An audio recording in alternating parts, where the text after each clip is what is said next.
Sounds good. All right, well, we're live now again, and I'm here with JC. And last week, this is sort of a continuation of last week when we were talking about uh, the journey of Aeneas, and he got as far as Tuscany or Etruria. And I suppose we're going to pick up the story from there, but we're going to go then to Britain. But Britain is not quite what we it wasn't then what we think we know it as now. But I'll get a map up if I can now in a minute. We haven't been looking at something else on screen there at the moment.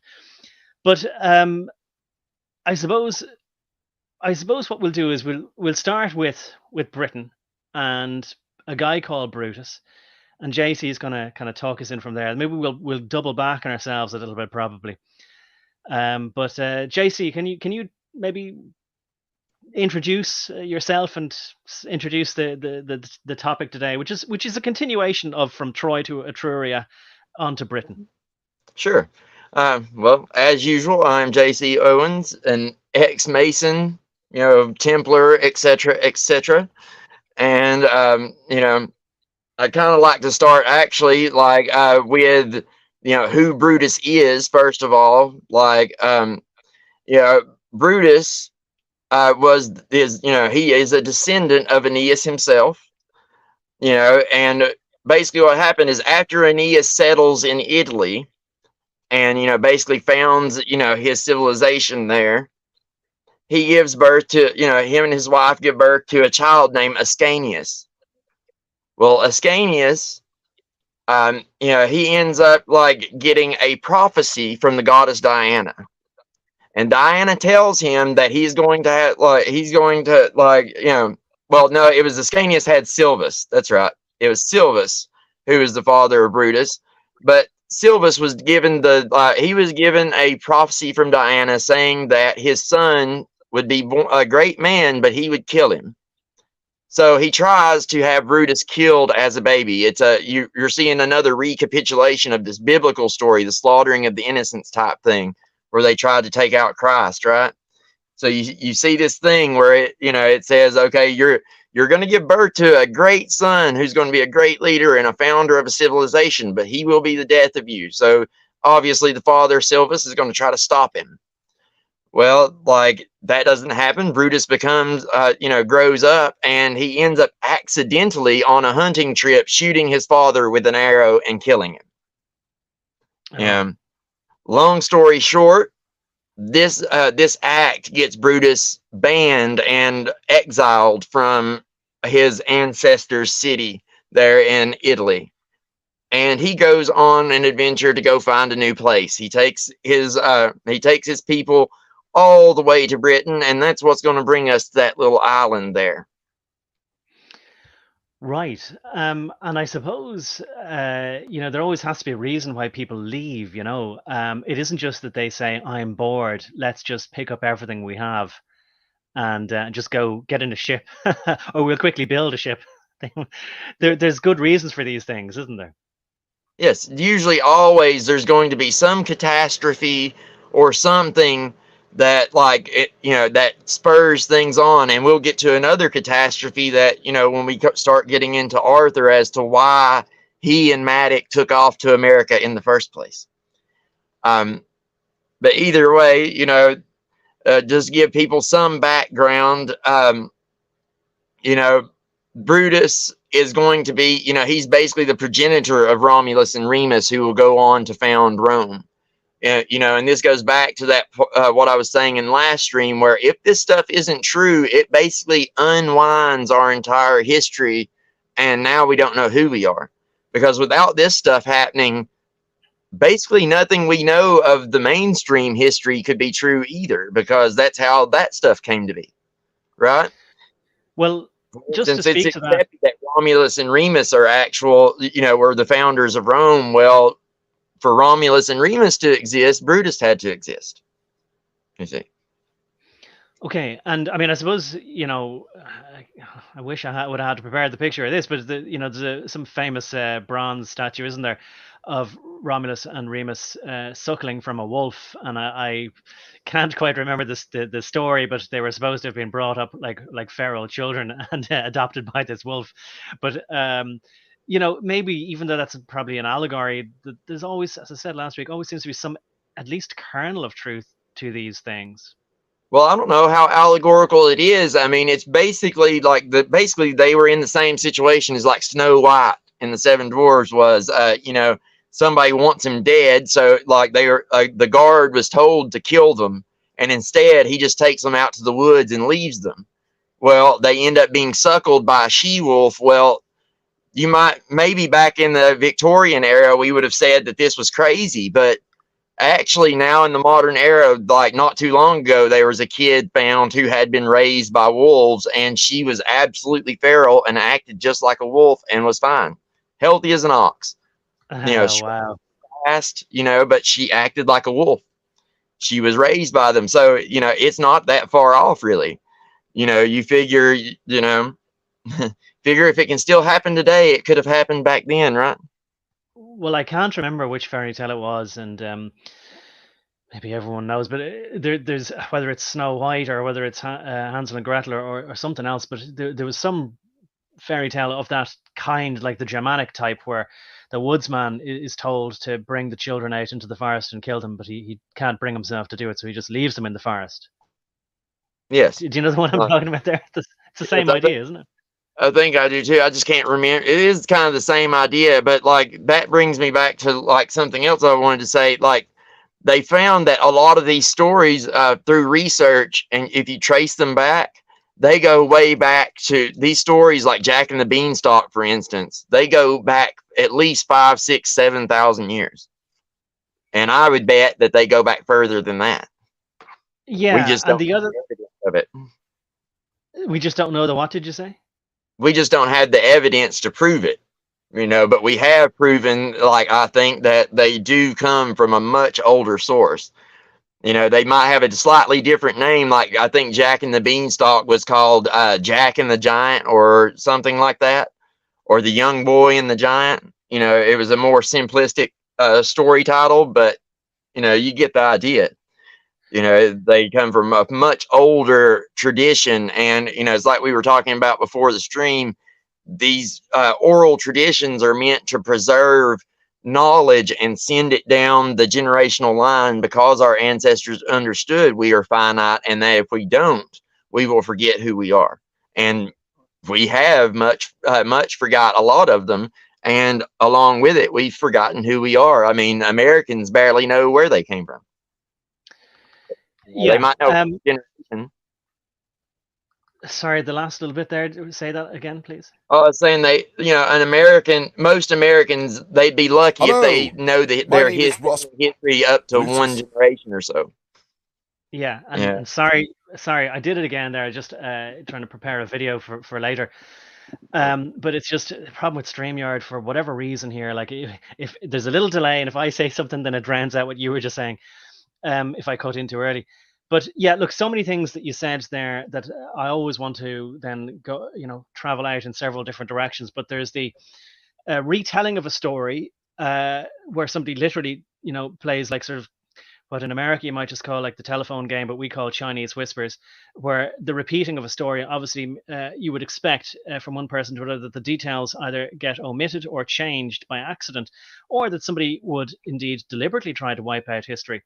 The other thing then is that there is something about maybe the human condition or human nature, or that people can be counted on, by and large, all other things being generally equal, to act the same given the same set of circumstances. So obviously the same kinds of things will keep reoccurring if people act in accordance with what would be either natural predispositions or logical reactions to situations.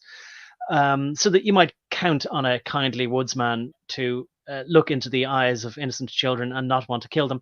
And also there might be some older dame like Madonna might be jealous of a younger popstrel and might want to sort of cut their career short. And in the olden days, they might be able to do it much more directly by saying, "Hey, Woodsman, bring Britney Spears out there," or whoever's the youngest kind of a starlet. Not now, obviously, but you get the idea. So this is why things keep re-happening. So there's, and as you said, we were talking before the stream, and we definitely wanted to sort of mention that things are always getting deleted from YouTube or blocked for various reasons. Sometimes like they pretend it's, oh, well, there's copyright material there, so we blocked it in all countries. Some song was playing, but really they're just looking for any excuse to actually not allow certain ideas to be propagated as easily. So there's other places like Odysee, and there's BitChute, and there's Rumble. Maybe I shouldn't say, but there are competing video sites. But there's also archive.org, also known as the Internet Archive, and there are also other URLs other than archive.org. I'm just going to mention it now, just seeing as I said it. Look for alternative archive sites that are not .org but other things, maybe .xyz. I don't know exactly what they are. You can look them up, because I'm not sure if they're different entities or just different variations of the same corporation, but some, even from archive.org, get deleted as well. So we were asking each other, like, what do we think is the best way to store all these videos on local hard drives? But then, of course, how long does a hard drive last? How long does a DVD last? How long does a USB stick or any kind of storage you have, how long does it last? And then the formats, how do you know you're going to be able to play an MP4 with H.264 encoding in 20 years time? Maybe there'll be something totally different. There'll be no backwards compatibility. So then you end up saying, right, let's go back to basics. We'll carve stuff in stone or stamp stuff in brass and bury it in a lake. So if you want to talk about that for a bit, and then we'll get on to the other aspects of the story and history, JC. I mean, it's very much like we were talking about, and that's where I would implore our audience to help us out here. This is part of the reason why I'm wanting to do these talks in the first place. One of the best storage devices we can have is the human mind, and that's what all this really revolves around, is reviving our storytelling history and all these old stories and starting to pass them on along with some new ones. We can learn a lot from these old stories and these histories and the way that they were written to pass down to us. We can learn a lot from them to figure out how to pass down the new knowledge we have of the world down to the next generation. Listen to what we say, do the research, and then pass what you learn down to your children so that they can pass them on to the next generation. And maybe through that way, we can continue to preserve our history and keep bastards like these elites from taking it from us. Yeah, and I've just put up on the screen there, a picture of old King Cole, and I'm engaging in a little bit of conjecture, but it seems that one of the oldest kings, whether you spell it with a C or a K, and then OLE or OEL, I grew up thinking I was a good boy who learned how to do all my spelling, and I was a perfect speller. But all I was doing was being a good boy as far as what I was told at the time. But it seems that it makes sense. All languages start by being made with the voice, and then you figure out a system for trying to approximate or represent those in writing, whether that be like carving stuff into wood or into a piece of stone or whatever, or making marks, scratches, and things. And we'll get into that in a bit. But what so spelling stuff, right? You have to then, when you're looking at stuff, engage in a bit of conjecture, saying, I wonder if this is this, but also not leap to conclusions, as JC has been reminding me. And there is that tendency to be too eager and say, oh, this must mean this. So obviously I can't prove it, and I haven't done enough research even to say that I can't prove it. Only surmising. I might be right for the wrong reasons. But I brought it for the dual reason that it might be KOEL or COEL as well as COLE. But there are these ditties, all these stories, whether it be the collection of stories which the Brothers Grimm collected all around sort of Central Europe and Germany and all these Germanic places. I always thought that these were just frivolous stories about nothing, just all entirely fictional, made up just to amuse or entertain children. But just like Aesop's fables, they're stories that entertain on one level, but educate and instill reasons for doing things or not doing things, like the Grimm fairies tales were warnings that children shouldn't run off and go into the forest on their own and things like this. And the Aesop's fables, as far as I'm concerned, instilled morality into me. Or allowed you to think about what the morality of stuff was. I mean, people know that the story of the tortoise and the hare maybe is the most famous one. That maybe he who goes slowly and steadily wins the race or something like that. Maybe it's a fairly easy one, but there's usually more than one thing to pluck from a story, or more than one moral of the story. Now, I won't go on too much about it, but just to sort of say that what we tend to do is think that something like a rhyme like Old King Cole, and he was a merry old soul, and he called for his fiddlers three, and then it talks about how his fiddlers three had a fiddle on each shoulder or something like this, and all of that just seems like, as JC said, whimsy. In other words, it's all just sounds, and maybe all it is just that, just words to get a child used to hearing words and what a thing is. Maybe there's more to it than that. Maybe this is the way that you record and encode various levels of meanings when you don't have hard drives, or you don't know what format people are going to be using in 2,000 years time or more. Do you want to say a bit more on that aspect of it, JC? Oh, absolutely. The stories, because these oral stories get passed down, even if the language changes, the story will change with the people.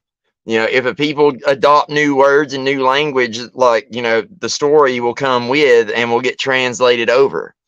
And that's one of the best ways I can think of preserving anything, is to pass it from one person to the next. And the bards back in the day were very, very strict on how they told stories. They didn't change them very much at all.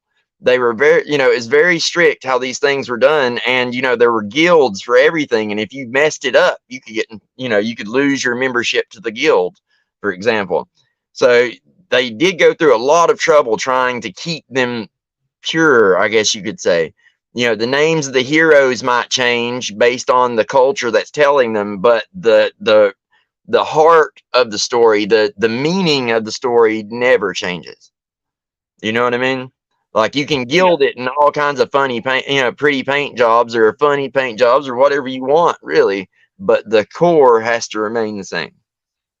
Absolutely. And, you've just, again, I mean, like, not just for the first time, but for the umpteenth time, made me, not just taught me something, but made me think about something. And again, I wish I have referred to it several times, have thought about the bard, which is always present at the end of the stories of Asterix and Obelix. And I suppose there was a few movies, cartoon movies made, and then later than that there was some sort of half live action ones where, well, I suppose they were live action, but I'm thinking of the comic book ones particularly, where the end scene was always where they had done their adventure, beaten the Romans in some way, and then in Gaul, wherever they lived, up in sort of northwest Gaul, I guess, like not too far, at least anyway, from what we now know as Brittany in France, in the west of France, they would have this big sort of barbecue, or they'd have a roasted boar, and they'd have the big banquet outside, and the bard would be always there in the background, because, like, the joke was he was called Cacophonix, and that he made a cacophony.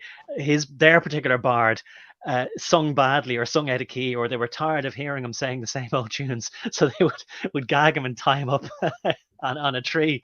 But I suppose what you're saying there is, I mean, that represents how every tribe had their own bard, who, just like a blacksmith or anybody else, learned his trade, and that's how they passed on the stories of the history. And that if he was getting them wrong or didn't want to listen to him anymore, they'd punish him by tying him up while the rest of them ate. So again, it makes me sort of have an aha moment, and I think the paradigm shift, to sort of put into a term what an aha moment is that you suddenly start realizing that all of these stories, even something that I thought was just children's stories, like in France for Asterix and Obelix, that they are meaningful in a way that unlocks more when you are an adult, but you can enjoy it as a child first, and then remember it, carry it with you into adulthood to unlock more meanings. Yes, absolutely. And this is how all those old stories were handled. And this is what I've come to realize about them, and why I'm doing this stream, why I want people to look more into the histories and these old stories, because I truly believe that there are things in it, just like with the Bible and its stories, there are things in it that are important to our people and us, like us remembering who we are and remembering that, like, we are meant to behave better than this. You know, we come from a really noble stock, and, you know, they would absolutely be appalled if they were able to see us now. Absolutely appalled. You know, if basically all of us come from those Scythian, that, you know, those royal Scythians who, you know, spread out across Eurasia, you know, and the steppes and everything. And, you know, basically, like, which that brings me back to old King Cole. I'll say something about that in a minute regarding the Scythians. But either way, like, they were said to be the most noble behaving people of all the ancient world. Everyone who spoke of the Scythians said that they were the most noble behaving people there were. Like, they were the ones that you wanted to do business with. They were always honest. They didn't tell lies, etc., etc. You know, and they're the ones that brought the, you know, the Hindu type religion. They're the ones that spread that across Eurasia. You know, that very idea is, you know, was something that they birthed. And, you know, all this stuff has had an effect on our people's overall philosophy over the millennia. You know, all these different events, and they're encoded in these stories. All the things that our people have learned over the course of our existence are, like, has been kept in these stories. Yeah, maybe we don't have all the stories anymore, but we can absolutely make use of the ones we do have. I see. And hopefully you can see on screen there, this is a picture from Wikipedia showing this area where I suppose they're saying the Scythians came from, which looks like, you know, it takes in a lot of modern day countries in the Balkans and perhaps part of Ukraine. Thracia there, I think, is in the sort of bottom left of it. Can I ask you a question, JC? So what you say Scythians, I think I've heard people saying Scythians. It wouldn't be any surprise that there's different ways of pronouncing it. Has it got anything to do with, and it's a very rudimentary question, you're saying they're very well behaved people, has it got anything to do with a scythe? And of course, I suppose like a hammer, it could be used for good or bad, cutting wheat or cutting people's heads off. Do you think Scythian has got anything to do with scythe? I mean, it could. I'm not going to say it doesn't. I haven't looked into it enough to know. But, like, you know, scythe is a, you know, it's a Germanic word, so it very much could be from that. Like, there's, you know, I can't say it's not. All right. Like, Well, I mean, you know, basically all the Germanic and Celtic peoples would have, you know, they have a Scythian ancestry somewhere in them. You know, they say that the Scots and the, you know, they were exiles, you know, people that had left and went off on their own. You know, so, you know, it very well could be that, like, that word does come from that, because the Scythians are the ones who brought agriculture, farming and agriculture, cows and cheese and milk and all these other kind of things. So, yeah, Alexander did have Scythians fight for him, absolutely. They are, you know, they were some of the best horse warriors. Well, they were called the horse lords. You know, they were the first people to domesticate the horse and start riding on horseback, right? Like, they were masters of metal and all these other kind of things. So, you know, they were really important to the ancient world. And the ancient world, like, yeah, Huns, Goths, Khazars, Mongols, all steppe people. The Huns, the Goths, the Khazars, the Mongols, they were all children of the Scythians. Basically, the Scythian, these pureblood Scythians would go off to other lands, start their own villages, and take wives of the local people there. And it created you know, they were part and parcel to creating the races we know in Europe today. You know, like, that's the differences in our people. We're all Scythian, or at least part Scythian, and then part whatever local people were there when the Scythians arrived. That's why, like, in a place like northern India, for instance, you have people with light skin and blue eyes, but then when you go south, you don't have that anymore, because the Scythians only, like, those invading Aryans only conquered so much of India. You know what I mean? Yeah. Well, you said the words there as though they're interchangeable. Is Scythian interchangeable with Aryan then, or can we make any exact distinctions like that? They're absolutely interchangeable with Aryan. All Aryan means is noble, and that's what the Scythians were known as, the royal Scythians, or the noble Scythians, because of their their great behavior and their clothing styles. Like, if you were to look up like the gold work that they did, where this really intricate gold work, and look at their clothing looks like a mixture of Chinese and like Celtic and Roman. It looked, they, like, basically all these other peoples got most of their style from the Scythians in the first place. Yeah. Can you see any pictures there on screen? I can see the story of Can you Brutus. see? Oh, okay. Sorry, I'm accidentally no longer sharing. 1 second. I thought I was sharing the map again. I've got so many windows open here now. But anyway, sorry. I was just going to try and get up some pictures of the clothing, as you were saying there. So yeah, here it is. Just hard to find my place. I've got so many tabs open within StreamYard as well as everything else. But can you see there? So that I'll pick up any picture just to represent. You see, straight away we go off on tangents where I haven't prepared any pictures for. You see, but we have lots of other pictures prepared, you know. But But if you look at the clothing there, you can see all the very it influenced Tibet, it influenced it influenced Nepal, it influenced like China and Japan. You can see the relation between the clothing styles there, and those mummies, those giant blonde-headed mummies they found in those pyramids in China. Those Tokharians, the Tokharians are Scythian descendants. Right. Well, they're wearing those very same clothes. It reminds me of those. It's not Uyghurs, is it? What's those guys who live in the tents, the yurts? They're like Mongolian. Do you know the ones I'm talking about?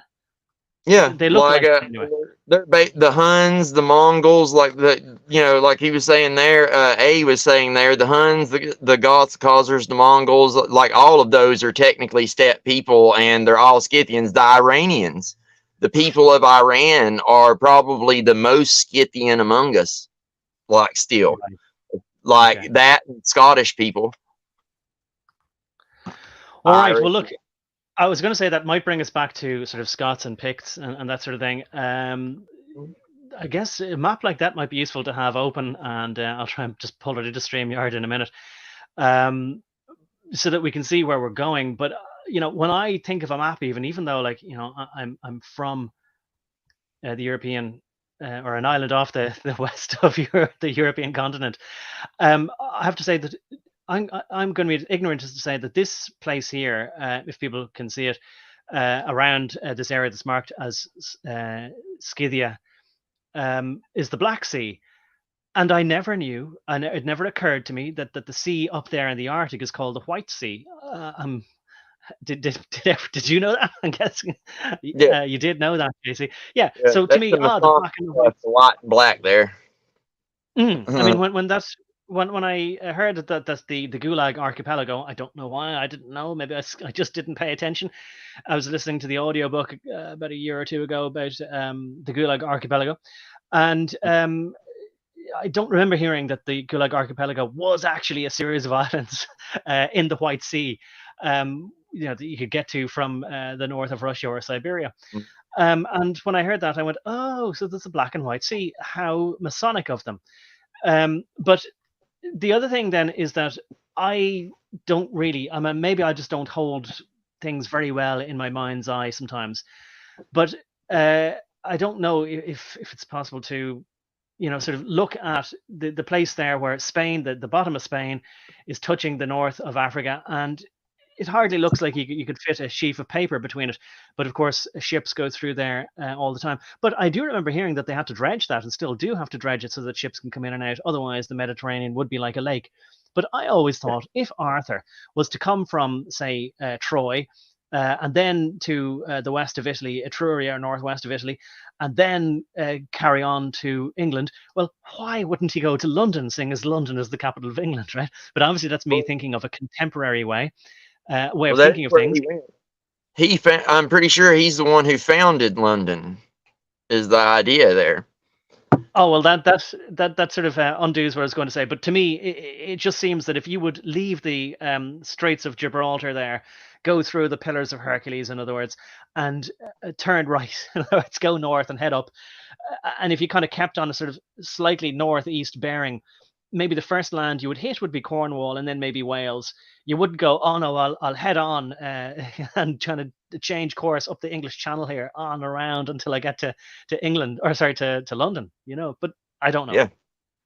Well, I can tell you about his trip there. See, he stops over in Greece after he was exiled. He stopped in Greece, and that's how he winds up getting the ships, you see. He didn't have any ships or anything at the time. Like, he just went to Greece. He was exiled from his lands, his homeland. So he went to the next closest place he could go to that would, he could, kind of get on his feet. And basically what happens is he finds a bunch of Trojans that were captured during the Trojan War, that were still being held as slaves in Troy. And, they were being held by the king Pendrasus of Greece. And what ends up happening is he leads a rebellion and captures Pendrasus, but he knows that they don't have the ass to really beat Greece. They've already had the Trojan War. He learned his lesson from that. So what he does is he decides to bluff them and be like, look, I will ransom him back to you with some, with some exceptions, right? He's like, I want some stuff, and then I'll let you go, right? He realized that he couldn't kill him, so that was the best bet. He made a bargain, and Pendrasus ended up giving him the ships and the men that he would need in order to make the trip to Britain. And on the way, he sets out from Greece, and he's got a powerful group of armed Trojans with him at this point, basically an army. And while they were at sea, he comes across a deserted island. And this is kind of important to like how he finds Britain, because at this point he doesn't actually know where he's going. He's just looking for a new land for his people to go to, right? So they come across a deserted island while they're sailing. And he decided to explore it. And while on the island, he found a ruined temple to Diana, Mercury, and Jupiter.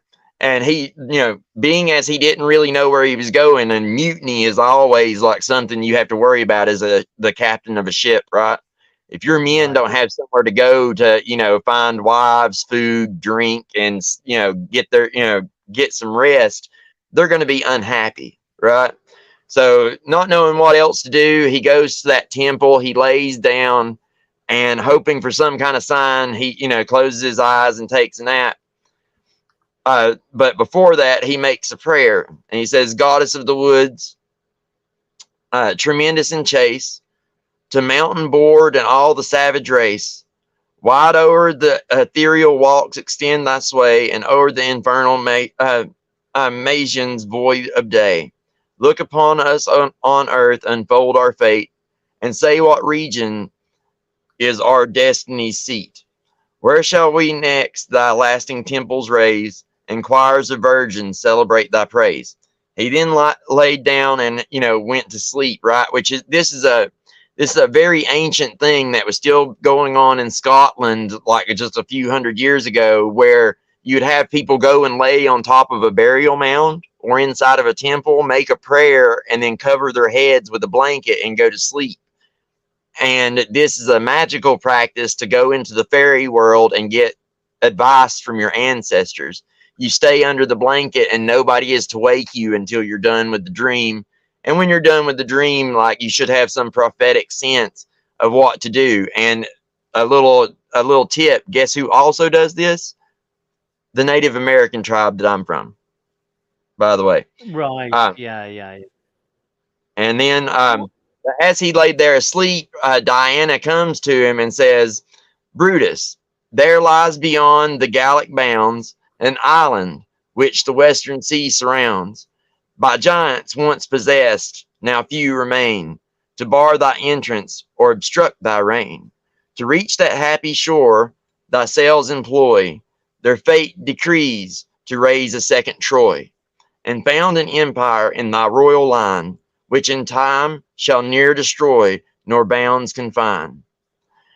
Okay, so that right there is Diana coming to him and telling him to found a second Troy on this island, right? So believing in this, that he set sail for Britain, and he goes up there, and after encountering sirens, pirates, and all these other obstacles that he and his men overcome, he arrived in what they called the Tyrrhenian Sea. And living along its shores, they found another band of Trojans, and under the command of a guy named Coronation, a warrior who was clever and strong, and despite already commanding a bunch of Trojans, Brutus gets Coronation to come with him and bring his men, which swells their army even more, right? And Okay. you got any questions so far? Well, I suppose there are. I mean, and already I'm falling behind with putting them up at the appropriate times to try to get the map up there, as you see. But Illuminati there is saying, are the Welsh related to the Scythians or Scythians?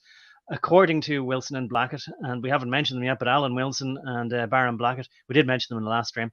According to their writings, they depict the Anglo-Saxons, i.e. the Scythians, Germans, as being at odds with the Aboriginal Britons in the Welsh Cymru. And yeah, they are. And so I think that you are in agreement with what Alan Wilson and Baron Blackett are saying. And I guess that was my interpretation of the videos, which I've put in the description as well. Well, Do that's you want to answer that? because they're all they all originate from the same people. Like this splitting off and creating of different tribes. You have to understand the people of the steppes are very, very warlike. We come from a warlike race, and we fight with each other. And that's just the way it's always been. So, and we'll get to it here in a bit when Caesar marches on Britain. The king of one of the kings of the Welsh writes a letter to him, and he's talking to the Romans about their joint Trojan descent and things like that.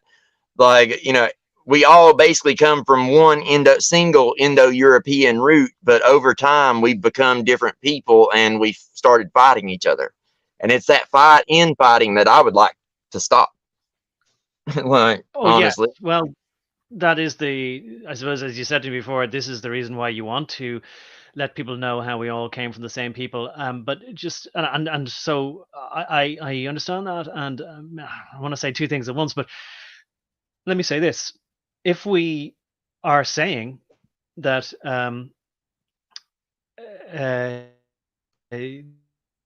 if we're saying this, the what we think of as the Welsh, and King Arthur or Brutus came by ship, but that they came from the Scythians in this area, and that we do know as well that obviously people are going to spread out over land, so the people are going to arrive at the same place by different routes, and maybe one is going to be there before the other. So if he found this island was uninhabited, although of course how would he know it was entirely uninhabited just because he landed on one point of it? But let's just say that that's what it seemed to be. Let's say in the same way as you might arrive in Australia and go, oh, there's nobody here. Maybe you might sail around it a bit like Captain Cook did and said, yeah, there's nobody here, I'll come back later. But let's suppose then that a sort of Cymru people from originally from Troy or whatever, but originally then from this Scythian race, they went by sea. They went there and created their own civilization, became a different culture just through time and customs and being in their own land, and the environment shapes them. And then I don't know whether it's a generation later, 100 years later, few hundred years or 1,000 years later, you have these people who became like Germanic tribes because they went across the continent of Europe and said, what's this island now across the water from, let's say, Denmark or the Netherlands? Let's go over there and start fighting. Is that roughly what we're talking about, JC? Yeah, something like that. Yeah, I mean they become different people. Their beliefs can diverge a little bit, and it's kind of like when the Vikings attack Lindisfarne. It's not like the Vikings and like the Anglo-Saxons didn't know that they were the same people. You know what I mean? Like Alfred the Great claimed descendancy directly from Odin himself. So, they knew they were the same people. It's just by that point in time, they had different religions and beliefs, right? Well, with the Scythian tribes, it's always been that way. Like, you have different tribes, and those different tribes have different agendas going on. Just because they're family, it doesn't, do you get along with all your family all the time? Well, I mean, as I mentioned during the week, yeah, well, just seeing as you brought it up, as I mentioned, I did a couple of videos during the week. The answer to that is no, although I suppose it's fitting with this in that when we were children, so when we were young, maybe when the tribes were young, that they all got on and they thought that they would never separate, or they thought they would never fall out with each other. But they grow up, they have different interests, or their interests compete, and then they fall out. So this is what happens to groups of people. So, I mean, what you're saying is effectively, don't you remember when you were young and you were inseparable, and you were people who would always defend each other because you knew that you were blood brothers. That's what you're saying to as a general message to all the peoples who might have originated out of here and gone their separate ways and become effectively different nations, different tribes, different people. But so when generations go by and people become different and develop different customs, I mean, I agree with you, but then to take the contrary position, is it not a sort of a trite thing to say, oh, you were once the same, but now they're different colors, different customs, different religions? Can you just say, oh, lads, you just need to forget all your differences now? Well, I don't know if we can or not. It's one of those things, like, that's one of the reasons I wanted you to read the Oerlinda book, was because, like, this very problem is mentioned in there. It talks about how, they tried to have the royal Scythians, the original line of Scythians tried to have, and some of the other groups that had sprung off from them had tried to interact with some of the others, and they had talked about how they were too far gone and away from who they originally were at this point, and you couldn't trust them because, like, they had developed this consumerist ideology where it was all about money. I mean, you look at the royal Scythians had tons of words, for instance, for the word for horse and for chariot and for family and all this other kind of stuff, while the other band that had sprang off from that group of Scythians had they had like over 300 words for like money and trade and barter, right? So you can tell by like how many words someone has in their lexicon for the same thing, how important it is to them in a way. Oh yeah, well, like, of course, I mean, like they say that the Eskimos have 100 different words for snow, and certainly the Irish and the English have 10 different words for rain, sleet and hail and drizzle and all this sort of stuff, because you get a lot of it, so you have to be able to describe it in fine detail. Exactly that. That's kind of how the Oerlinda book describes it, with they are they're having clashes in culture and the way that they see the world, I guess you could say, very much like what we are having right now.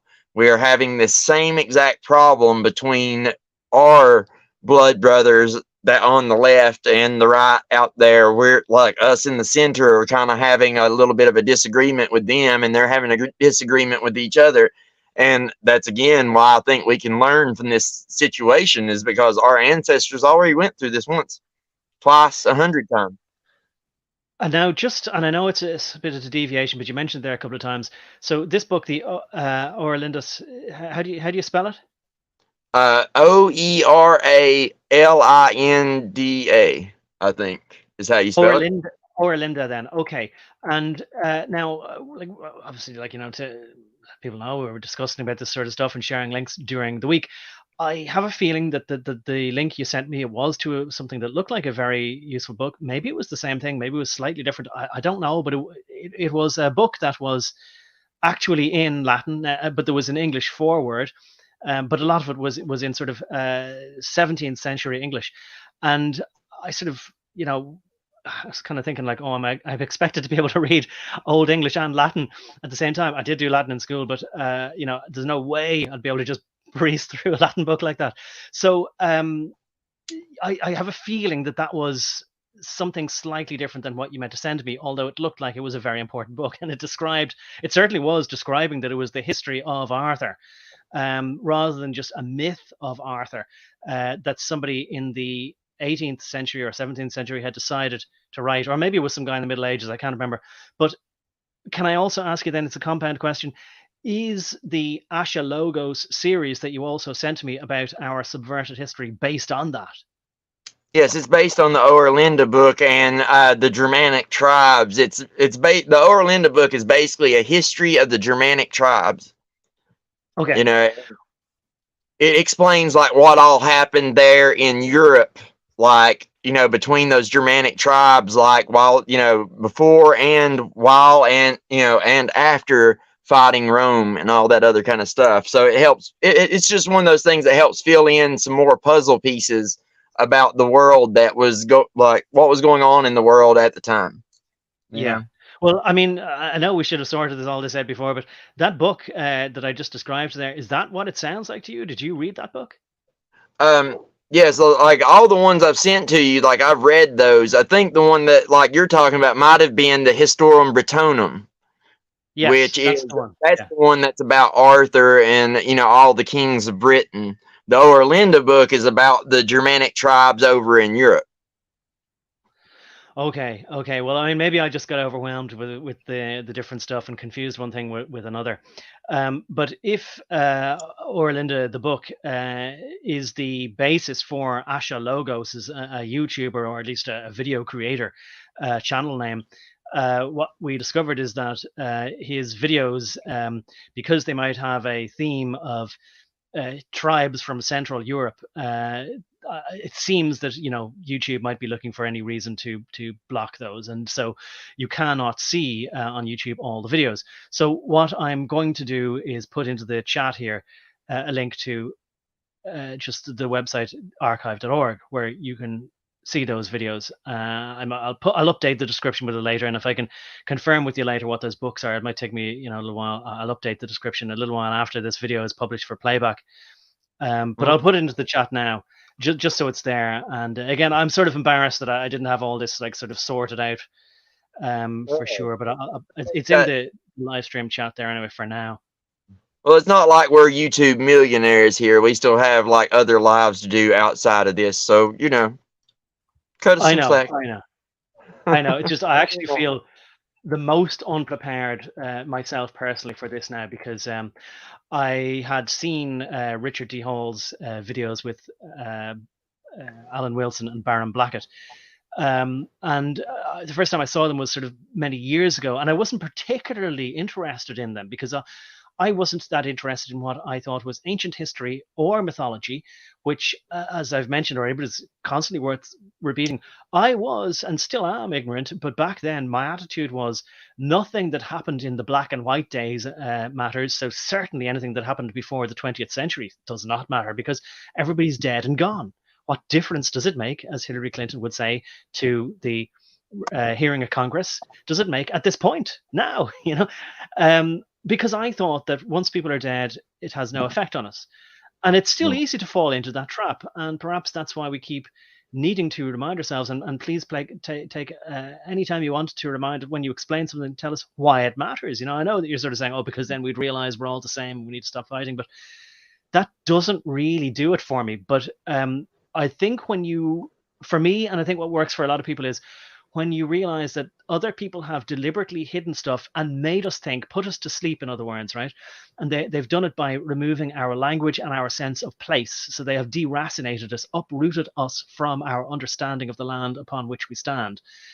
we then think that everything is just fairy stories, and therefore we think it's of no importance, and therefore we never think to question why the people who are in power now are in power. So I suppose that's helpful to sort of say why it's important for another reason, and kind of get back on track as to why we're bothering with any of this. Because as somebody said to me during the week in frustration, who cares? Why are we bothering with this? How does this help us bring the guilty people who, say, in September 2001 did something to some very tall buildings, and every other atrocity that they've done, like, say, you know, create a conflagration with the USS Maddox pretending that they were being fired on by a fishing boat in the Gulf of Tonkin off Vietnam, just so they can start a big, or get in, you know, make the war turn into a big, you know, sort of basically napalm firestorm, and all the other things that we just sort of move on from. This is why we shouldn't just move on from you know, King Arthur and all, and just going to go, oh, it's just something that happened. So a little bit of a rant there, but hopefully it kind of brings things into sharp relief, and maybe you can kind of get going with the other part of the journey and the importance of history, please, JC. And also, if I flash up something on screen, please don't think I'm trying to distract you or you have to answer it straight away. But if you would like to sort of incorporate it, that's fine too. Otherwise, I'll get to you behind in the comments. Oh, it's absolutely fine. You're not bothering me, not one bit. And I mean, I do think it needs to be stated, like, how important it is. I mean, the reason I think it's important is not just, like, you know, to stop us fighting. It's about understanding who you are and understanding the mistakes that, like, our ancestors have already made. Because 9 times out of 10, whatever problem we're dealing with, they already dealt with it once before, or several times before. It's that recurring theme. It happens over and over again. And what I would say to that is, you know, before we can do anything about anything, then everybody has got to get prepared. You're going to have to learn philosophy, and, you know, learn how to speak, and, you know, understand when somebody's using double speak to fool you, and all these other kind of things. You need to prepare your body to be strong enough to do what you need to do. If you're weak, there ain't a whole lot you're going to be able to do to help anyone. You know, and if you're weak minded, there's not a whole lot you're going to be able to do to help anyone.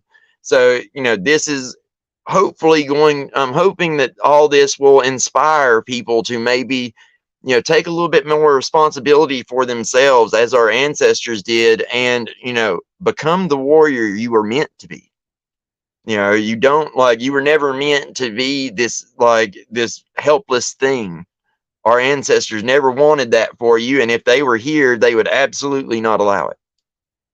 And as an answer to earlier, yes, the Canaanites, the Amorites, and all those, that's what I was talking about earlier. They very much are the same. You're talking about the same groups of people, basically. You know, you're talking about different the names that different cultures had for the same group of people. Very much like here in the modern era, we call Celts and, you know, Anglo-Saxons and all. Well, that's not necessarily always what they called themselves, and, you know, is not necessarily accurate. Sometimes they are the same people, and we're just arbitrarily breaking them up. You know, it just, yeah. So we always have to be careful with that. You know. Yeah.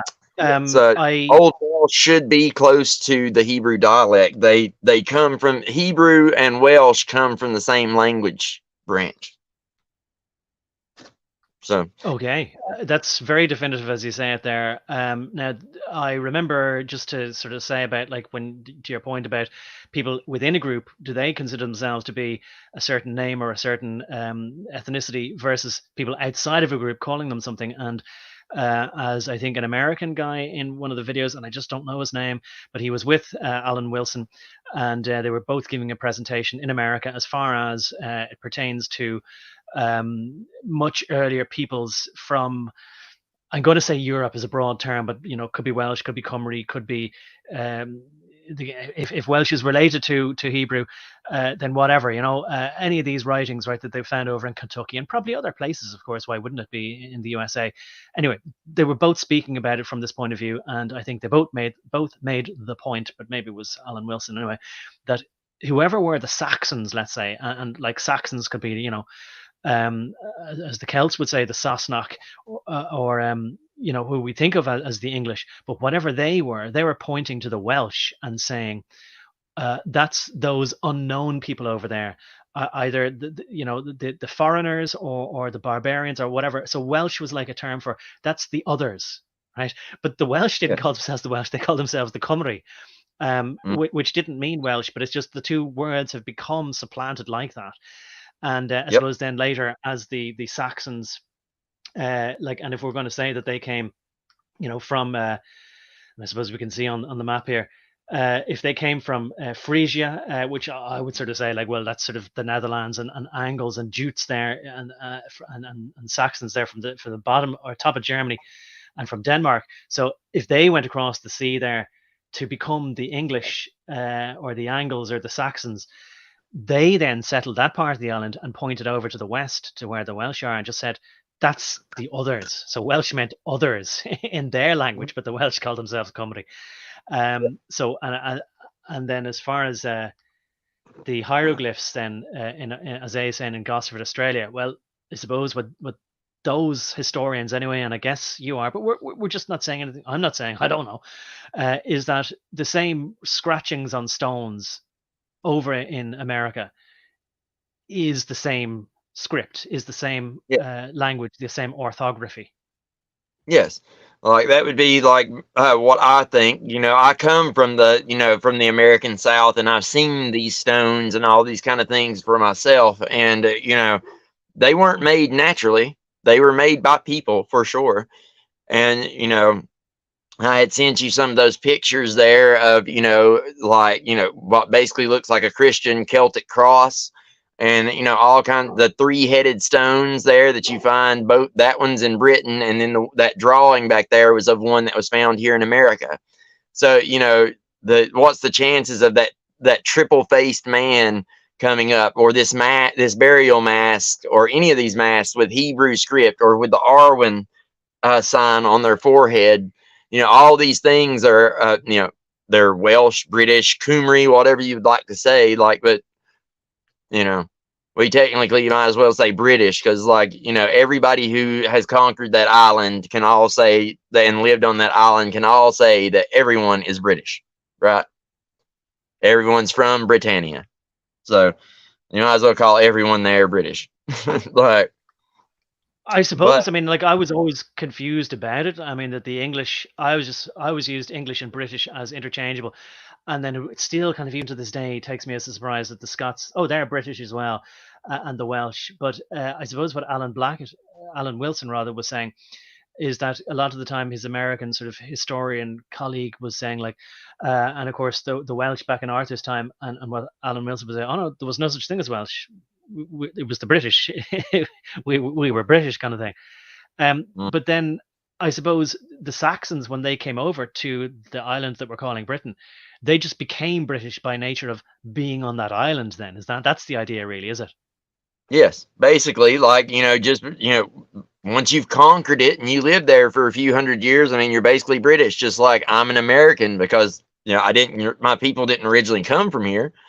But right, I'm American. But so then and it's only today, the realization that I'm sort of making the assertion then is that the Welsh can claim to be British, but the English can only kind of say, well, we're British by adopting the mantle of being British, but English aren't really British at all then.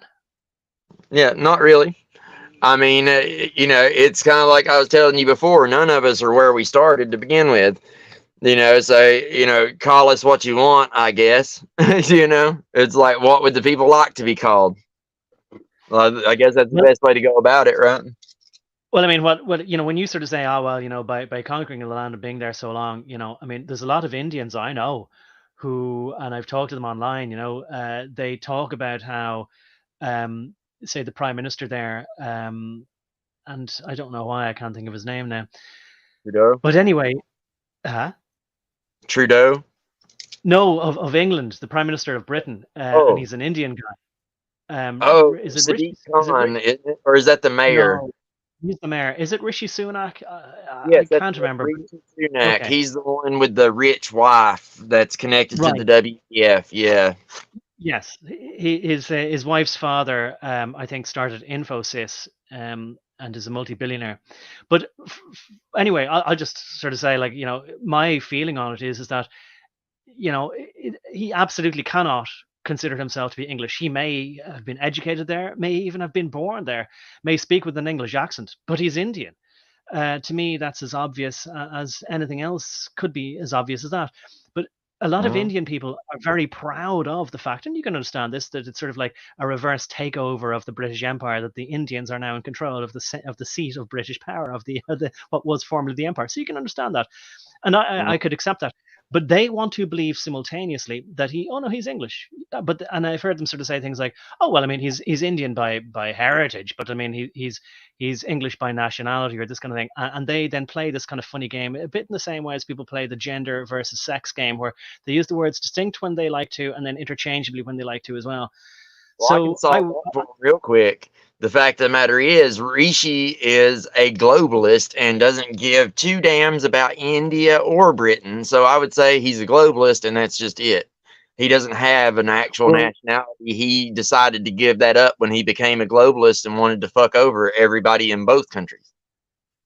Well, for sure, but it starts to get very confusing, and just to say what I've noticed is that it seems that all the Indian people online anyway, and in a big conversation, like so it was one of those videos that gets 1 million views and many comments, and all the Indian people seemed to be of the opinion that they can have this sort of dual identity whenever it suits them, but at the same time, it just would not compute that anybody could be born in India who wasn't Indian and claim themselves Indian. In other words, it won't work both ways. Do you see what I mean? Like, and so does it?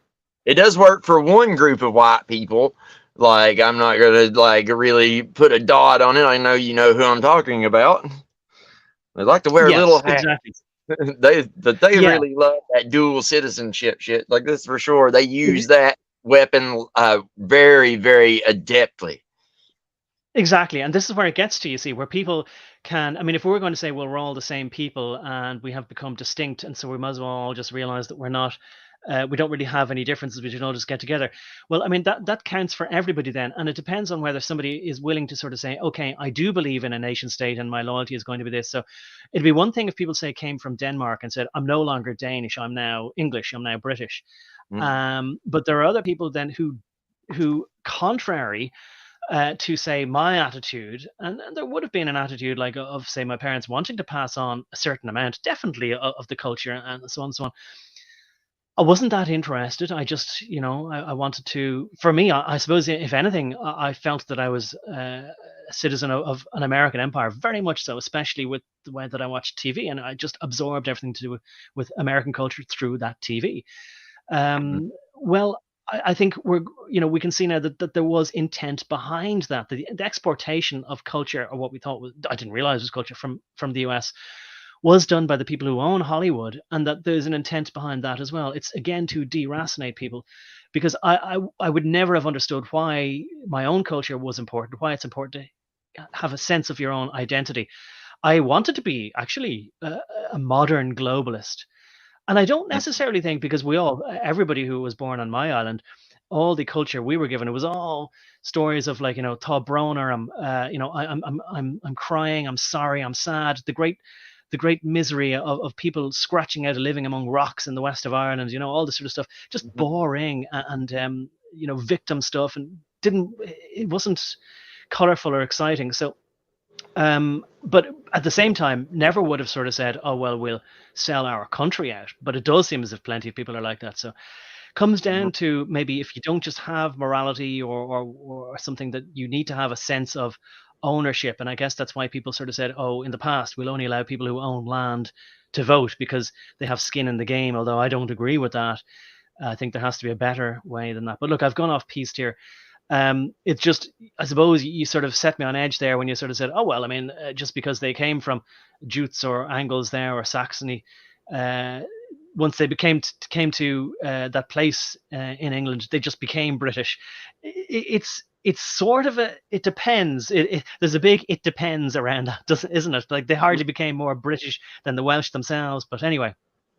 Yeah, well, as far as I'm concerned, the way I look at it is because of the joint heritage, like it becomes a little bit more interchangeable for the British. For all of us, like I was saying, we basically all come from that same Indo-European root. So, and we're still close enough to the same that it doesn't really matter as much. Our color isn't even really changed. And so, it in that sense, I don't think it matters to anyone. Like, if you interchange it much, other than just that, that want for national identity. But I think national identity is really important as well. I think that, it doesn't have to be an all or nothing thing. That we can have have that tie to our ancient identity. That, we can take some possession of, and then we can have our national identity that we have now, that we take possession of as well. We need to stand firmly on both things, in order to move forward. In order to really know what to do next, we have to take a firm grasp of both, where we're at now as well as where our people have been, if that makes any sense. Of course, yeah. And I mean, one thing I've noticed there is that, like always, just noticed from my perspective growing up, is that the Irish, certainly, maybe I shouldn't get into it, but the Northern Irish are really very different from the Southern Irish or the people from the Republic of Ireland, and that it's only now maybe that they're putting their differences aside, whereas they would have had different ideas about the whole island as a nation or not. And the Northern Irish, even though a lot of them would have come from Scotland, they wouldn't have seen themselves as Scottish either, and they would have seen themselves as distinct. The Scottish then would have seen themselves as very distinct from the English, and the Northern English would have seen themselves as very distinct from the Southern English people from around London. They would have said, "Oh, those people are softies." So the people from Northern England would have been Geordies, and quite hated the Southern English, and the Welsh again would have. Well, had a sort of joking hatred for the English, and the joke was always the Severn Bridge going across the River Severn. They would say that you had to pay to get in, to go the toll bridge to get across the Severn Bridge, because they didn't want the English coming in. But you didn't have to pay to get out, or if the English were in, they could leave freely, that sort of thing. So it seemed to me as well that if you were connected to the island, maybe the Scots and the Welsh went out of their way to distinguish themselves from the English. So again, there was a lot of defining themselves from what they weren't. And I noticed in people all over the world, people tend to define themselves by their greatest enemy, or their local, which is always their local rival. And that always Yeah. seemed to me to be quite stupid. And I think it is because you then lose your own identity if the people who you're defining yourself against are essentially defining you by proxy. Then they have control over you. Yeah, well, I mean, you run into further problems when, all of you came from the same Scythian tribe originally, your family, but then you have a falling out. Well, now both of you are kind of claiming to be the same thing. And now you have a rivalry, like you were saying. And, it's like you want to do everything opposite of, the other guy. It's like, oh, well, he's doing that. Well, I'm going to do this then. I'll show him. And that And gets us perfectly, I just say perfectly reflected then in US politics, that the Democrats these days pretty much just still find out what's Donald Trump's stance on something and go, well, then we're for the opposite of that. yes. And I mean, it's just human nature for weak-minded people that have no argument to play that game. You know what I mean? Especially when it's these little family spats that are stupid. And as a matter of fact, I've tried to explain to people many times, Donald Trump and Hillary Clinton are related if you go far enough back. They're both related through John of Gaunt. You know what I mean? So that's why he was invited to their wedding. Like, they're cousins, way out. And so is Obama and Bush. Like, all but one of the US presidents has been related to the royal family. All but one, if that tells you anything. Yeah, well, I do remember this. There was a little girl who did a project, and I think it was during one of the or during the 8 years of Obama's presidency, where she impressed them with having done, I think, was like a wheel diagram of all the branches of the interrelations then of the US presidents, including Obama, which obviously seemed a bit weird. But I suppose his mother was white. Isn't that? I think that's part of what they say is his official story, and his father, they're saying maybe his father was from Kenya, but his adopted father was from some Southeast Asian country. I can't remember. That's the idea. Well, I mean, you look at Thomas Jefferson. Thomas Jefferson's another famous founding father, right there next to Washington, almost, and he has more African American descendants than he does white. You know, it's just one of those things that, like, you know, these family lines, like, over the generations, especially as you have, like, you know, if somebody has daughters, for instance, well, the daughter's name's going to change when she gets married, and it's going to confuse things. If you don't have these family trees down, you won't necessarily know that people are related. It's just like I was telling you about that fellow, Justin Hawkins, and nobody realizing that he's, you know, cousins with the late, Mr. Hawkins from the Foo Fighters. You know, and it's all the interrelation stuff and this nepotism that runs the whole world. Like, that's just it. Yeah, I suppose you mentioned before. I found it very interesting. He was the fella from the band called The Darkness, and it was almost like it was a tribute band to classic rock. Although his music was original, it was just somehow it was like an archetype of classic glam rock or something. It's not the guy Jason. Sorry, what did you say his name was from The Darkness? Justin Hawkins. Yeah. Pretty famous. They were really popular probably about 10 or 11 years ago, I guess. Yeah. He does a YouTube channel now. It's an interesting tangent, but maybe, look, I won't go off on that tangent now by looking up his video. Another time, maybe we'll bring it up as just an aside. But look, will we catch up with a few of the comments here and then maybe get back on track as far as it goes with Arthur and all that? And all that, like, or how it goes from Brutus to Arthur. But do you want to? I'll put up some of these comments on screen, and maybe so I don't get too far behind, and you can address them. I'll just do that when you go from one to the next. So what do you think of this one? Who is Jasper Tudor's mob? I descended from Sir Thomas Lucas. He says King Henry versus Solicitor General. Who were they? Says A from Australia. Like, he's wanting to know who the Tudors were, like where the Tudors come from. The Tudors were Welsh. The Tudors were definitely Welsh. I'm not, like, familiar with Jasper Tudors, like, specifically. It's kind of worded a little funny. Who is Jasper Tudor's mob? Like, I'm not quite sure, like, how he meant that part. He descends from Sir Thomas Lucas, King Henry V, Solicitor General. Who were they? Well, like, they would have most certainly, you know, they would have been, I think, wasn't Henry V, was he a Plantagenet? Let's see. What was Henry's last name? Everybody calls him King this or King that, and, like, nobody ever focuses on the name.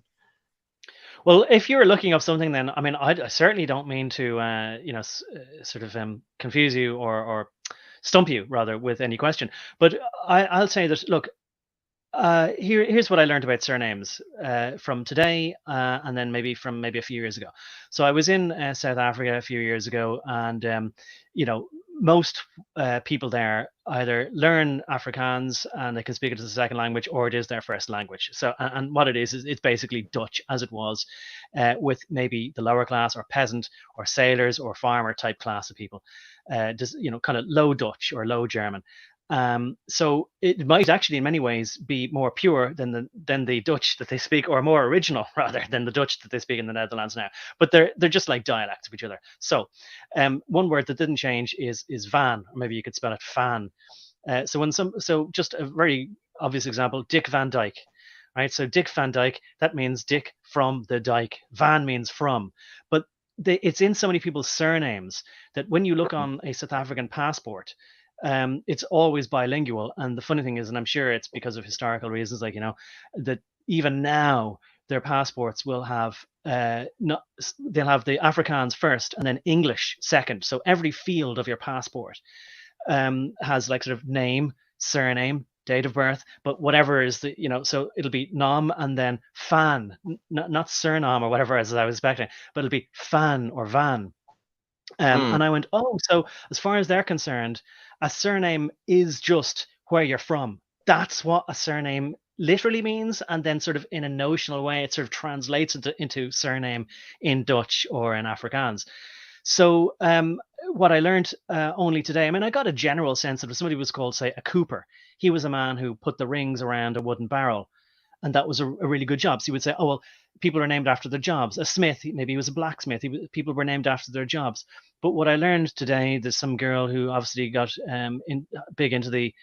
picked up by the YouTube algorithm, and all her shorts are in my feed now. And she's a young English girl, and she embarrasses me by sort of not knowing this. She said, well, after the Black Plague, anyway, according to history, she's saying that so much of the population was wiped out, that there weren't enough people left in each town or village to harvest the crops. So people were asked, look, would you mind leaving your village and coming to another village to help harvest the crops? And they said, look, I've enough to be doing here. And we have to look after our own families. And they said, well, look, we'll pay you maybe in wheat or twice the much of whatever it was that was the currency. And so they said, okay. And then because, say, there might be two Johns then in the same village, and they wouldn't be able to say, well, he's, say, like they would do in Sweden, like, or any of the, or Iceland, they wouldn't say, like, he's Svensson, or he's daughter Sven, or Sven daughter, or this kind of thing, the daughter of Sven. Well, they can't really do that anymore because there might be so many people. They might go, well, who's son again? And that's John Johnson's, or that's Robinson, and this sort of stuff. They have to say where they're from. So again, so that tradition then started in England really only then in an explosion of surnames where people moved to other villages and had to sort of say, well, he's originally from that place. So they might say, well, he's sort of whatever would be like the equivalent of sort of saying he's from a certain town or a certain place. So that's why we have surnames that seem to indicate in English where you're from. Somebody might be called, say, Barbara Castle. Say, oh, that's Barbara from the castle, that kind of thing. Right. Well, I've filled in enough. I bet you have enough to say now, but you don't have to stay stuck in this question. There's other ones. Yeah. Well, I was just looking up, who's his ancestor here. Like, it just it goes over about how he was the Solicitor General and all that kind of stuff. Like, my internet's being slow as all get out. Well, it won't let me look at that site. Apparently that one is blocked. But yeah, he died at the age of 54 in 1531, it says. But yeah, like, as far as I know, he was on the Plantagenet side. Like, if he was Henry V's Solicitor General, that would be what Henry V's he was Henry of Monmouth, but like he was a Plantagenet of the Plantagenet line. So, chances are, Sir Thomas Lucas, who knows, like, where he came from before he was moved up, or who even knighted his family. I would have to look much, much deeper to find out who he was exactly. But I would say he was Anglo-Saxon or French stock by that point, because, most of the nobility by Henry V's day were of Norman ancestry mixed with some Anglo-Saxon, etc. So, it's anybody's guess. Lucas, like, with the last name like Lucas, I would say, let's see, what does Lucas mean? I want to make sure I try to, answer people's questions as best of my ability. Well, now I doubt that he wanted you to be stuck or stumped by a question. I don't think he's trying to catch you out on anything there. I think just if you happened to know something, I mean, because to me, that doesn't mean anything really to me. I've heard of the Tudors, but I certainly wouldn't be able to say, oh, well, they're Welsh rather than English. The other thing, I mean, I think a lot of people now, again, it was only a relatively recent discovery for me, is that, the I was Queen just of saying, England. I know a bit more now. Okay, like, I know what, like, okay, Jasper Tudor was a relative of the monarch, and that's how he wound up in Henry's privy counselor there. and Solicitor General. He rose to Privy Councillor and Solicitor General, so that's a really important thing. The fact of the matter is, like, Privy Council is, that's like, the president's cabinet or something, like that would be something that Henry, been somebody Henry would have asked for advice from, Yeah. Well, I mean, if you take counsel from somebody, you're taking advice, and privy must mean private. So you're private advisors. Yeah, basically, exactly that. And Lucas, I know personally, Lucas means bringer of light, and that's an Italian word. So it being Italian, his ancestor could have came from Italy originally, but I would say it was more likely that he was probably French. And the French did take, they use Latin pretty heavy. So it could be very well be that his ancestor was of Norman descent. Well, funnily enough, or he could have been Italian. Yeah, well, I think you're bang on there. I knew a lot of people in France who were called Lucas, and also I think it's quite common in Normandy. So I think you're spot on there.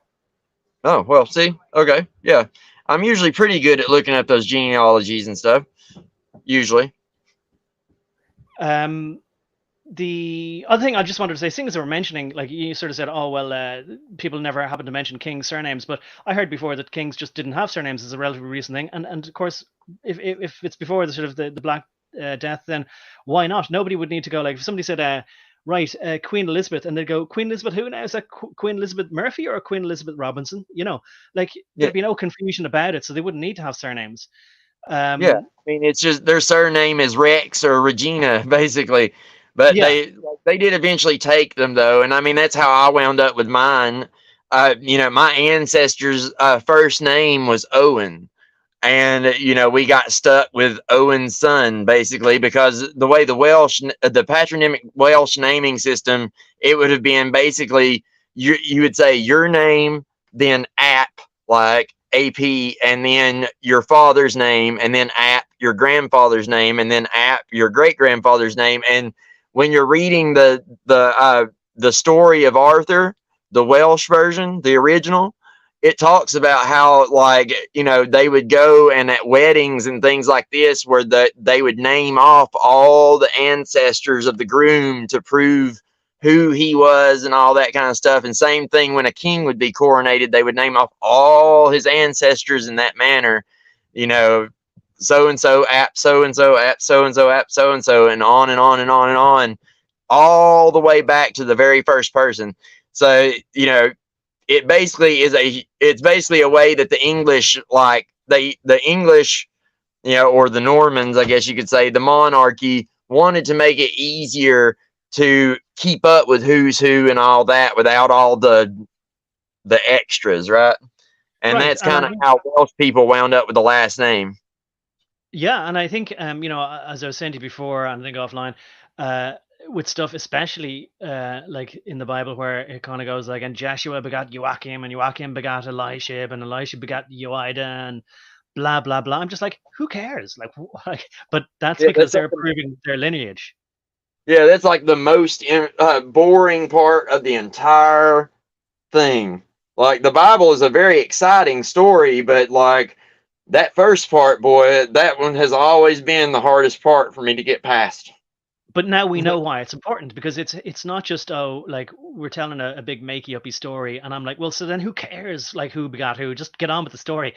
But it's a historical document. That's why they're trying to pass on something to future generations, and we're kind of going, blah, blah, blah, boring. What's on the sports channel, Yeah, exactly. And, I mean, some of the stuff I had sent you, had to do with that. Like, the Oera book talks about it, I do believe, and I know the Historiam Britannicum does, where it lays out all the way back to Noah and Enoch, who's who and what's what. And it basically it's how the kings of England and everywhere have, it's how they justify their power. Because all the nobility of Europe can trace their genealogy all the way back, and that's what gives them the right to rule in the first place. Right. And look, I don't know if I'm skipping ahead, and I guess I am, but like, I guess that like a huge part of the reason or the motivation for looking into all this is because uh, either I don't know if it's his intent to prove that the people who have been and are on the throne of England or are in control of the Houses of Parliament are illegitimate, or if they did usurp the throne at some point and then wanted to bury that part of history, or if the people who are on the throne just don't want to have to address any inconvenient facts like this, which is why there's a big conspiracy about what seems to be a very deliberate effort to dissuade, in most strenuous ways, people from looking into this stuff. Baram and Blackett were attacked, or their house was, looks like it was, set on fire with arson and this sort of thing. Any point in getting into that now, or we're skipping ahead of stuff? I mean, it's skipping a little ahead, but I mean, I can lay out why I think that these kind of things are being done. Uh, I think it's a compound issue. One thing is like Henry, I think it was Henry II, who was, trying to justify his rule of all England, and it's kind of one of those things where Arthur needed to be the king of all England, not just the king of Glamorgan and Gwent and etc. and Powys. Like it needed to be all England so that he had the right to rule all that. I think it has to do with America and who has claim to what over here. And, I also think it has to do with the fact, like, overall, that they want to create a one world globalist system. And that one world globalist system is going to be harder if people are somewhat tribal and proud of who they are and nationalistic, etc. So, and all these kind of things we're talking about, like these stories, that's really what they're meant to do, is to awaken that in people and, and kind of bring that back. So I would think that's why they don't want it out there. Right. So I mean, that's another way of understanding that they might just say, look, it just confuses things, might get people to be nationalistic again, and we're trying to move in the opposite direction. The company or the top corporation has decided it wants to merge all the departments. Yes, and it doesn't care what you think about it. Yeah, is basically how that shakes out. Yeah. Now look, somebody's mentioned Colburn, and we better just say, look, that is the name. It might mean other things in different contexts, but it is the name for the system of writing, what we're calling Welsh, the Old Welsh alphabet. That's basically it, isn't it? Yes. That's the Old Welsh alphabet, and it's been found all over the eastern United States and a little bit in the Midwest too. If it's not been found further. And again, like, I suppose I have a picture of it here, which I'll bring up now in a second. Looking at Ohm stuff there. There it is on screen. So that's the Welsh thing, but also, and I'll find it again maybe when you're talking, and have a time, because I'm just not very good at looking through stuff while talking. But there are some stones that were found in the United States, which, look, I'm going to say from the skeptical point of view, because you would say this as well. There is obviously the theory that people would independently just derive the best way of scratching at a stone, or would they might go with the grain or maybe against the grain, and they would not make letters that are curved like S or like E, like lowercase e or things like this, that they would choose letters that were straight lines mostly. So you could say that it's always possible that people would just naturally sort of derive or evolve the same systems of writing independently, or you could make the conclusion that, oh, it must be the same alphabet. Now, what Baram and Wilson and Blackett are claiming is that they went to the trouble of looking at various things from Troy, artifacts from Troy, from Etruria or the Etruscan Tuscany area, and Wales and England, and actually decoding say inscriptions that were on pictorial scenes. And so, look, whether they provide that specific specificity as to how they translated in the book, I don't know, because I haven't read it. But I know that other people are saying, oh, they're just they're just expecting us to take their word for it. Where do you fall on that, whether it is the same alphabet on both sides of the Atlantic or not? I mean, it looks similar to me, and but like the thing I would say also is when you take the histories and apply them like what our ancestors said, it matches up. It's like, if it was just the scratchings on rock by themselves, it would probably mean far less. But when you take the fact that these scratchings are on the rocks, and if you follow these stories, like, all the places that are supposed to be there are there, all the people that are there talk about the histories that they're supposed to talk about in the way they're supposed to talk about them, their mythologies and stuff match up. So, if you take them on face value to be true, then things aren't confusing at all.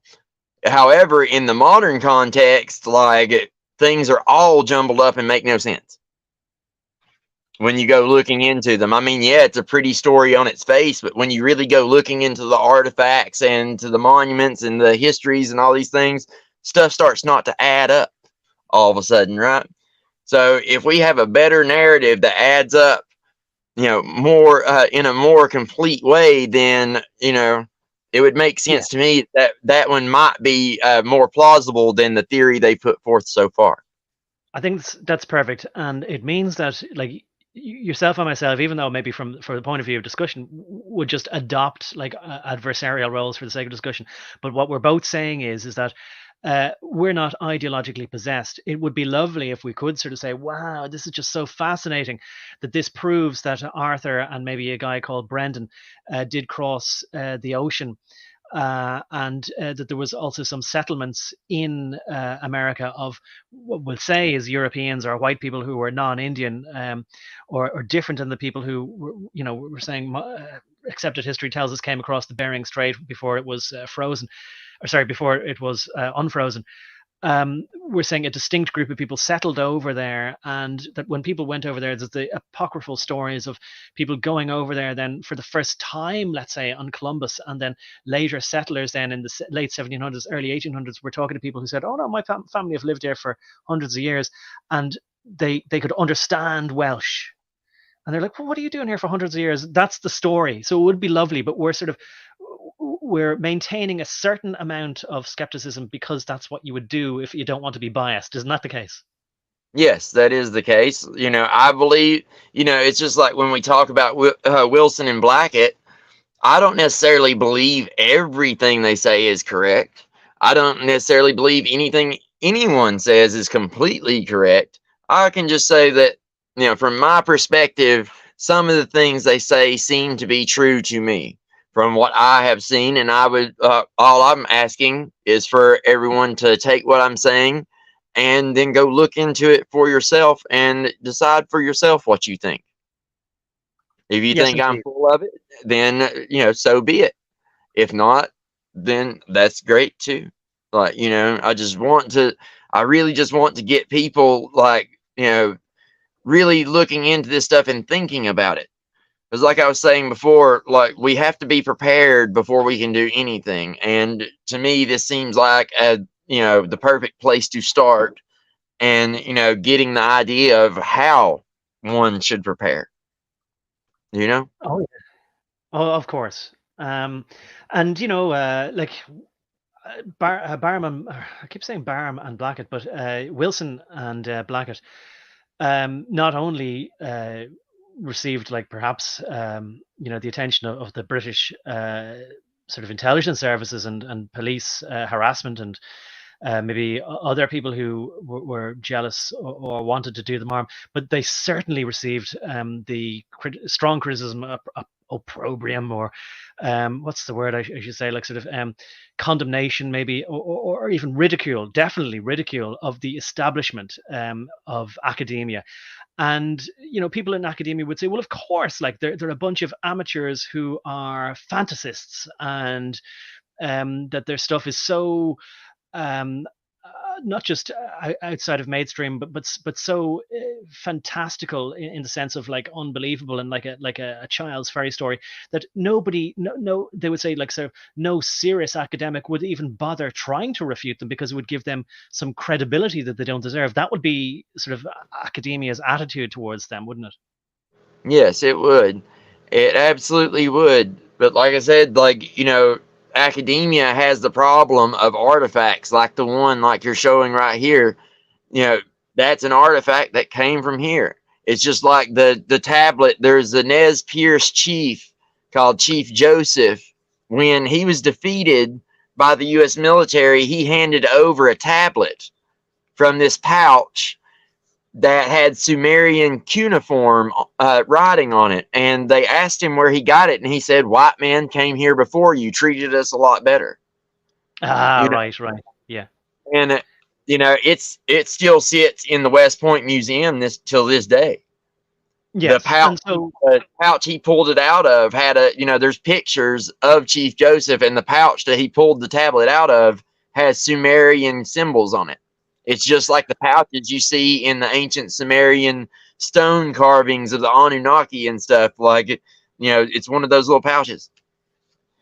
Yes, so I mean, again, cuneiform wouldn't be a million miles like this, and it's generally sort of like straight lines, or I mean, I figure like ortho means correct, but it also means straight or right angles, and so it's all scratchy lines basically.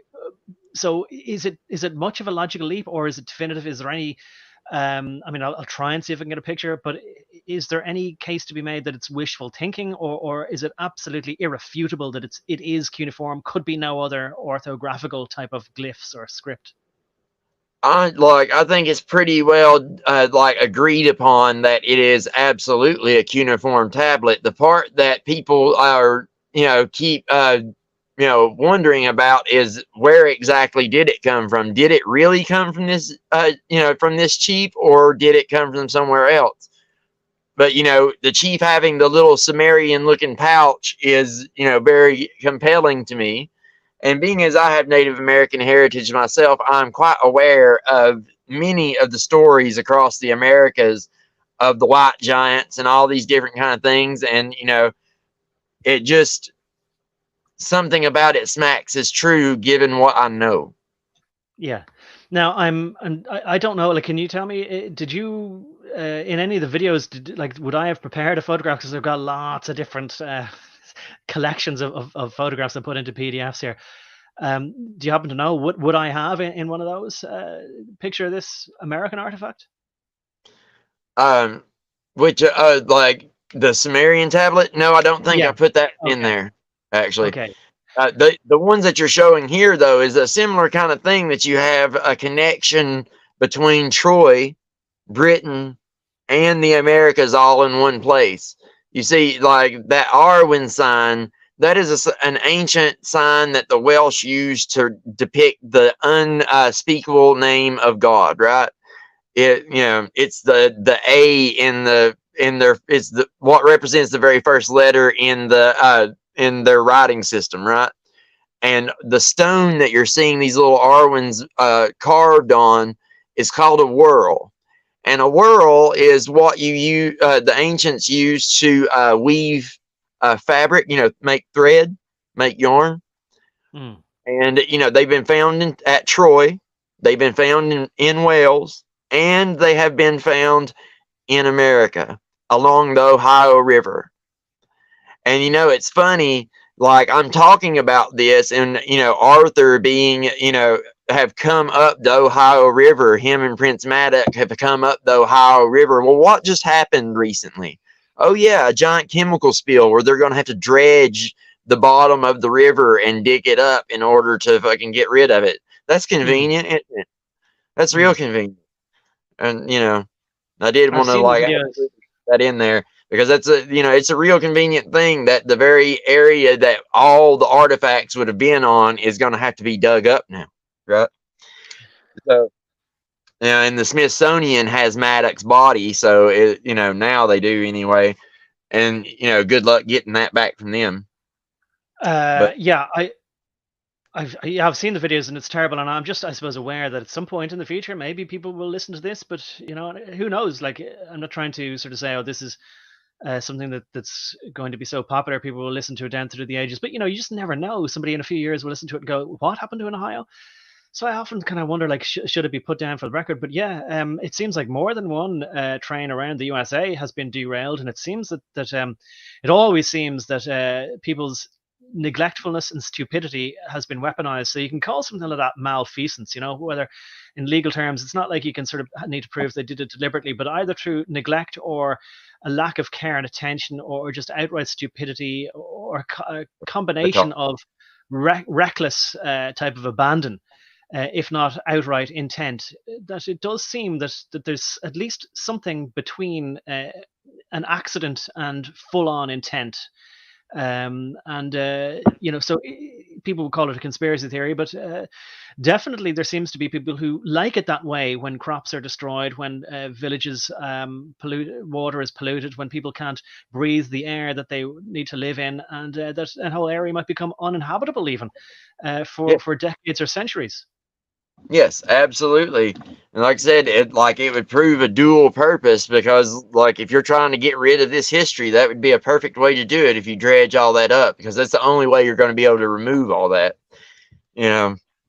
Suppose this is a far off tangent, but but very much it is a problem that needs to be stated, like where these artifacts are or would be, where we might find the most artifacts. Like it's in danger right now just from the things that have happened, the work that they're fixing to do. They might dig stuff up actually as they're dredging, so it is somewhat pertinent, I would guess.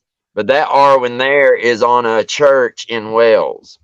Yes. Now, I have to say, and I'll totally easily take the skeptical part here, when somebody says, oh, look, the same glyph or inscription is found on a church door in Wales as is found on a Trojan circular stone. I would say, well, I mean, you can't copyright an arrow. That's just an arrow. And so therefore, I wouldn't assume that it's the same script. Oh, look, it's exactly the same symbol. I would have sort of said that's definitely something that people don't need to share their culture in order to come up with independently. What do you say to that? Yeah, I mean, it's absolutely possible. Yes, absolutely. But again, I would say that, when you couple it with what the British histories say, and all the other evidence, it becomes a little bit harder to refute. Good. Well, what about this using it to make yarn? I don't understand how something like that is useful for making yarn. Can you explain that in some way? Well, I mean, you're gonna okay, you see the spool that she has in her hand up there, well, the whirl is down there at the bottom underneath her right hand. See dangling down there? It would be tied to the end of the yarn as a counter. It's a weight at the end of the yarn to hold tension on it and allow you to spin it. It's how they did it before there was a spinning wheel. Yes. And are the scratches functional, or they just remind you of God while you work, or what do you think? I would say that they're probably they probably are using them as some sort of glyph magic, if I had to guess. Asking God to bless it, or it could be something as simple as telling you which direction to spin it. I don't know, but I would say it was probably more likely they were using glyph magic.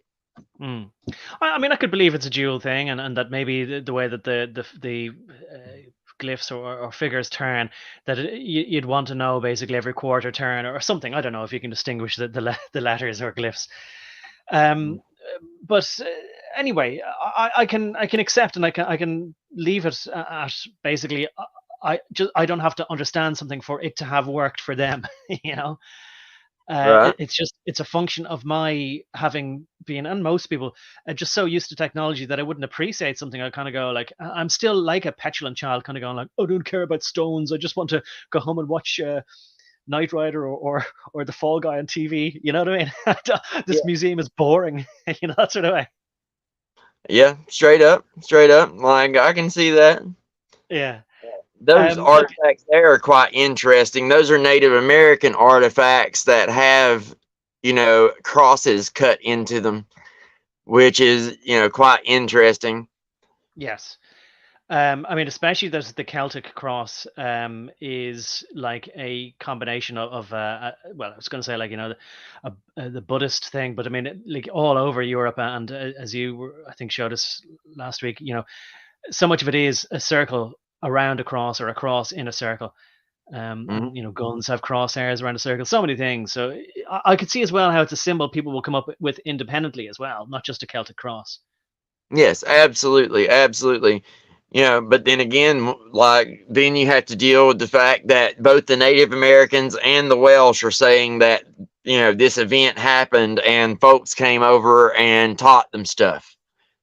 Not to mention donated a little bit of their DNA to the Native Americans. So it's when you couple it with the story, it becomes more compelling. On its own, it's not that much. It's just something that's kind of interesting. But once you find out that both cultures have this like joint, like, mythology, history, whatever you want to call it, it starts to raise some more questions. Yeah, it's points of corroboration where, with enough anecdotal evidence, as they say, it becomes data. Can I flash through a few more comments, because I don't know how far I'm behind. The way this does it is it sort of holds it and then it just says there's new comments, and then if you click new comments, it's going to blast them by. I have to say though, I'm so glad to have this problem that people are making comments. Yes. But Absolutely. so yeah, but just I'll flash them up on screen. I forget what that's in context with. Finally, someone said it. I don't know what it is. We said at some point, or if it's somebody in the comments and something that Flem is the dead giveaway. Well, I know that Welsh sounds very guttural, just from the back of the throat. I mean by that, and so does the Celtic language, as in like Scots and Irish. Although I'm understanding more and more now why, even though they say Welsh is a Celtic language, it isn't. It derived independently or split independently way back in Thracia or Troy or Scythia or whatever. That's why it doesn't sound like it at all. Yeah, it goes way back when the Indo-European languages first started splitting. Right, so it's not really a Celtic language. But anyway, he could be talking about the Welsh, or whatever, which I think approximates to something like good morning or whatever. I don't know, or maybe it's just what I think is a pastiche of it, and I can't say that name of the long train station, that's famous in Wales. Like, maybe that's what it is. Whatever, maybe that's what he's talking about anyway. And oh, definitely. I mean, it's ridiculous with the two L's, and I mean, we think that Germanic names are long, but a lot of the Welsh place names are really, really long. But it's the same idea. You can stick all the information about what the place is and who's buried there and what's done there and all that sort of stuff. What tribe settled it? So Wrexham FC. Look, I'm not so big on the old English soccer ball. So he's saying maybe that's the answer. Maybe that's the answer. What he was saying to JC, or sorry, he was saying to A from Australia. Wales is rather prominent right now, with Wrexham FC being owned by Reynolds. I don't know. And then Sunak. So that's how far back we are anyway with Sunak. Yeah. There's Jack saying cheers. He's saying whites are extremely diverse.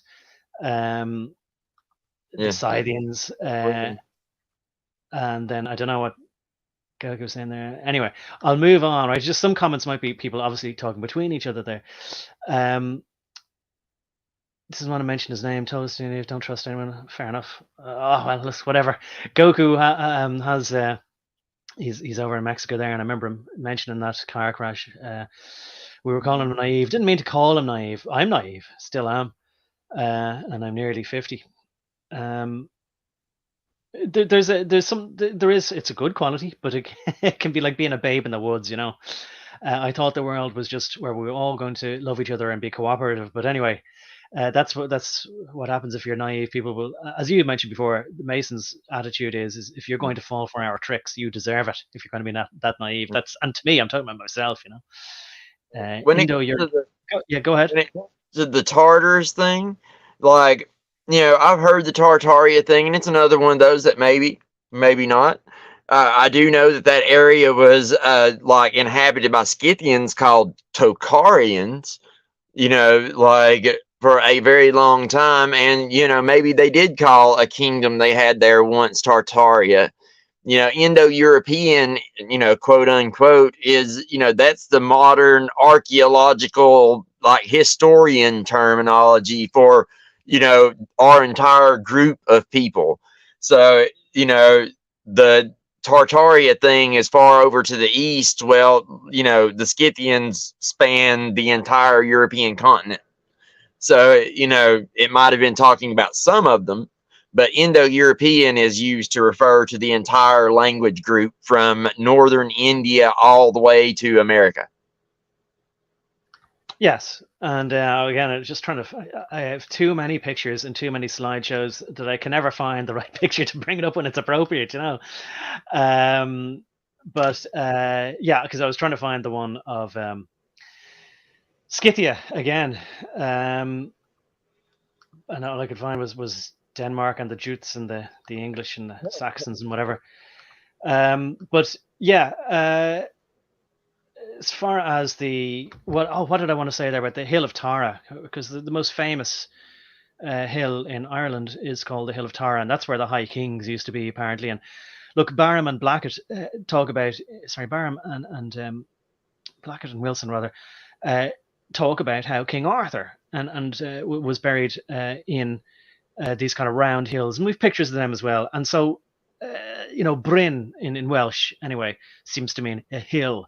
But it seems to describe, you know, there was a yellow hill as well, like the features of it describe this roundy hill, and they are man-made earth mounds where it could be multi-purpose, not just where they bury people, but they go there and maybe have maybe man-made caves even, or they dig a bit of rock where, as you mentioned before, they go in there and they decide to have, they pray to have a lucid dream where their ancestors might talk to them, advise them about what they should do in the future and this kind of stuff. So no wonder that's where the kings would be and considered to be holy places, or there'd be druidic type of culture there and that sort of stuff. Yeah, and that's why they say the Fae like hang around those mounds and stuff, because the Fae are basically the spirits of your ancestors type thing. Is one of the, like, you know, that's one of the classifications of what a Fae can be. You know, a Fae like refers to a bunch of different types of beings, right? So, I So thought you were going to say it's not a fairy those, fort, is it? A Fae is yeah, not a fairy fort, is it? Is it? yeah, well, Fae is a name of, like, that's the classification of type beings that fairies fall under, yes. But like those kind of burial mounds are supposed to be entrances to the other world where, you know, fairies and the Fae and all these other things dwell, right? So it's an entrance, like gateway, as if you will, like where you can, you know, through your dream state, you can, you know, go into the other world, right? Yeah. Especially on days like Samhain, you know, that's Yeah. like part of that tradition. But, you know, like I was just looking here and, you know, where we were talking about Brutus there, like, you know, and Gog Magog earlier.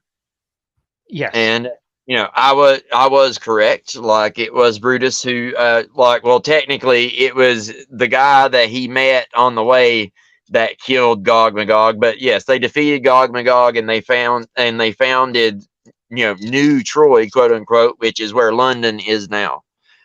You know, I see. Well, before I forget, can I just mention then that anybody who has looked at silver or gold and wondered whether they should have invested any of it before I would say by this stage at least went up 50% after March 2020. That they would measure it in Troy ounces, not regular ounces, not UK or British ounces or US ounces, Troy ounces. And to me, that harkens back to a standard that they're saying none of this sort of modern age Britain or US or whatever. No, back to the original gold standard, and that was Troy. yeah, like, you know, Troy was supposed to be like, you know, that one of those shining cities on the hill type thing. And you know, the new Troy was supposed to be, you know, it's supposed to be a refuge for our people, and it, like, you know, it ended up for whatever reason, which in my opinion, the reason that Britain has been invaded so many times is because of its rich seam of tin, for one. You know, if you're going to make bronze, you need tin, and tin is really, really rare. But, you know, it's not that rare in Cornwall. So it's naturally in the ground. Tin is naturally in the ground in Cornwall. Is that what you're saying? Yes, like that's the tin capital of Britain is Cornwall. Okay. Well, look, just to remind people, and like, I mean, I wouldn't have cared in the slightest about this, you know, all my life, really. I just took so many things for granted, but just to let people know anyway that you get bronze by adding copper and tin, and it's roughly, as far as I remember, something like 12% tin to Yeah. copper. Yeah, for a sword, it would be around about 12%. For like a pot or something like that, it would be less. Okay. Yeah, which And they need. Like, what it really came down to is like when they were living in Italy, they were using, and the Levant area, they were using arsenic bronze, which the fumes from it would kill the blacksmiths, or the bronze smiths or whatnot.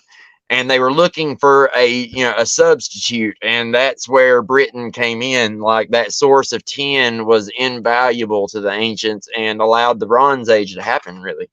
right. And look, as you reminded me, I shouldn't just state it as definitively. It's purely just me surmising, and it's a theory that the Chalcolithic age, as they're sort of saying, something like Chalcos anyway, is the Greek for copper. It reminds me of kalos for heat, and I wonder if the things are interrelated, those two words, or sound similar, because you would be heating up copper with other stuff to create metallurgy. And like, again, I wouldn't have cared. It wouldn't have bothered me that I was ignorant about it. But copper is quite soft. We think that copper pipes are tough, but you can bend them quite easily. And so if you're going to make a sword or a chisel, and this is the joke in Egyptology, that you don't carve stone with copper chisels because your chisels would just bend. So you have to develop harder material before you can fight anybody, run a sword through anybody, cut anybody's arm off, or indeed Copper to make swords. They were just, well, I use the term sword loosely. You're talking about daggers that are 6-7 inches long, or maybe a little longer.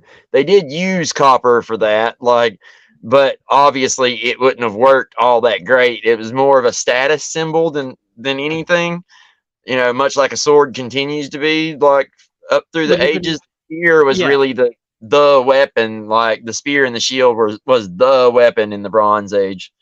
Well, you can certainly imagine that if somebody did make a spear or a copper-tipped wooden spear or sword made out of copper, that if they wanted to make it sturdy enough to really do somebody damage, or maybe kind of chop off their arm or something, well, certainly to get through bone or whatever they wanted to do, or run it through somebody's rib cage, that to be sure of it, you'd have to have a really thick lump of copper, which would be too heavy to wield. But if you can make something stronger and you add this impurity, then you've just upgraded your weapons. So it's like going from a single shot musket to some kind of maybe, I'm thinking of from the American Civil War, that Gatling gun where you wind it, you can then take on a whole army. Well, people underestimate how important this stuff was to the ancient world. Like, for instance, tin. Tin or bronze, either one, were, I think they were worth like 10 or 12 times what gold or what silver was. And like 5 times more than gold, because it was so hard to come by. And, it drove almost all the decisions of the ancient world, like as far as wars and resettlements and things like that, because you got to think, in order to have an empire and, run a war machine, you need weapons. Well, if you're in the Bronze Age, that means you need copper and tin. Well, that means you need to not only control the areas that has the copper and the tin, but you need to be able to keep control of it, as well as have enough people to mine it and smelt it and all those other kind of things, which is why we wind up in the Iron Age. Once iron, ore, was discovered in the ground, it made it to where people who didn't have access to the tin and the copper areas were able to make weapons. So it changed, iron changed the whole game. But it has, people think that it's because steel is just, steel sword is just so much better. But it's kind of a trade-off, because, you can take a bronze sword and put it through a car door, for instance. You can chop through a shield just fine. They're a lot tougher than what people give them credit for. And it's just one of those things where you're trading things off. Like, if you put a copper sword in the ground and it's not acidic, as long as it doesn't encounter seawater or anything acidic, bronze will just turn green. And then 2,000 years later, you can clean it off and it'll be just as good as it was when you put it in the ground. Right? Yeah. Which is why is where you see so many cathedrals and I suppose like when I'm thinking of like St. Paul's and but anyway, it doesn't matter. So many domed places that are made in copper and deliberately intended to go green. Yes, because that green coating will protect the metal itself. That's why the Statue of Liberty was made out of copper. It turned green, and but still Perfect example. they still have to like protect the Statue of Liberty though, because the seawater will corrode bronze and copper if it stays there long enough. So they do have to do maintenance here and there, but the green does help. Yeah.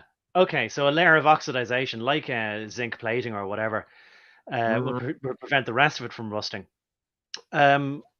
There's your sword again. And look, and just to sort of say, like, again, it's only just a surmisation, a suggestion on my part, that Aeneas being so like anneal and being the Latin for copper might be sort of proto-human for the whole process of making brass weaponry. So he may it could be interrelated. I know the fallen it was the fallen angel Azrael, like I do believe, or Azazel. Yes, Azazel, who taught us how to make weapons and swords and spears and shields and armor and all of that. If I'm not mistaken, but yes, it could be related. Like I would have to really look it up, to be sure. Oh yeah, and it's conjecture on my part, and it was just when I saw it, I went, "Oh, Aeneas, anneal," and then the Latin Aeneas is copper, but it can mean bronze or brass. I looked up the etymology of that, so I just think that on face it would be worthwhile looking into that. I don't know how exactly you prove it, but what I can say is that I found no etymology that says it, but I found plenty of conjecture where there was lots of different conjectures to where the name of Aeneas comes from, the hero, but none of them seemed anywhere near as straightforward as just comparing it to copper. Why not? And bronze, Right. Well, I mean, these names do matter. I mean, for instance, Cornwall, where you get the 10 from, the guy that I was telling you that Brutus met on his way, the guy with the first crew of Trojans that he picked up, not the slaves, but the guys that were led by Cornelius. Well, he's where you get the name Cornwall from, because once Brutus took over the island, he gave Cornwall to Cornelius. I see. So it got the name Cornwall. It was divided, like he divided it into 3 parts. Like Britain was divided into 3 parts, and he split it amongst his family and friends, basically. And it's kind of still been the Celtic way of doing things for a long time. Was to still like share stuff like that.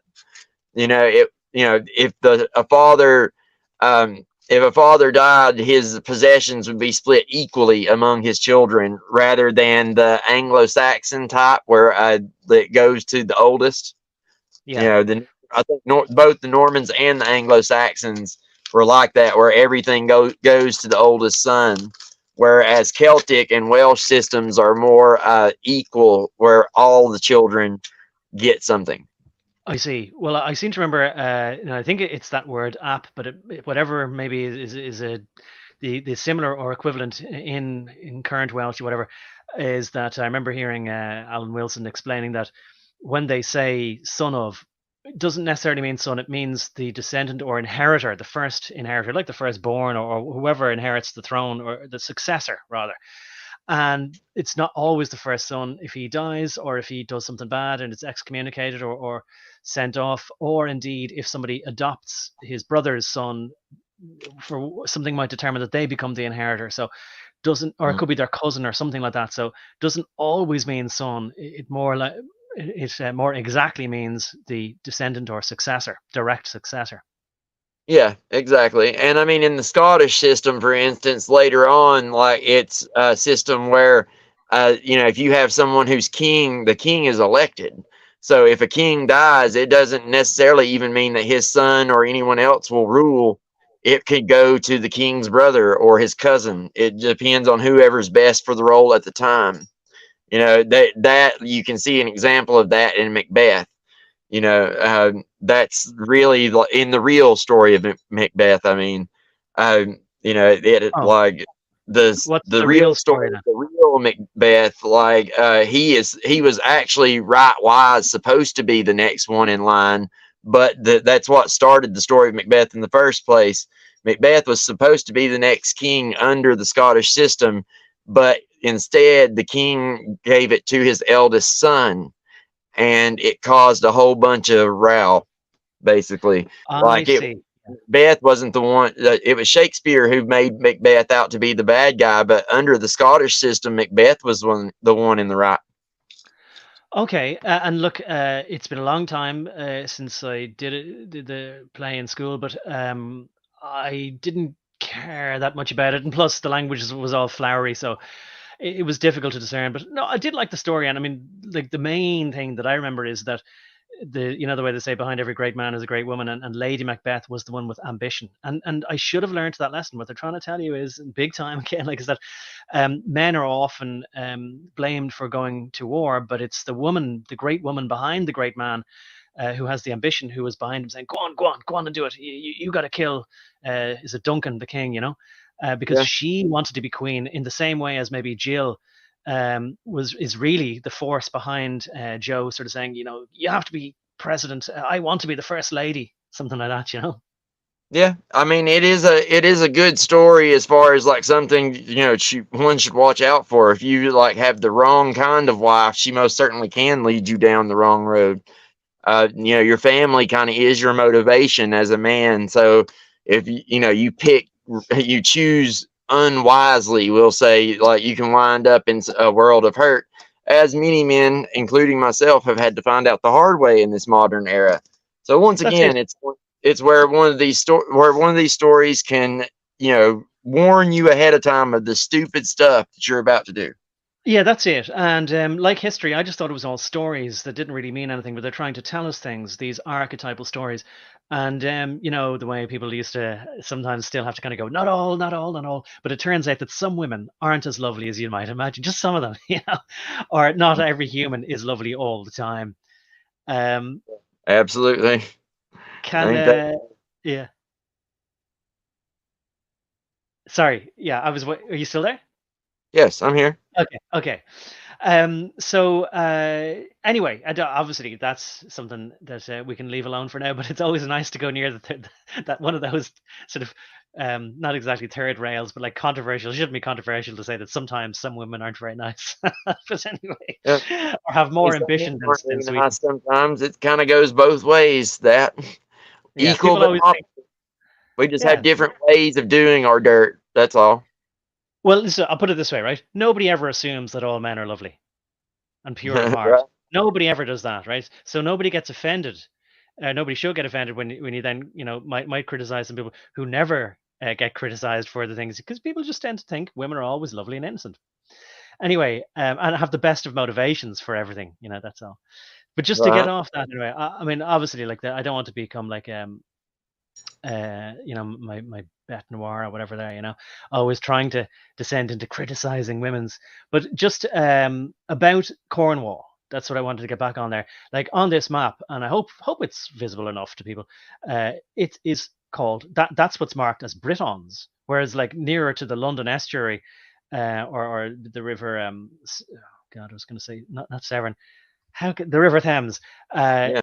Is marked English and Saxons over there, but the Britons are in Cornwall and Devon, I suppose. Yes. Because everyone was pushed east, or I mean west, when the Anglo Saxons landed in the east there. So absolutely, they landed in New Troy and pushed the Trojans out. And Okay, now I would have thought as well that because if you would come up out of the Mediterranean and then travel north or northeast a little bit, sorry, yeah, northeast, that the first spit of land you would come to, well, I suppose just beyond that part of Brittany and Normandy would be Cornwall. So that maybe that would be like the home place of the Britons, and they would have expanded then eastwards into the rest of the island of Britain or England, but then they were pushed back to their sort of what's the word, where you sort of say, well, that's the place where you're strongest or your originating place. mm-hmm. True that. True that. You know, and we were talking about that history of the Historiam Brittonum. Oh yeah. It's a very important work. It's by a monk named Nennius, and he attempts to basically lay down the histories, and, compile all the histories from all the the church fathers at the time, and just basically every source he could get a hold of, just to try and compile all these histories together. And he lays out basically everything one would need to know about the history of Britain, the how many kingdoms it was broken up into, how many little what do they call it?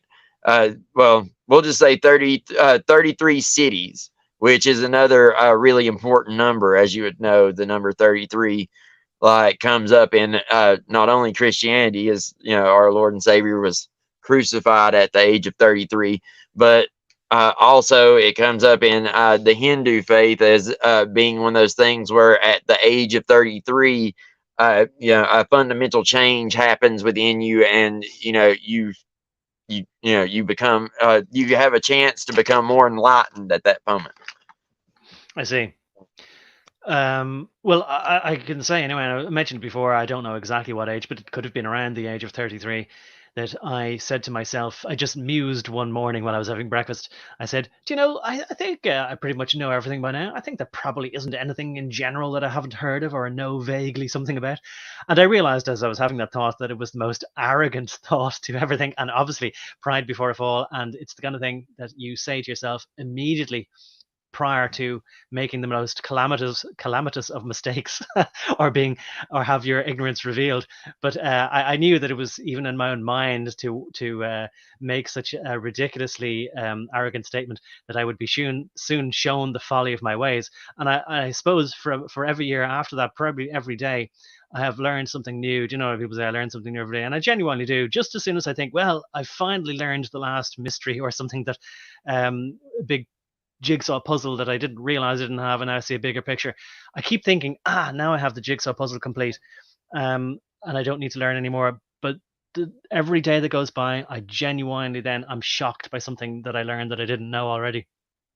Yes, absolutely. And that learning is kind of my thing. That's why I know so much is about so much, is because it's always been a hobby of mine, I guess. I've always liked learning things if it interests me anyway. Just Yeah, that over the last decade or two, all of this kind of stuff has been, has become more and more important to me, I suppose, because I've realized its value. yeah, I think it means something. In the past, as I said already in this stream, it all just seemed like frivolous and irrelevant. That was the main thing, absolutely irrelevant, because I thought that I was born in the color age, everybody who lived before me, and because I saw everything, although I didn't realize it, through the lens of the television tube. And we had a color TV, although still we had black and white TVs, and you know, we weren't a rich family, so that if we went anywhere, we either didn't have a TV or there was a portable color TV, and there was nothing on TV anyway before 6 p.m. or whatever, that sort of way. Mm. But I still thought that history stuff, anything that happened before I was born, was in black and white, and therefore irrelevant, boring, not worth watching, and meant nothing, had no relevance to the present. But we're saying it absolutely does. And I think it's only when you feel the relevance of it that you then want to learn more and fill in the terribly embarrassing gaps in your knowledge, which is why I think people get so embarrassed, especially when they are credentialed and members of prestigious institutes and of universities and academia. That's why they get so embarrassed if you point out very obvious I was going to say holes, but very obvious sort of almost like failings or missing aspects of their knowledge. Yeah. Right. I'm not afraid to, for people to point out missing aspects of my knowledge, especially like if they have, the correct information to put in there.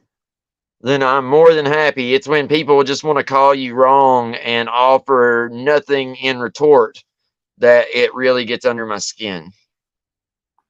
Yeah.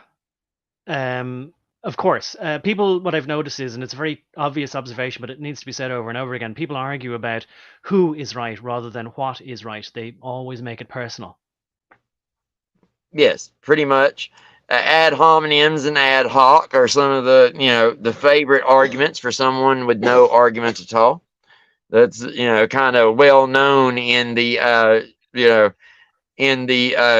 philosophical sector, I guess you could say.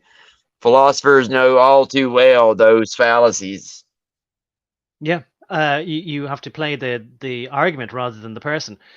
And people would, it'd be like if it's a sport, it's a low blow if you start trying to malign the character of your interlocutor to try and prove that whatever they're saying must be wrong because they're of such low character, ill repute. You try and prove that they're wrong by saying, well, I mean, I saw him having an affair with somebody, or he drinks too much, so whatever he's saying has to be nonsense about history. Yeah, yeah. Like I mean, yeah.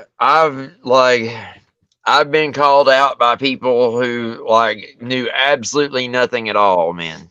Like absolutely nothing at all, and basically what they do is they just repeat the mainstream narrative, like whatever it was the textbook told them. They just kind of like yell that at you over and over again, like yelling it at you in an ever louder like volume is going to somehow change what they said or make it more amenable to you in some way, Yeah. which I don't understand the logic, but more power to them, I guess.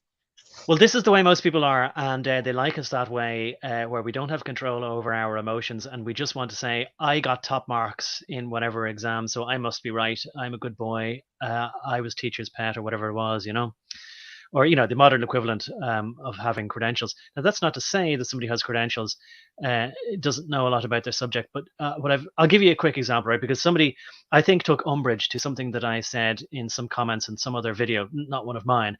And they came to my channel and they looked at a comment that somebody else had made, which I agreed with. And it was about, it's a video that I just did there yesterday, the second part of what I called Lives of, oh God, cannot even remember my own channel videos. But it's the quote by Thoreau, Lives of Silent, but it's not anguish. But anyway, quiet despair, something like that. And there was a female soldier who was saying, well, I did a history degree, then I did a master's in some other aspect of history and so on and so on.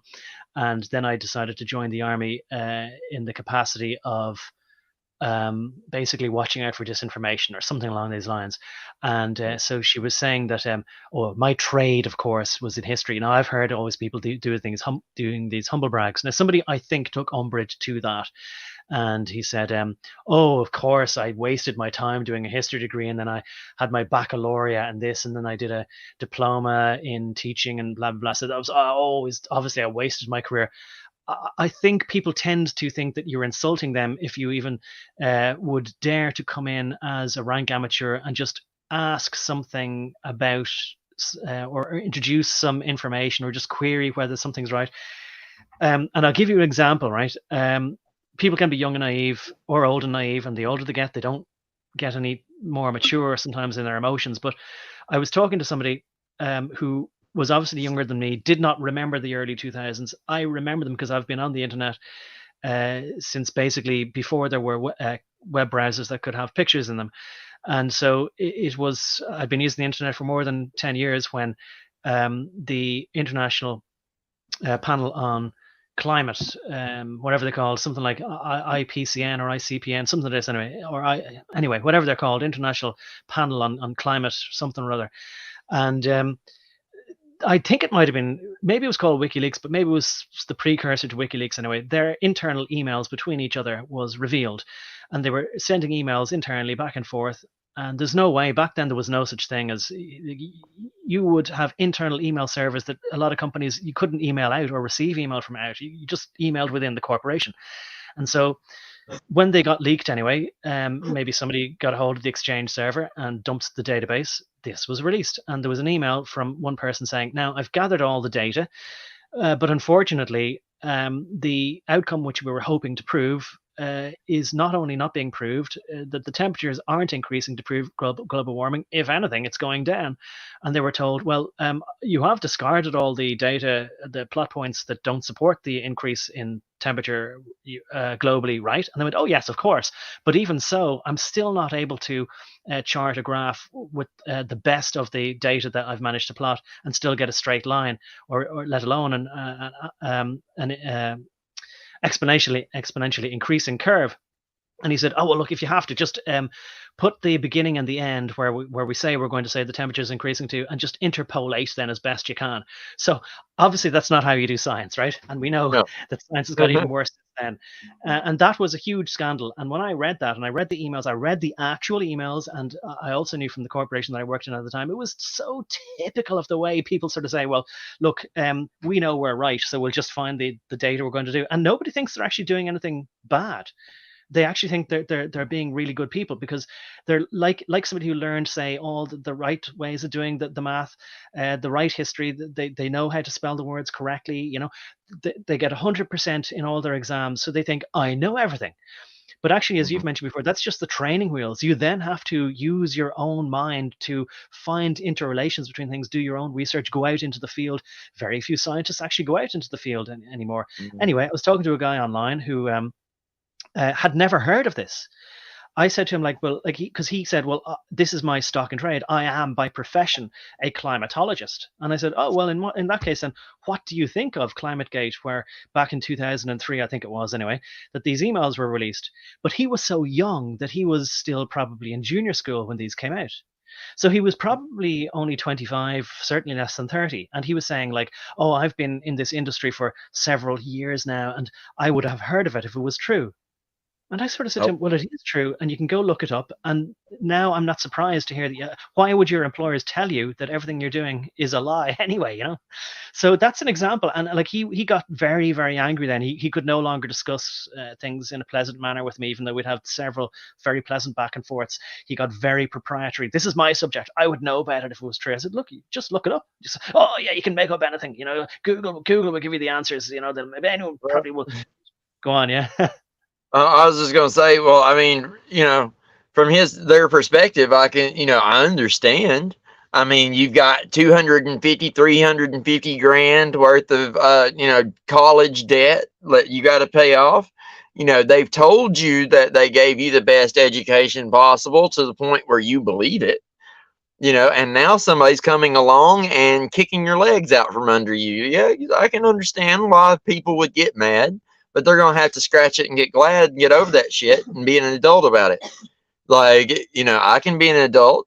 It's just like somebody in the chat the other day, like, you know, wanted to come out and start, you know, calling names, you know, ad hominem, ad hoc, all these, you know, different fallacies. You know, I told him, you know, you don't have to act like a child. Well, after I refuted what he had to say, I told him, you know, you don't have to act like a child, like, you know, because that's what children do. Children go calling names and all that when, you know, they run out of anything else to say, you know.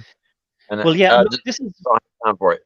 This is the surprising thing, that, like, to a lesser or greater degree, nobody is fully mature, and even the most sort of stoic and calm of adults can, if the correct buttons are pushed, revert into sort of juvenile state, like not just, you know, high school, but you know, scrapping in the schoolyard as though they were 5, 6, 7, 8-year-olds, you know, pulling each other's hair. That's what people revert to, and surprisingly quickly. And it doesn't matter how credentialed or revered they are. It's amazing that, you know, one of the lessons that I learned very late in life is that people might get older, but they don't necessarily get any wiser or more mature. They're just the same children who are prone to tantrums in adult bodies. A lot of times, yes. And it's you know, it's these experiences, these, like, you know, these life experiences that they're missing that, you know, causes them to grow up. You know, it's a catalyst type situation. It's really inner alchemy is what it is. You know, you have to have the alchemical fire, that there has to be an event or something that, like, you know, that sparks it. You know, like Jordan Peterson talks about, like, you know, you need to go on your hero's journey and, you know, to slay your dragon. And, that journey is what molds you into the hero. You're not the hero when you leave your village. You're just a dumb, weak kid who can't even pick up a sword. But by the time you get to the dragon, by the time you fought your way to the dragon through all the trials and tribulations that you're going to face, that's what turns you into the hero. You see, and we've lost that. Yeah. And I think maybe that's why myself and maybe many other people out there, men and women, I suppose, as well. Women want to go on the journeys. They don't want just to stay in castles and be rescued. A lot of women want to make that hero's journey as well. And so I think that I'm not alone in having previously sort of said either what is the meaning of life or what is my purpose in the world. And if you don't know either, if you can't find meaning in life and if you can't find a purpose for yourself, then you are sort of lost at sea with no compass. And it's the same as maybe if you're on land being uprooted. And that's the kind of mental state they'd like us to be in as well. Yes. Well, the mental state I would like to get everybody into is the fact that you always have purpose, in the fact that, well, right now in the world, like all around you is like all the things going on right now are all like indicators that, like, something needs to be done.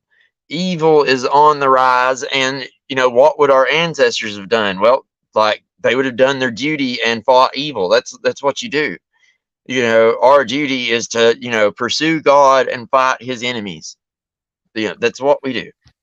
And and regardless of if you can fight or not, there's something else you can contribute to. Maybe all you can do like is sew the armor together for the people who do fight, but you're still contributing something to the fight. Yes.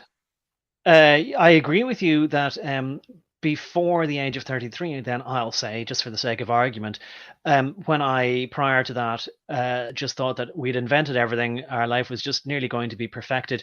And I did regret, though, that I felt that I was too young to have discovered new lands by ship, and too old to have done that, and too young to be, didn't look like we were going to be going to space anytime soon. So I kind of thought, damn, I was born in the wrong century.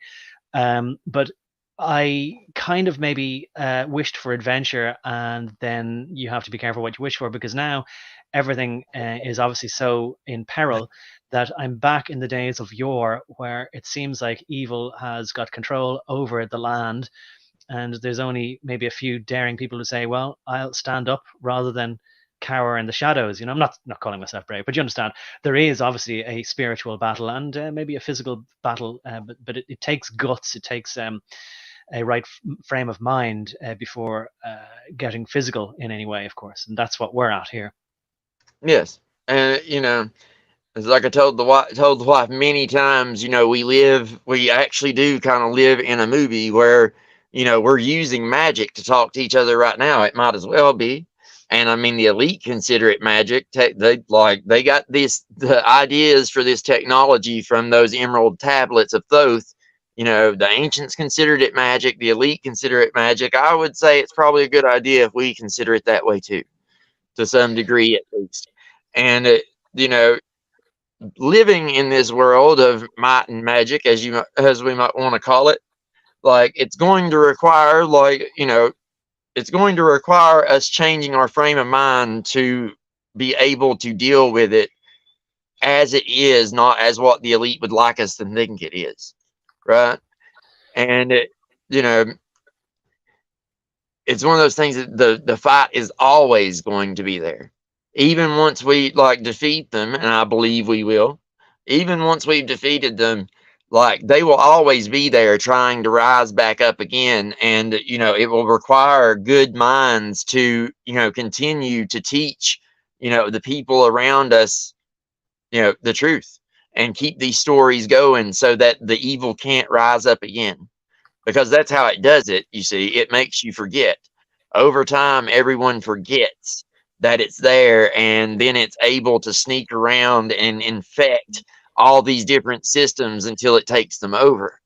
Yes. So, kind of make an analogy there. People like talk about saying, they learned maybe the phrase from The Usual Suspects about the greatest trick the devil ever pulled was to convince people he doesn't exist. And I can think of two then examples out of fairy tales. Of course, there's Troy, where they say, beware of the Greeks bearing gifts. And as a child, when people told me the story of Troy and that how the Greeks, or well, rather the Spartans were outside the walls of Troy and attacking Troy, and they'd fought a pitched battle for ages. There was a siege, and then the Spartans said, "Look, I tell you what, you've resisted us very bravely. We give up. We're going to go home." But one last thing, we just thought we'd sort of mark our gratitude to you by leaving you this massive horse that obviously contains people inside it. And when you push it through the gates, we will then come out of it during the night. I said to my parents as a child, that's obviously nonsense because nobody would be that stupid. And fast forward many years later, and now I can totally believe why people would be absolutely that stupid, because people have memories like goldfish. Yeah. Even in an age where, like, these stories existed, people are still people. We like to think in the modern era we came so far from our ignorant, stupid ancestors, but no, we just have technology. Everything else is pretty much exactly the same, other than the fact that we're way more debauched and stupid than they were when it came to, philosophy and symbology and morals and warfare and just the ins and outs of the universe itself. I mean, they had so much more like in-depth knowledge of the world around them than we do. I mean, yes, maybe as a society, as a whole, we've gathered all this knowledge on the internet and all this other kind of stuff, but as individuals, how many people actually know any of this stuff, and how many people are actually just repeating shit that they've heard from somewhere else? Exactly. Well, unfortunately, what I noticed only quite recently in the last few years is that most people listen to something on TV, they hear an actor saying something, they catch a snippet of the news, and they just try and retain it long enough so that they can repeat it to somebody else in the canteen or over coffee and sound as though they are informed and educated on something. Yes, lots of people do that. Absolutely. I would agree. Lots of people do that. Yeah, I think that's why they like listening to news that is opinion driven, because then they can have their opinions preformed. And if it seems to receive either approval from the co-hosts, or if there's an audience and applause, then they go, oh, that's popular, and all people want to be is popular generally, so they go, that's a popular opinion, and they repeat it, which is why propaganda then, if it's made out to look like the received opinion or the best opinion or a popular opinion, people will repeat whatever is popular. That's why propaganda then develops its own momentum. It's very hard then for people who know better to try and counteract it. Yeah, and it's not even just that. It's like they build it into you. Okay, when you're in school, you play sports. When you're in class, they'll break you up into teams and quiz this side against this side. Then you get out and you watch basketball, you watch football, you watch, or as we would call it here, soccer, or American football. Like any of these team sports, what do? They give you this team mentality where it's always us against them. And, it gives you a very simplistic understanding of how things go. That's why everyone always wants to think, well, if they're attacking the people I dislike, then they must be good, and what they're saying must be true. Yeah. It's confirmation bias. It's this team sports mentality. It's the debauched nature of people and how little they actually know about things, and the fact people, like you said, want to sound smart, so that they just repeat shit. And we're all prideful, so if you try to correct us, we just get mad. It like our nature makes it very difficult for somebody like me or you to talk sense to anyone else. Yeah, when you said that, like, basically you're just reminding us that when people get mad when you try and correct them, that's why you have to really try and dance around it. But also people notice that if you try and circumvent their sort of barriers they've built up for their ego, they see you trying to sidestep that, and then sometimes they get even more angry, trying to say, oh, you're just trying to sweet talk me, I know I'm right, you're just trying to, they think that you're trying to trick them, inveigle them into believing something. So they see you as the deceiver rather than the people who have deceived them. Like Mark Twain said, allegedly anyway, that it's easier to deceive somebody than to convince them that they have been deceived. Well, it's one of those things. I can understand it because I mean, I do even do that to a degree, like, but kind of for a different reason. It's one of those things where I would rather you just come up to me, tell me I'm wrong, and give me your argument so we can debate about it, right? But if somebody tries to sidestep me and play me for the fool, that will piss me off. You Yeah, know what I that mean? happens. Like that Oh, would yeah. insult my intelligence and make me feel like, oh, you think I'm stupid, and I'm going, okay, like, all right, that informs me of what kind of conversation I'm having and with whom I'm having it. Well, it all speaks, yeah, it all speaks to intention then, and but because so many people out there are lying liars, I see it all the time. I know what they're going to say before they've even said it, and then they say it, and I go, no, look, I've heard this before. I know exactly what you're at, and that's what does probably enrage me or make me incensed more than anything else. When somebody thinks that I'm so stupid, they don't even need to try to be clever or original to try and trick me. Yeah, and which it then makes them even more mad because like they realize that you can see through them, and nobody likes it when you're able to tell them what they're going to do before they do it. It seems that everything is set up for us always to be constantly fighting, which absolutely suits the rulers, especially the ones like in the CFR, the WBF, the Trilateral Commission, and whatever else they're amalgamating into. Yes, absolutely. And, it's back again. That's why I think that they, try to destroy our history because, if we knew the real history, like would change the way all of us felt about a lot of things, you know, like those perspectives, everything's about perspective in a lot of ways. Like, if your perspective changes, it can change everything. Oh yeah, for sure. And as I probably said the term, but I'll say it again: the paradigm shift for me with history and everything else before the days of Blackett or before the days of color TV.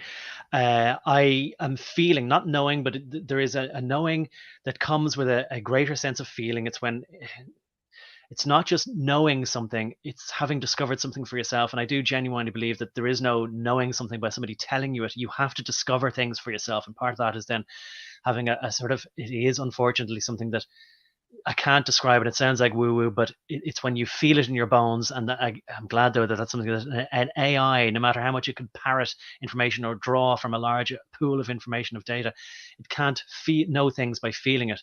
At best, I think it could try and say, "Well, I have a contradiction," if it can be clever enough to know that two things contradict. But I don't anyway, think it can do that. I yeah, don't maybe think anything it's not programmed to do.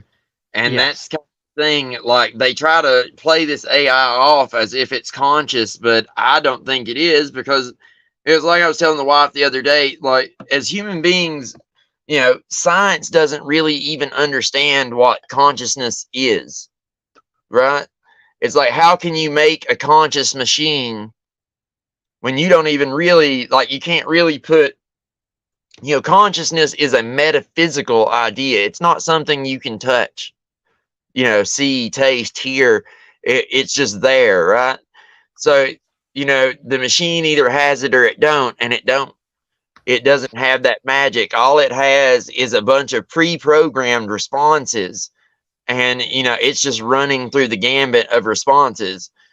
Like it can tell you a lot of things, and it could even interact with you like, it's alive, like it has a consciousness. But at the end of the day, it does not. Well, certainly. And I do remember, like, learning about the Turing test long, long time ago, and also making just rudimentary type of programs whereby basically it was just keyword stuff. Like that, if somebody would say something, you'd look for a few keywords like "hello," "how are you," "how are you feeling." Try and pick up some of those words and then just spit out by random, maybe a choice of one, two, or three phrases.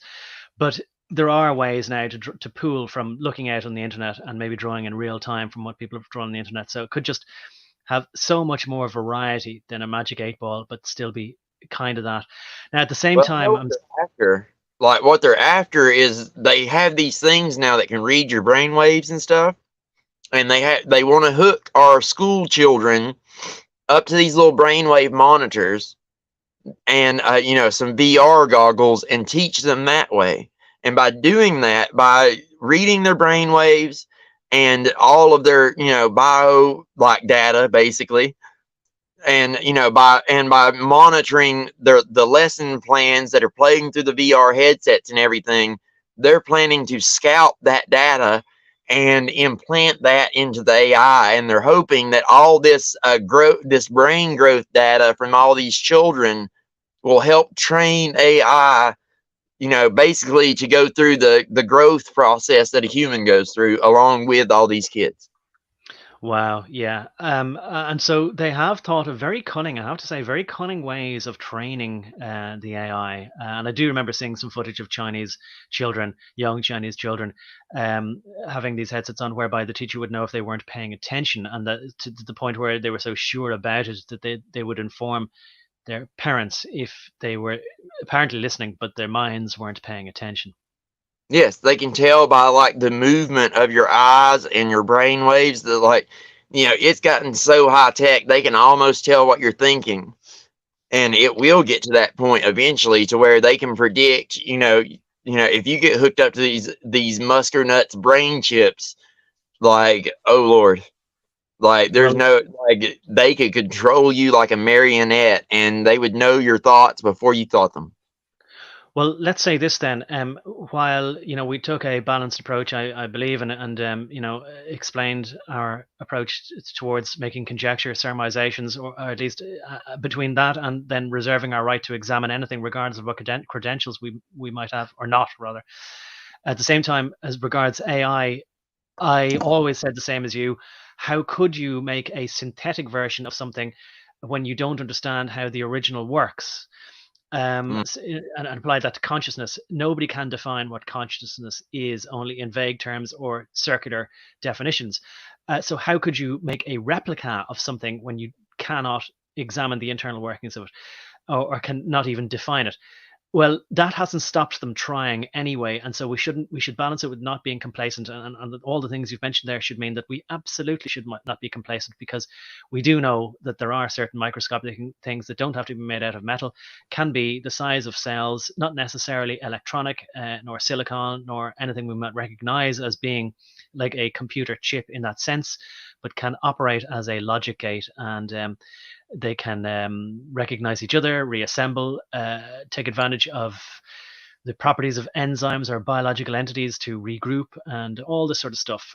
They can be read by external devices. They can emit light, efflorescence, this kind of thing. So we should absolutely not be complacent that many of these people behind the scenes are as stupid as sometimes they act. They feign stupidity when they in front of Congress, when they're called up to kind of go, oh, I didn't know, or we didn't do that, or we call that something else, and all this sort of stuff.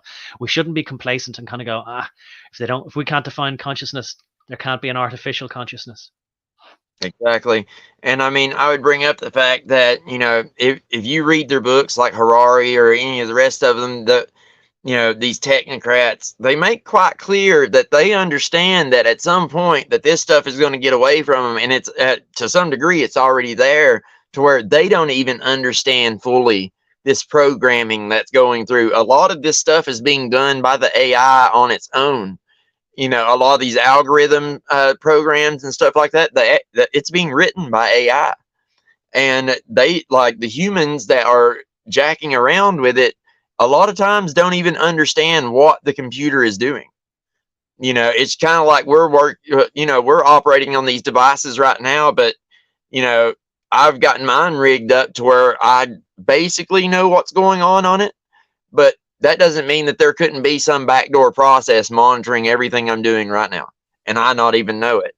It's gotten to a point where these things have gotten to where magic and science are indistinguishable, because Yeah. the difference between magic and science in the first place is, one, you don't know how it works, and the other one, you do understand the processes of how it works.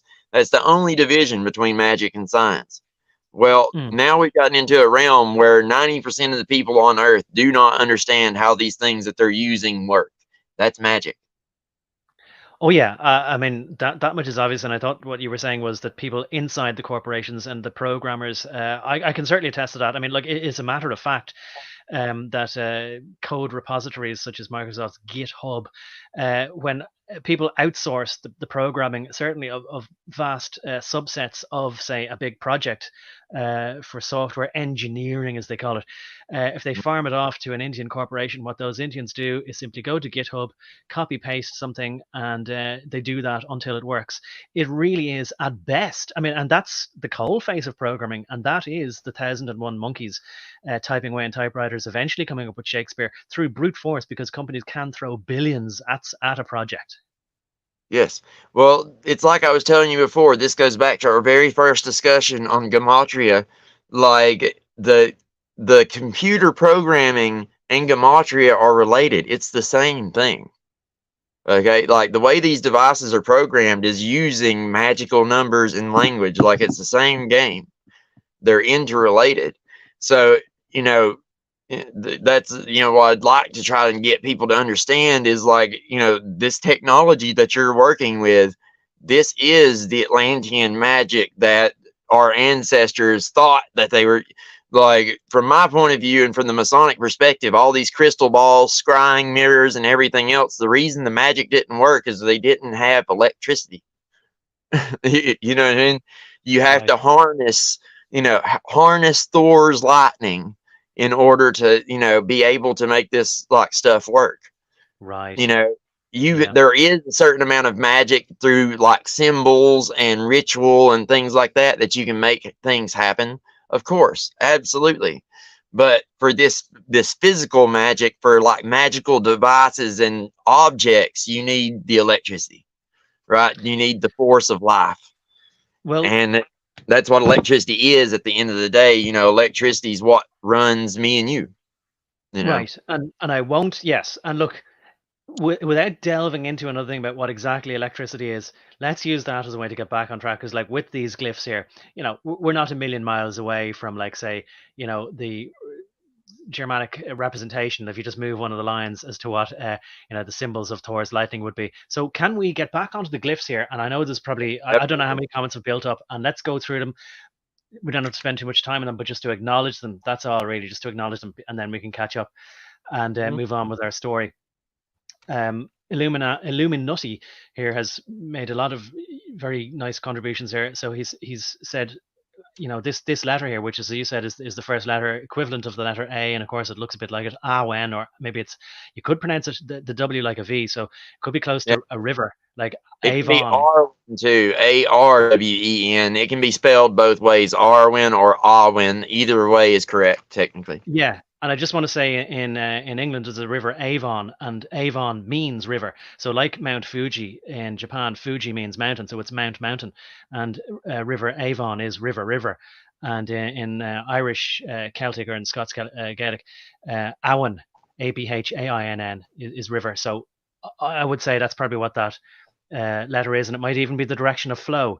Anyway, he's saying Awen sign, or the broad arrow sign, aside from being a representation for the hidden name of God, also refers to the Colburn alphabet.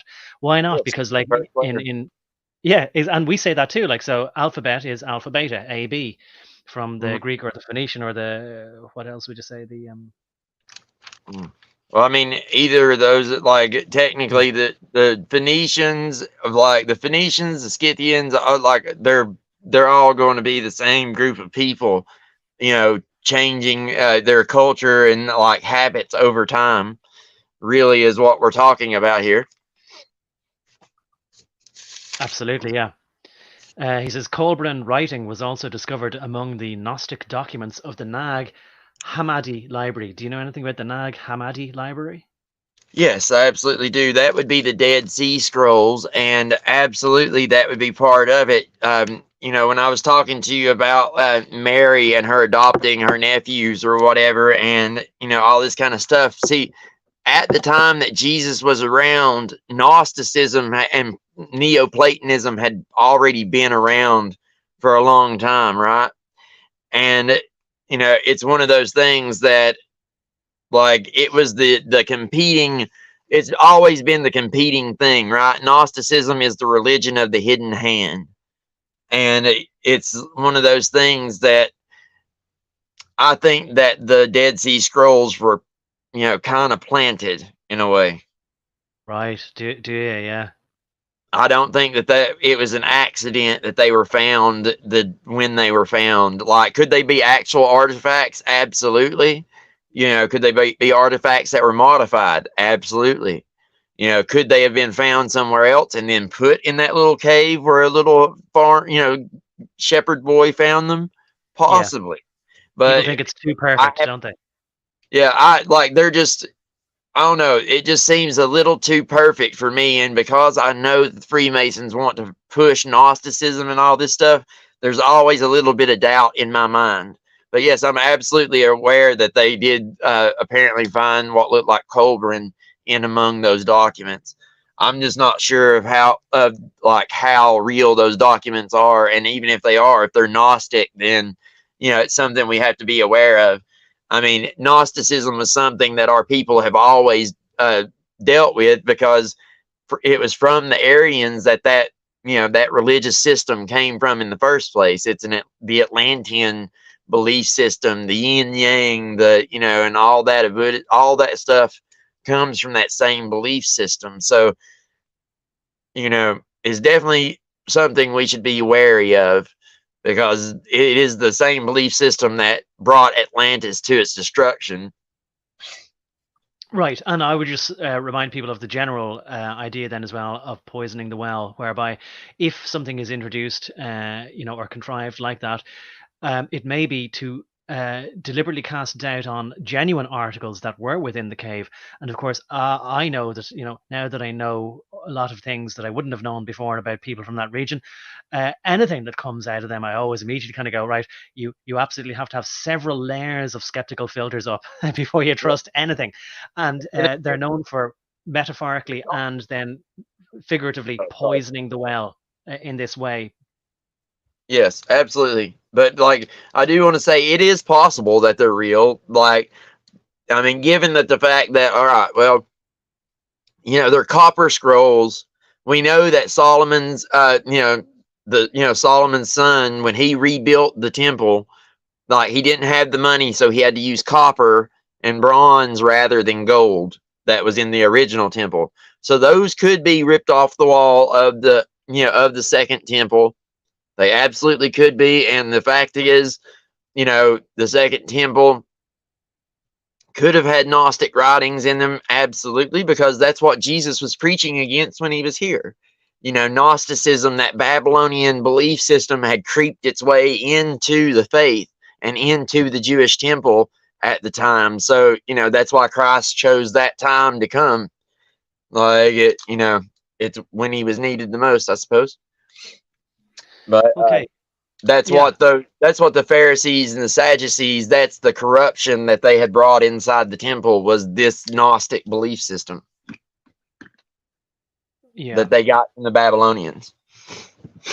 Right. So it is all like Babylonian mystery school stuff. That's really what the religion is. Yes, for the most part, like the Talmudic version most certainly is.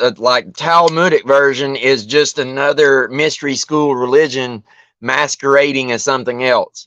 That's what they do. They put on the sheep's clothing of another religion, and then they'll kind of branch off into their own sect of it, or multiple sects of it. Yes, so they pretend, okay, just in case anybody doesn't know, they pretend that they actually just follow the Torah exclusively.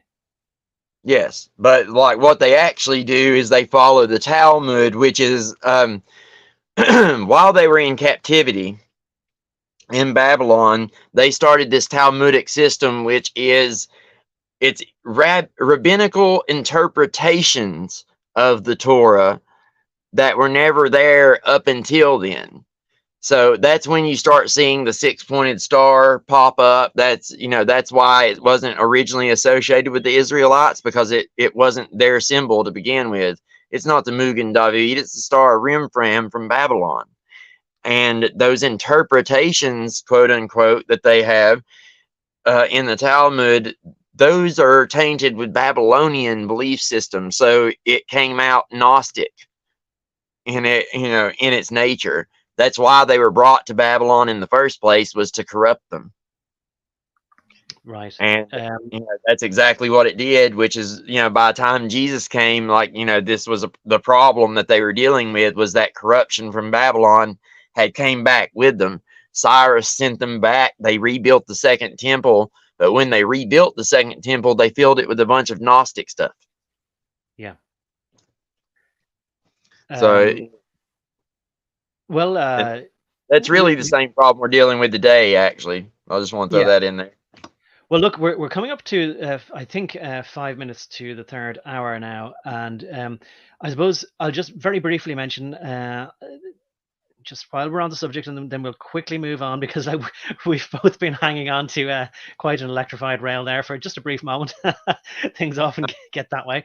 But just on the subject, I'll just mention, and people can go look up if they want, but there's a fellow called Benjamin Friedman, and he gave a speech in Willard Hotel, and then I only discovered relatively recently that he wrote a letter to the Chief Rabbi of America, and I've read about half the letter. It's a very, very, very long letter, and he's very verbose in it, but it is highly illuminating as to explaining every bit of this from the beginning to the end.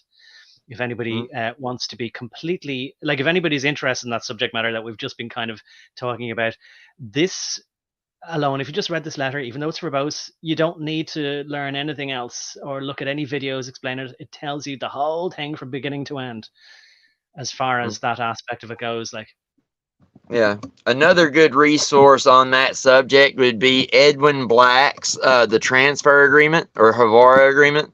I think he called the book The Transfer Agreement. But Edwin Black is a good source on, the World War II stuff, and, how that little country came to be and why and stuff. That's a really good source to look at as well. People would find that quite illuminating, we'll say. Yes, exactly. Yeah. To kind of, use wink.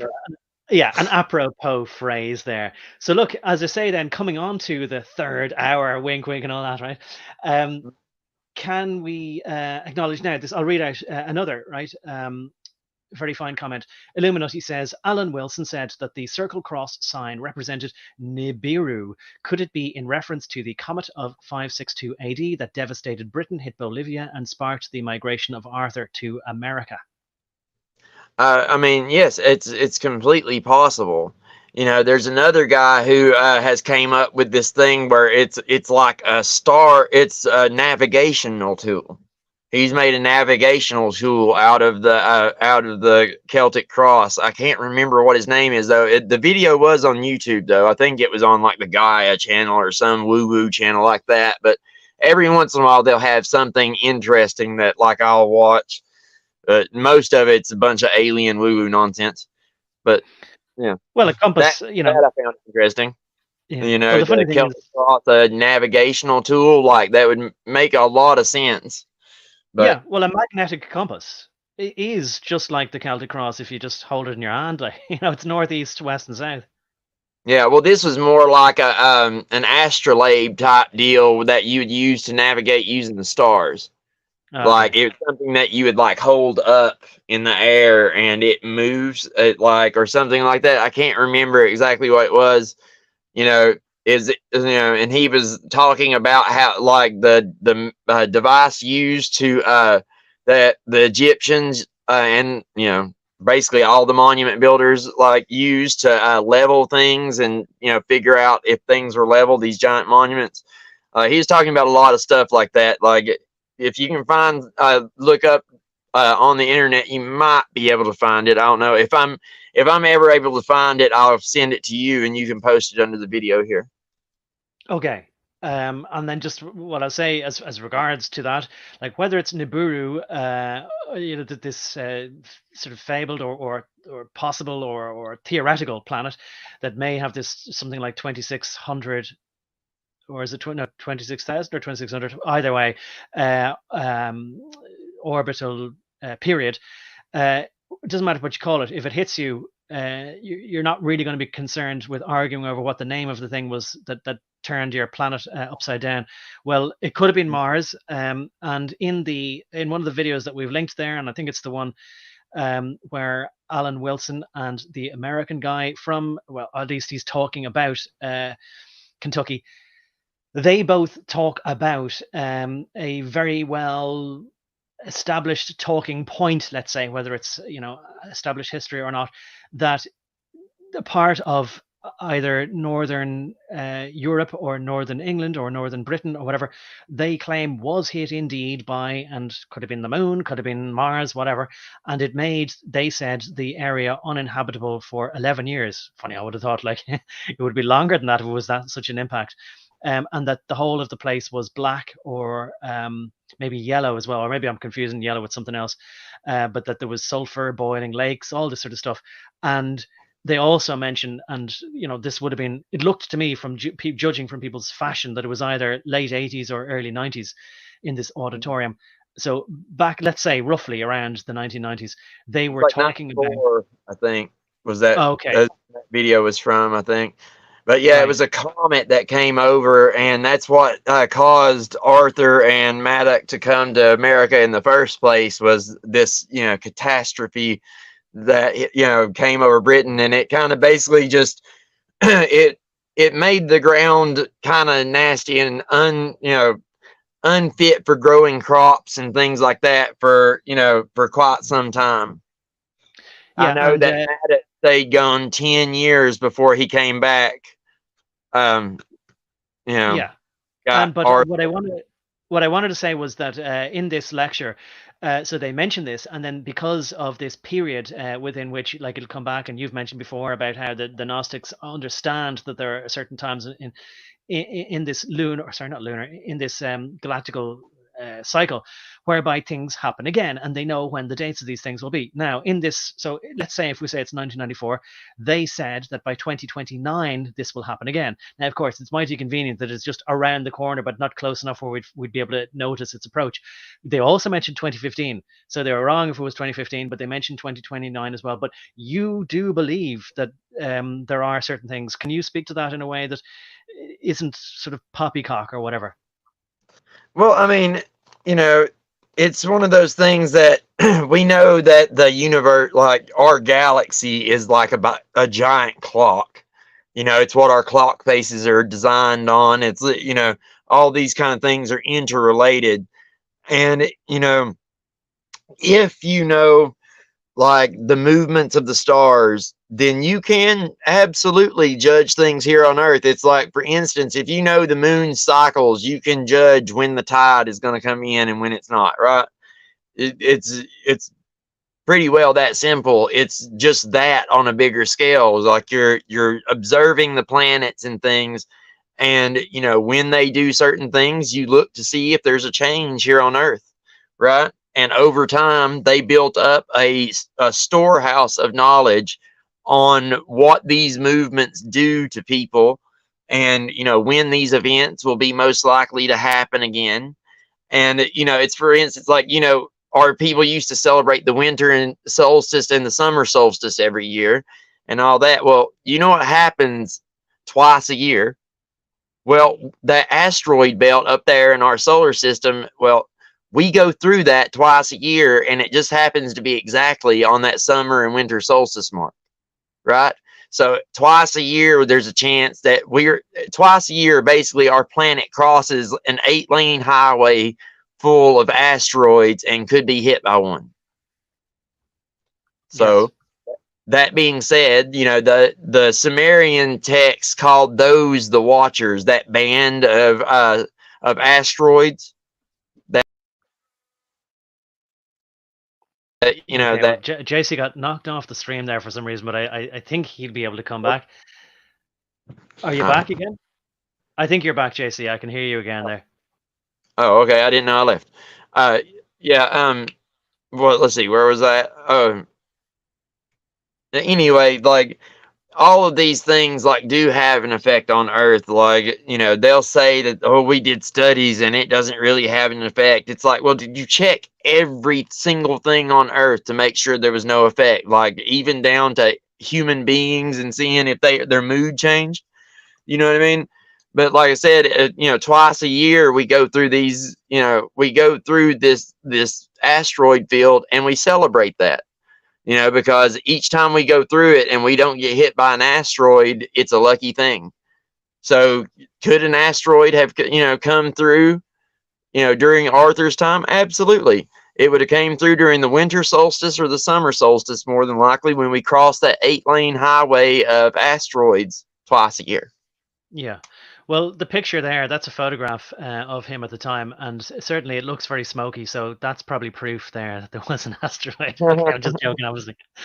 But anyway, yeah, look, it is all conjecture, but at the same time, why should it be any surprise that there are regular periods where things happen again? But the point is that just like, say, people like Captain Cook would command people to obey him, otherwise he would call upon the sun to be eclipsed by the moon or whatever it was, to this kind of thing.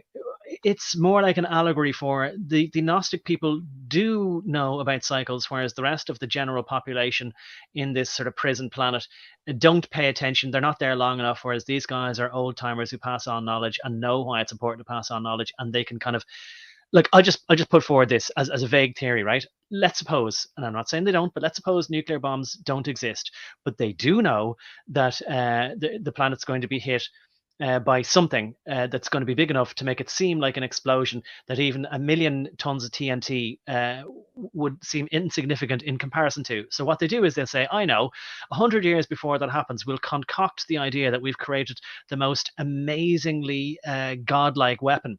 And then some people will start to not believe us because we've lied to them about other things, but then they'll believe us when the planet hits, and we'll tell them, now, do you see, you didn't believe us, and that's why we decided to press the red button. You won't be making that mistake again, will you? And that sort of stuff.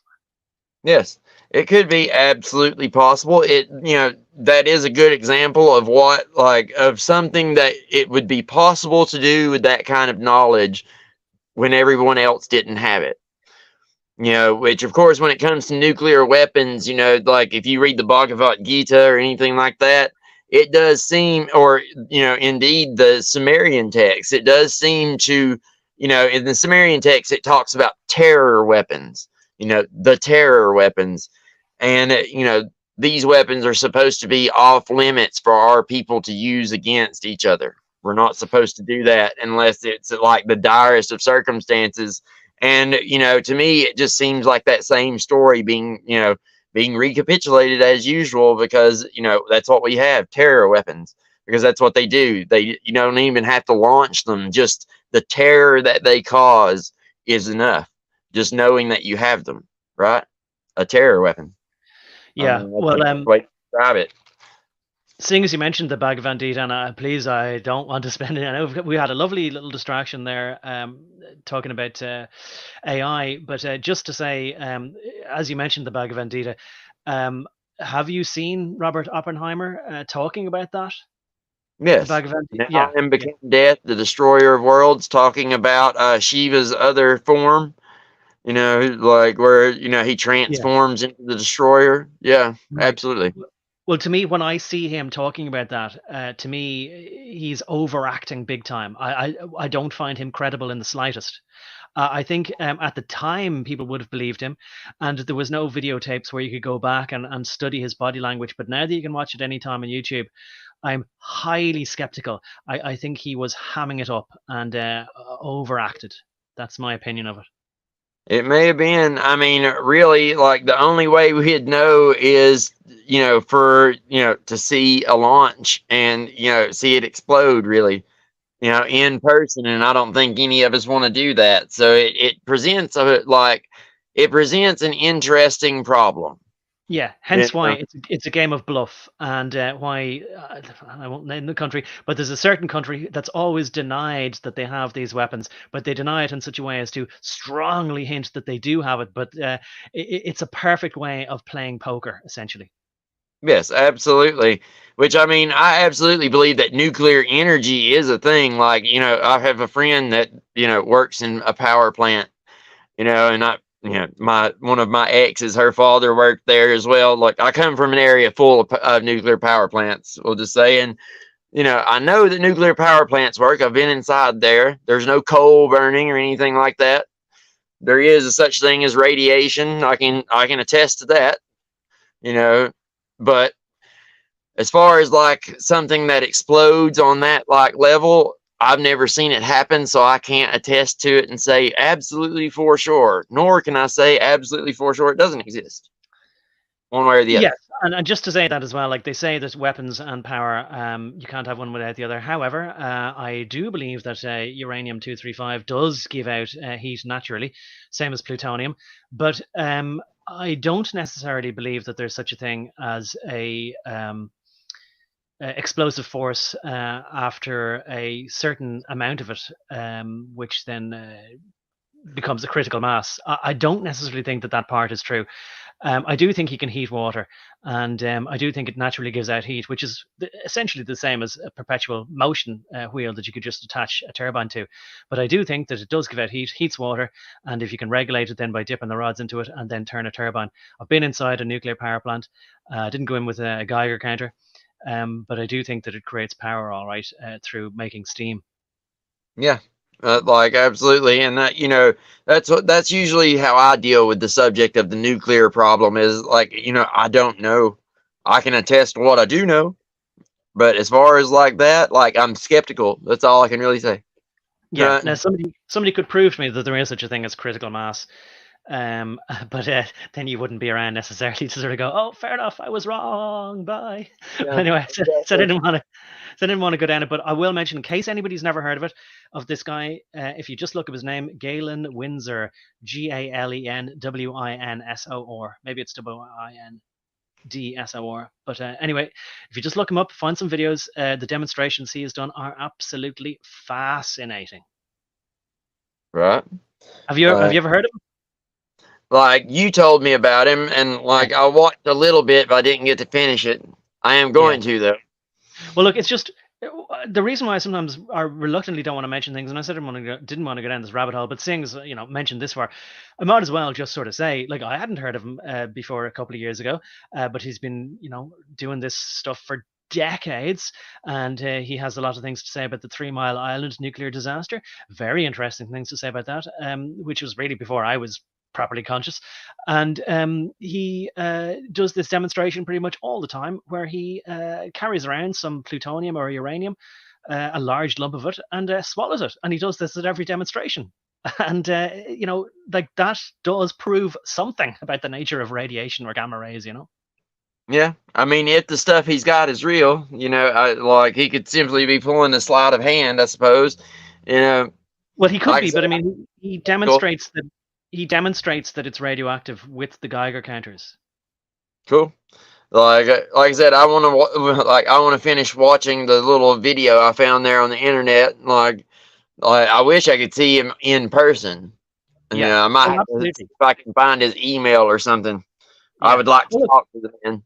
Oh, for sure. And the thing is, like, I'm not sort of saying I watched the video, therefore it's true. I'm just sort of saying, if nobody's ever heard of him and hasn't watched the video, then absolutely go watch it. Because if you're staunchly of the belief that you would be a madman to question any of this, that's the way I was. Like, and there's so much of stuff, because I was a good boy. I was a scientist. I learned all my science. I knew it all, right? And now I know, like, that I just knew, basically, it's like as if somebody took you to a piano keyboard and taught you what the names of the notes were on the keyboard. After that, you learn to play music. But it's like somebody thinking, oh, I know that's middle C, and I know that's an octave and all this sort of stuff. And then thinking what music is. Do you know what I mean? Yes, absolutely. And I will say this, like, it is kind of funny that, for so long we've been worried about these gigantic nuclear bombs, but now they start telling you, oh, well, we'll just use tactical nukes that are much smaller and don't really leave the fallout and stuff that the other ones do. Exactly. Or we'll just use a hydrogen bomb that doesn't leave any fallout at all. It's like, well, if you have all these other ones that don't leave fallout, why do we still make the other ones that do? Exactly. Like, and why are people impressed? Yeah, why are people impressed with Moabs? Yes. Sorry. I would agree. It is rather ridiculous. Yeah. Like Look, how there's easy it is to get people to believe something just because like they have some manner of trust in the people saying it. Yeah, it's like right. I don't care how much of a friend you are to me, I'm still going to look into what you say to make sure you're not bullshitting me. Look, I'd better say this, I keep saying, "Oh, I don't mean to be going down this road," but I've gone down the road anyway. I'll have to say this by comparison and to illustrate what you're talking about, how easy it is to get somebody to believe something, right? They do this. They say, "Look, we have a 1,000 megaton bomb, but we won't use that because we only want to blow up one city, not a whole country. So we're never going to use the 1,000 megaton bomb." Now that's absolutely the same trick, right? And I recognize it because you recognize it in the culture. And if we're saying that a lot of the Celts or whoever, right, came from that Middle Eastern area, right, then I Yeah, recognize the cultural stories, and here's the story, right? So, and I don't know all the details, but here's the essential part. The Giant's Causeway, they would tell us, as a fairy story, a myth. Um, between Scotland and Ireland, Northern Ireland, Antrim or whatever, right? They say the Giant's Causeway was actually just a footpath for the giants to cross over from Scotland and Ireland. And that there was some, I can't remember the name of the giants, but let's say one of them was Cuchulainn, right? And he was on the Irish side. I think is one of them, wasn't it? Wasn't Yeah, but one of I them? think Fionn McCool was also Irish, but it doesn't matter. Which let's say for the sake of argument that Fionn McCool was Scottish and Cuchulainn was Irish, right? Let's say that's the name of the Yeah. two giants, okay? So let's say Fionn McCool was over there in Scotland and he wants to war with Cuchulainn, but that's the problem here. I'm butchering the myth because I don't think that was it, but let's just say it was, right? Doesn't matter. They Well, have they two were names. warring over a woman, wasn't it? Wasn't the one in Ireland and the one in Scotland? They both liked the same woman, and they were going to war for that, but they couldn't reach each other, so they built the Giant's Causeway. Isn't that like the gist of it? Well, look, I have to say that I'm embarrassed that I don't know because I never cared about any of this stuff, right? I thought it was all twee, right? And I only learned about it in junior school. And then when I went to high school, that was the end of the childish fantasy fairy stories. You see what I mean? It was just then properly into learning math and geography and history and, World War II and Latin and whatever. Do you know what I mean? Yeah. So anyway, but the point that I want to say here is this is the crucial thing, right? Is that they were at war for whatever reason. The Scottish giant comes over to the Irish giant's house, knocks on the door. The wife opens the door and says, "Oh, hello." And the giant says, "Where is he? He's a coward. He's avoiding me. I want to have a fight with him. Let him come out now and fight me instead of hiding behind his wife." And he says, "No." And she says, "No, I'm very sorry. I don't know where he is. He's gone off to the west, or he's gone wherever he might have been, to Tirnanog or wherever, right?" And Mm. and she says, "But look, you'd better leave with the commotion that you're making because you're going to wake the baby." And so he says, "Oh, I'm very sorry. Actually, madam, I didn't mean to wake your baby. Can I see your baby?" And she says, "Well, okay." Goes in to have a look at the baby in this cot or crib, and has a look at it, and he kind of then sort of staggers back, and he's like, "Oh my god!" And the baby is absolutely massive. He's a real ugly big brute. And Mm. so he comes out and he says, "Oh God, how old is the baby?" And she says, "Oh, he's only just born a few weeks." And he says, "Oh right, gosh," and he then sort of begins to realize if that's the size of the baby, I don't want to begin to imagine what the size of Cuchulainn is. So he sort of says, "Listen, I'm sorry to have disturbed you, madam. I probably better go. Look, just tell Cuchulainn it's all right. Whatever we're fighting about, it's fine." And off he skips then and runs away back across the Giant's Causeway into Scotland and doesn't bother them anymore. And so that's kind of the same trick where the idea is, well, if that's our baby bomb, imagine what the big one we have is. And it allows the fear to be grown in the imagination, and you never have to create the thing to actually show it to him. Well, let me tell you something funny that takes us right back to where we were, like right back to our original conversation. That story you're telling, and you're talking about those cultural stories that you follow, right? Well, there's a European story about a child like getting into it with an ogre and then running to hide in the healer's house or whatnot, or his parents' house. It goes a couple of different ways, but we're back to the core of the story is the same, right? Anger's an ogre. The ogre like chases them to the house. They hide in the house. The ogre comes in the house, finds that they're actually hiding there, and it's inside a trunk or disguised as someone else. It goes a few different ways, like I said, but the core is the same. And then they kill them, by eating them. And then the healer, the witch doctor, the shaman that lives in the house, then takes the bones and resurrects the person. Right. This story is present all over Europe, but guess where else this story is also present? Right here in America with your Native American tribes. Like, there are tribes here in America that tell that same story about how an ogre chases the child like to the house, eats the child, and then the shaman resurrects them. Like, it's Right. the same Indo-European myth, and it's over here just like it's over there. So yet another tie back to the fact that Europeans have been here before. Yeah. Now, and again, just as with the glyphs, you could sort of say, oh, well, maybe it's a trope that people would think of independently. But you see, with enough of this corroborating or circumstantial evidence, you could say, no, that does add some weight to a sort of a gathering of all these different things. You kind of say, yeah, look, there's definitely something to this. Yes. Yes, absolutely. And you talk like some about Celtic lore. The Undying Lands to the west. It's like, well, you know, why can't that be America, Yeah. right? Yeah. Amaruka, the land of the plumed serpent, as Manly P. Hall would say. And Right. like, you have like all these South American tribes, like including mine, talking about these white giants. And you have like Native American tribes that say white people came here and they called themselves the Welsh or the Welsh.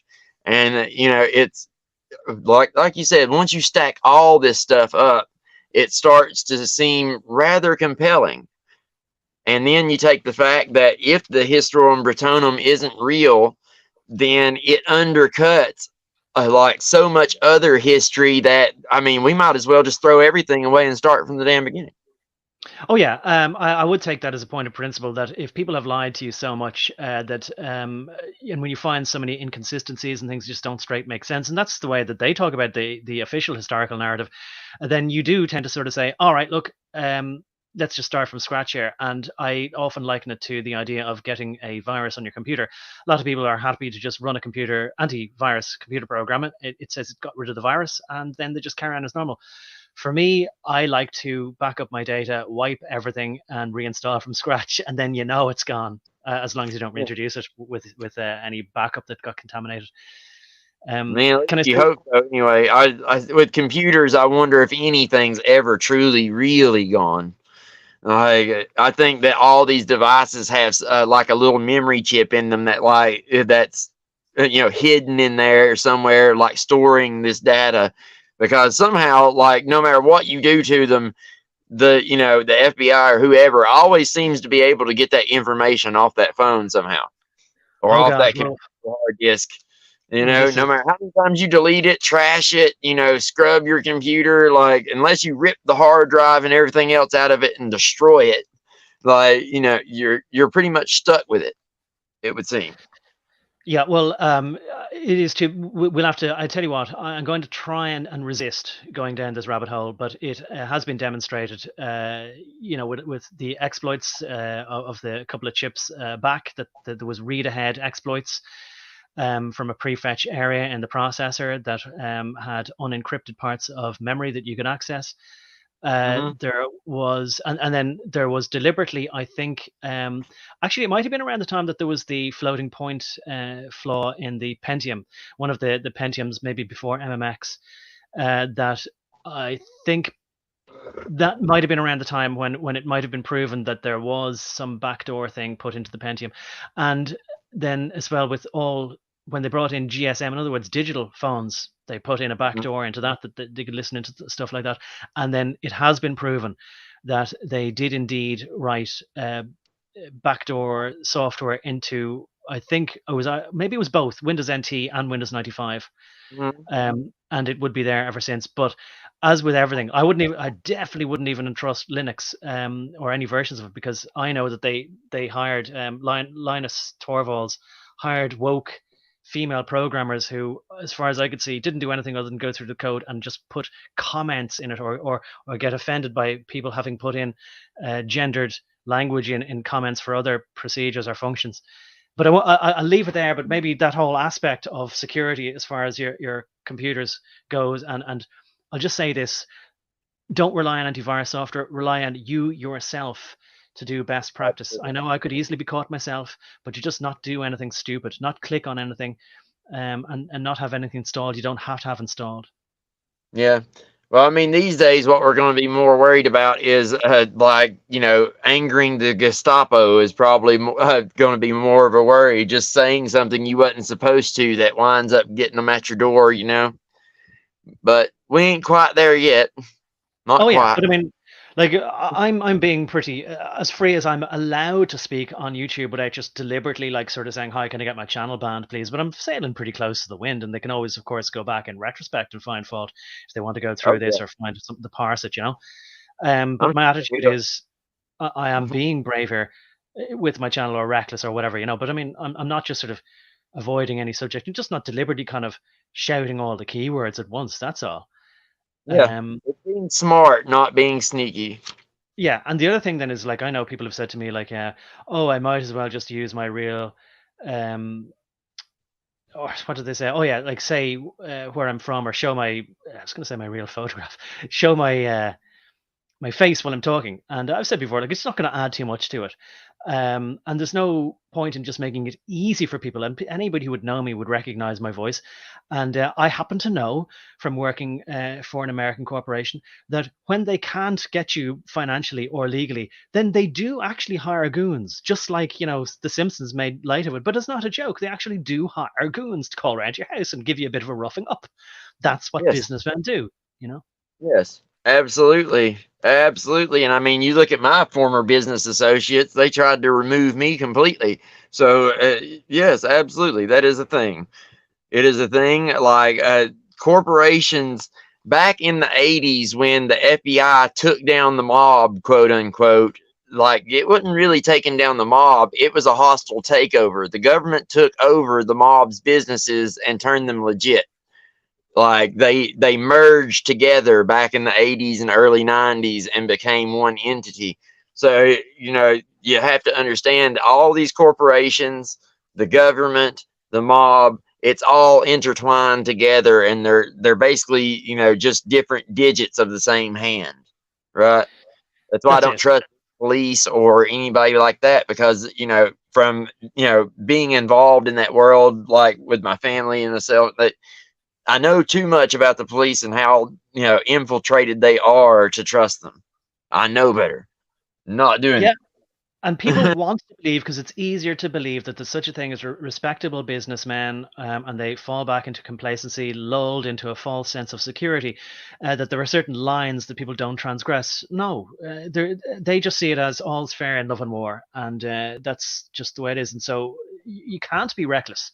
I just know there was some guy like sort of saying to me, "Oh, there's no point." Like, people were putting in comments into the chat, sort of saying what their name is and where they're from, and I was sort of like, "Oh, lads, just don't make it easy for them. That's all. Make them work if they want to try and find you."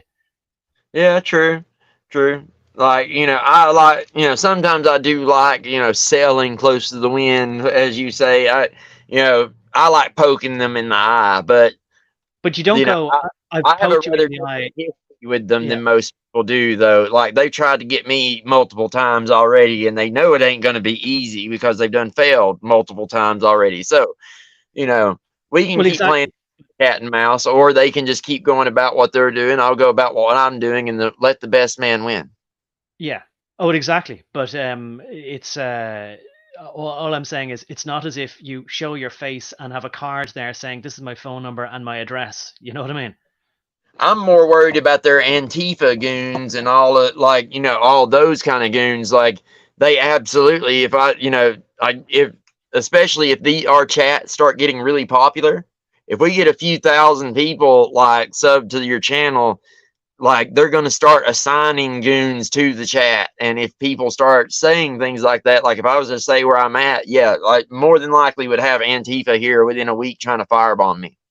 Yeah. Like, that's definitely something you have to be aware of when you're talking about this kind of stuff, because they are, and they're basically the guerrilla military arm of this cult. So be wary of them.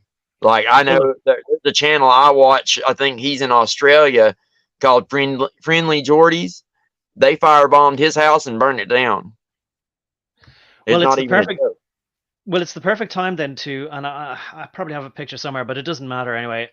I have uploaded a video of Richard D. Hall's to my Odysee channel. I've got a link to my Odysee channel in the description there, where they show and talk about how, in highly suspicious circumstances, a lodger whom Alan Wilson and Baron Blackett had staying in their home was, it is proven, he wrote a confession that people in, it might have been MI5, but whatever group they are, but some organization anyway, paid him or coerced him into agreeing to placing an object under the bed of Baron Blackett. It, And it was supposed to be a recorder, but it turned out like it wasn't a recorder. yes, they told him it was to eavesdrop on him, which was bad enough as it was.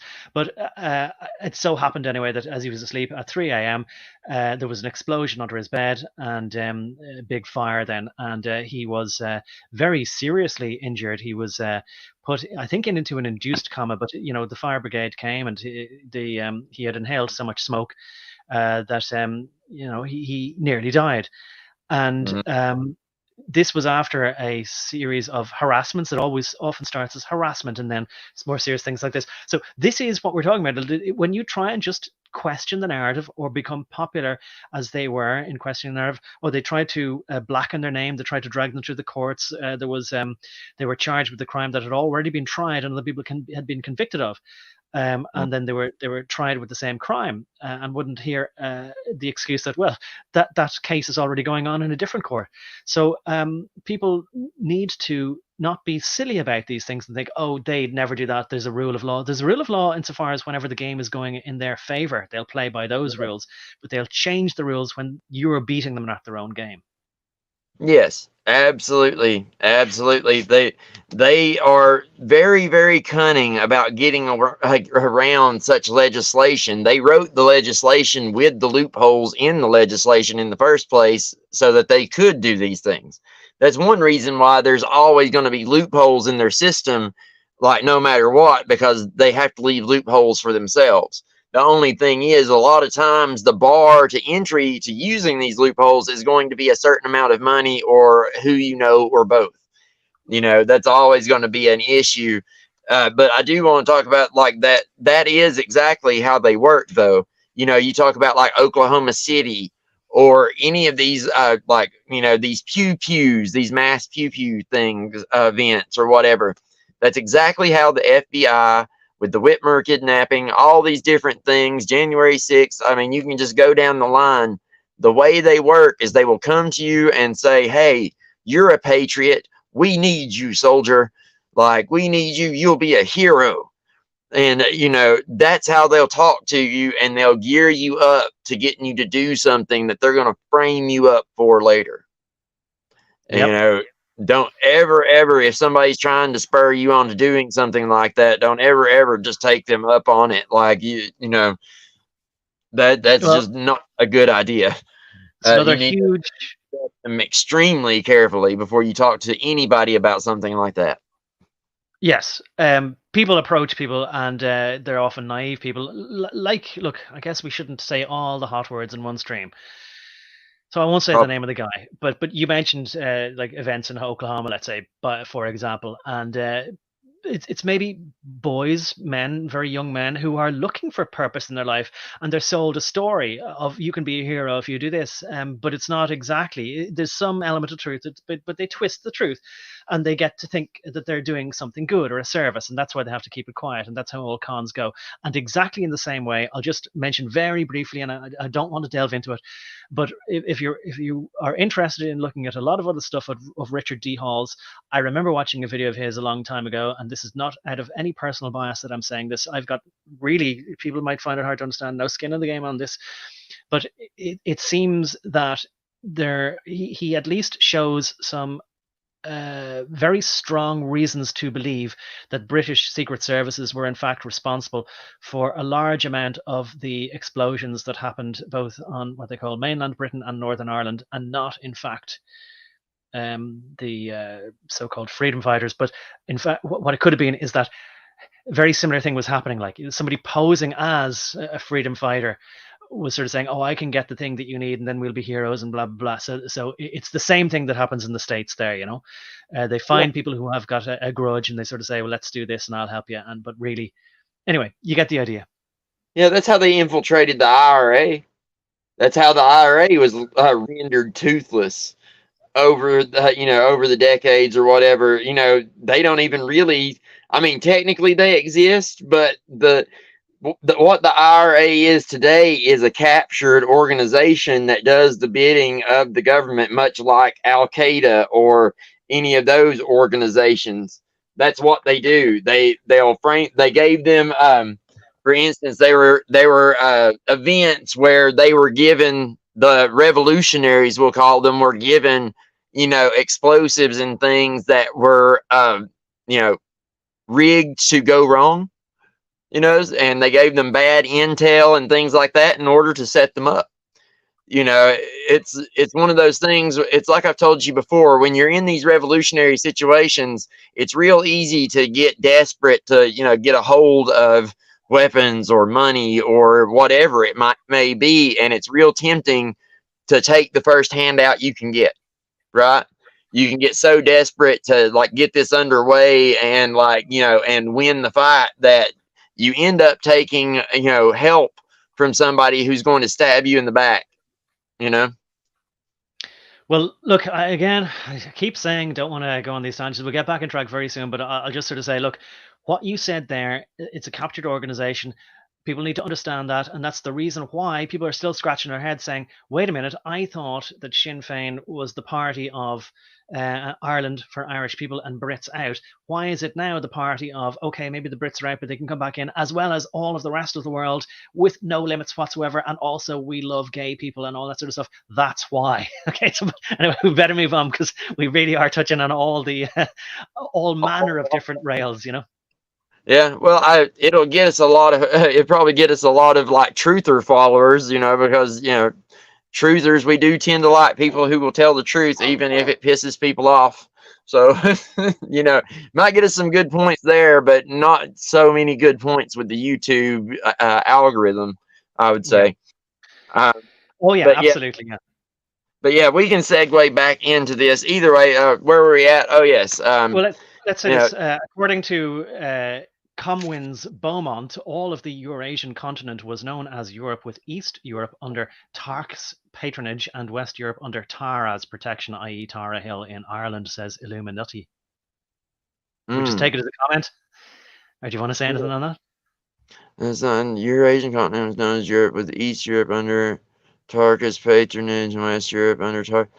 I'm not as familiar with the names he's using. I would have to look those up. I don't want to, make a picture on things I'm not familiar enough with. But yes, it was known as Europe, with East Europe under Eastern Europe and Western Europe have been divided by the mountain ranges, ever since they've been there. So it doesn't surprise me. I'd have to look into it more to verify it, but yeah, it wouldn't surprise me if that's the case. Well, look, I don't know. All I'll say is it might have nothing to do with anything, but Comwin sounds Welsh to me, and Tark could be Turk, but it also could be Tarquin. And I seem to remember there was some English or British Tarquin king guy. Does that sound familiar to you? It doesn't sound familiar, really. But okay, doesn't matter. We'll move on then. Okay. Sounds good. Okay. Tad Ficus Cactus says Sven Longshanks from Radio Albion talks, and this, whatever we were talking about was probably an hour ago. He says Sven Longshanks from Radio Albion talks about this stuff too. Anyway, we'll take it as a people out there talking about it. Yeah. Right. Alas, they're not very popular because they get suppressed, but you know how that goes. I'll flash through three more. We're way behind. I don't know how many comments there are. I don't get a count of them. I just know that I have a page of comments plus more comments. So we'll just flick through a few and catch up, okay? hello to Vingul there, and Joey. Good evening, and Illuminati again. He says, speaking of AI, so this is how far back. If you remember, we were talking about AI. That was about an hour ago. He says, speaking of AI and Troy, I think there's some story about the death of Ajax, the Greek hero in Homer's Odyssey, whereupon his death, his blood pooled and gave rise to a flower called AI. Absolutely, absolutely. Yes, that And is true. yeah, and you can see it in the petals. And I think what was I going to say? There's more sort of word magic and symbol magic buried in that. It's layers deep. And I made, I think, a not too oblique reference to it in, I think it was, I just put a slide up there referencing that in what I called Zen and the Art of Noticing the Obvious. But I didn't mean that as being obvious. But anyway, yeah, I think that is a beautiful little story and allegory there. Anyway, what do you want to say on that, JC? Well, like Ajax was a very prominent character in the Trojan War saga there, and he was said to carry a giant cowhide shield, a figure-8 shield there, and I do believe that is like what they called the flower. I do wonder if there is some kind of connection there. Like, who knows? Like, Ajax is very important to like our people's history, though, for sure. Yeah. He's a favorite character of mine, one of my favorite characters from that whole deal, at least on the Greek side.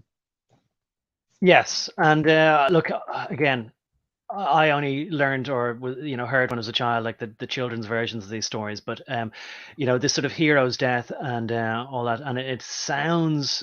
Am I misremembering totally, or has he got something to do with Achilles? Is he related to him in some way, or had a battle with him? He would have been fighting on the same side as Achilles was. They were all fighting on Agamemnon's side. Ajax was a Greek. I forget where Ajax was from. Each of these heroes usually came from a different place, and most of them had they had a famous lineage. Let's see, hero. I forget. I'm going to, It's where I'm going to just say, but I mean, I could be totally wrong. Maybe it's that they did have animosity, but then they had a greater foe that they both teamed up to fight, or something like that. They put aside their differences, maybe to fight a greater foe. I don't know. I could be totally wrong, but that's what vaguely is coming to mind. But I don't know. Yeah, I guess like I would have to double check that one to be sure, but it sounds right. Yeah. And it's one of those things where I have so much stuff in my head about these myths and legends and stuff. Like I get them backwards sometimes, so Well, I look, have I to. tell you what. Yeah, there was a time when there was a toilet cleaner, and it was called Ajax, and that's all I knew about it. Just Ajax was a toilet cleaner. That's all I thought. It doesn't matter, right? Like Clorox, you know. It's stuff that works. That's for sure. Like Yeah, I remember Ajax. yeah. Or it's probably pronounced Ajax, but it doesn't matter anyway. We'll move on, okay? It just goes to show. I don't think it was any accident. I think like the people who know stuff, they name things and they know what they're naming them after. Joey says landing shuttles, space shuttles, is the launch either in or on rewind.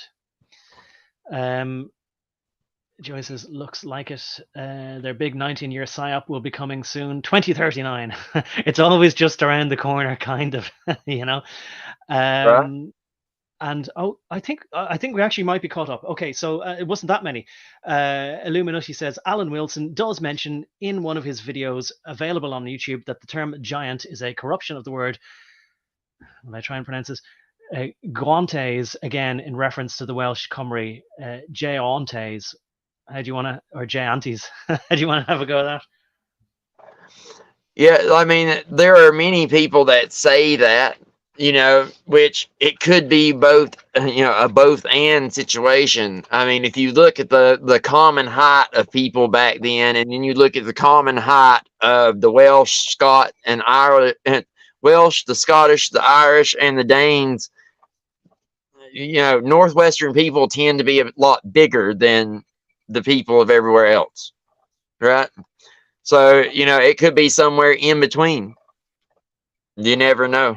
Like a Mm. lot of times, it's like we were talking about. A lot of times, the word describes is used not only to name the people, but it also describes them as well. Oh yeah, yeah. Yeah, obviously, like I mean, we just think that things didn't have any significance. Just a name is an arbitrary sound, but no, it describes something about the people, the place, their characteristics, their habits, that sort of stuff. Why not? Of course. Right. And maybe what say, I always thought, like, Brutus, and I know that the Brutus you're talking about that you say he gave his name to Britain. That's an entirely different guy. I asked you already. That is supposed to have stabbed Caesar in the back with Cassius or other senators.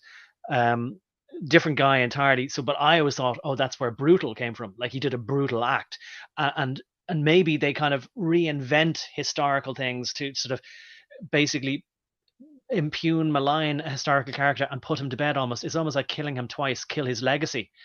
And maybe this is why then so people's names become second nature, and we do take a sort of a very one-dimensional view of a historical character represents one quality of man, and so recently I was listening to something where somebody referred to a YouTuber begging for money as being like Crowder-esque, right? And so you'd hate to be reminded to be then become like known as, oh well, like if you're always trying to e-beg for money, that you're a Yeah. Crowder. Well, it's kind of one of those things. Like it's like that old saying, "Just joshing you." Right. All the Joshuas of the world lament that. Yes, exactly. Yeah. Oh well, I mean, there's worse than that. There was a fella. Nimrod. Being Yes, there called a Nimrod means you're stupid. maybe there was a fella So in school, and his name was Onan rather than Owen, and he kept trying to pronounce his name as Owen, but his name was Onan, and we looked up what Onan was in the Bible and Onanism, and that's why he knew what it meant as well, and he did not want to be called that. yeah, yeah. I mean, I can't really blame him. I don't guess. I mean, but then again, it's kind of like that. It could be a boy named Sue situation where maybe being named something stupid will make you tough. Absolutely, absolutely. Ace from Australia there says Constantine Vangarian elite troops were all over 7 foot. That's obviously, and this is the benefit of being caught up, right? That's in relation now. I know the context to the giants, as you're saying, from I don't know, northeast or Vikings or whatever, northwest. But yeah, the Um, Varangian Guard were absolutely, that's what Varangian means, like axe wielding foreigner. I do believe is that what that means. Yeah, they were okay. they were huge. That's why he wanted them, like for the Byzantine army. Well, you've just reminded me, of course, about barbarians, and we think of barbarians meaning uncouth, uncivilized, but it just meant they had beards and they're from the north, and it was from the perspective of the Romans, who thought they were highly civilized and sophisticated themselves. And there's other sort of things like maybe Bohemians. They're Bohemians. You think, oh well, they're just smelly hippies, But they could have been that could from the point of view of maybe I don't know, like say French aristocracy. I don't know, but I think the point is illustrated. Yes, absolutely, absolutely. I would agree with that. But yeah, like I'm quite fond of the Varangian Guard. I've looked into those quite a bit, and Byzantine warfare and stuff like that. Like I'm really interested in history. Obviously, like I wouldn't know all this crap if I didn't like take a great interest in it.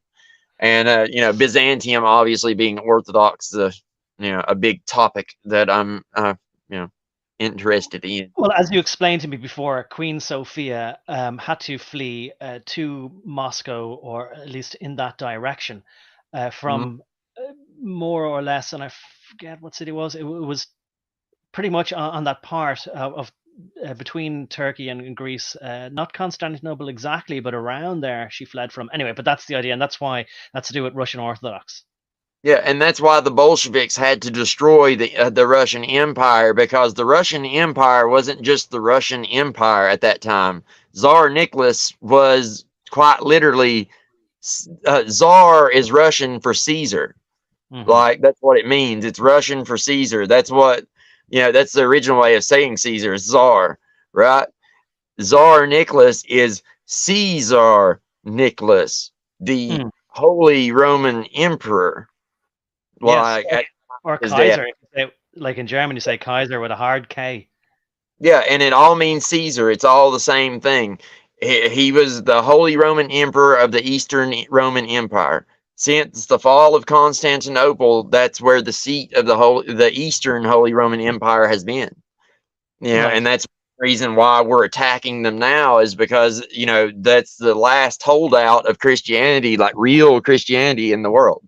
Like, Well, and seeing as you mentioned it as well, like and just variations of a word, then I have to say Khazar, right? Were they mhm. just horseback mercenaries, or were they operating on behalf of the Tsar or whatever? I don't know. And we know then as well, like what they say they are now and all that, or what they. Let's not go back near that rail, but Khazars anyway, Caesars, Kaisars, Tsars, Caesars. Another thing, like when you see like someone like Russell Brand, for instance, he uses that crow as his like symbol, on his show. Like the crow or the raven, you really should pay attention to that because that is the symbol of the free peoples of the steppes.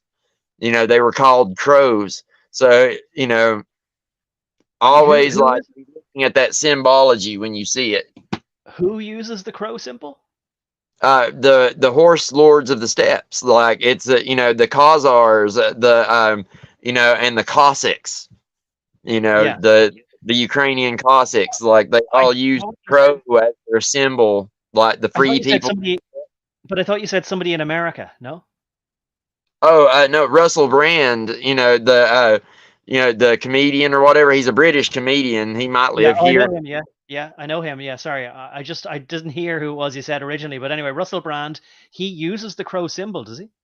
Yes, it kind of like when you watch his show, like there's a little crow animation there. Like I think he has it tattooed on him as well. And he descends from the nobility of Britain. Like he's not just a nobody, like in his bloodline anyway. Right. Like, so I just found it interesting that he uses that crow, being as, the symbol for the Cossacks, the Khazars, and, the steppe horse people, like they were called crows. They always Well then, were. well then, let me ask you this. I mean, and it's fine if you just don't know, or if they could be slightly distinct people, or they might be the same, but distinct whenever it kind of might matter. Are the Hussars, the Khazars, and the Cossacks the same, or not? Well, I mean, yeah, basically, they're all coming from the same lineage and tradition, that steppe people tradition. So, yeah, like all those words are related. But it's not just different ways of pronouncing the same word; they are different things to some Yes, they extent. are different things to some extent, but like though all those words are interrelated because all those people come like it's just like if you look at the weapons of like all the countries of like the East or whatever, all the European East anyway, you'll see that they're pretty much all the same. From Right. Georgia to Russia to even to Iran, they're even using the same weapons in Iran. Like all of the places that the Scythians like settled all have the same weapons for the most part. Well, I mean, not that I mean, I really don't know anything about the Hussars, but I know there's a brand of vodka named Hussar, and I vaguely remember that the symbol was, and because they were symbolized as being basically this is what they're known as characters. They're on horseback fighting Yeah. like knights, basically. Winged Hussars, yeah, they were the knightly period had already ended, and they were from the era of like pike and shot. The Winged Hussars, I'm pretty sure they were Polish. I want to say, um, you know, and they wore armor and they had these big wings on their back and all that kind of stuff. They carried two swords, one for chopping and one for thrusting. Um, you know, But they what were a about this then? badass crack unit of shock troops, really. Well, I mean, could it be that Hussars are horseback fighters for the king, but Khazars might be courtiers of the king or something? It could be something like that. I would say it probably has to do with just the differences in language and the fact that the Hussars are a military order like that fights for their king or whatever, and the Khazars are like a free people, like more like gypsies that kind of roam around and like don't like government at all. That's one of the reasons they called themselves crows. Is crows kind of just like muddle around out in the field, kind of like them. They set up in their tents and they move from place to place, just like the Mongols did. Right. Well, again, like I've said before, there seems to be a cultural similarity between gypsies, Roma gypsies, and I think we've talked about like Egypt and getting gypped, and you mentioned before that Al-Kem is the original name of Egypt. So there's something about gypsies and people from people who are Khazars, let's say. We don't need to keep putting a very fine point in everything, but there's a definitely recognize this kind of trickery, this set up stalls to play 3-card Monty, whether it be in glass buildings on Wall Street or on stalls outside around the Eiffel Tower, right? To play 3-card Monty. It's the same thing though that they're playing. Yeah, pretty much. And I mean, it's one of those things where you see the Gnosticism in the way that they live, like their Gnostic beliefs makes them not like kings. Like the divine right to rule of kings comes from God, and that holy hierarchy. Well, like very specifically, the horse tribes don't do that. They believed in like not having priests or anything like that. Very much the way Western religion is today, where it's like very disconnected, and you kind of like are the master of your own faith or whatever.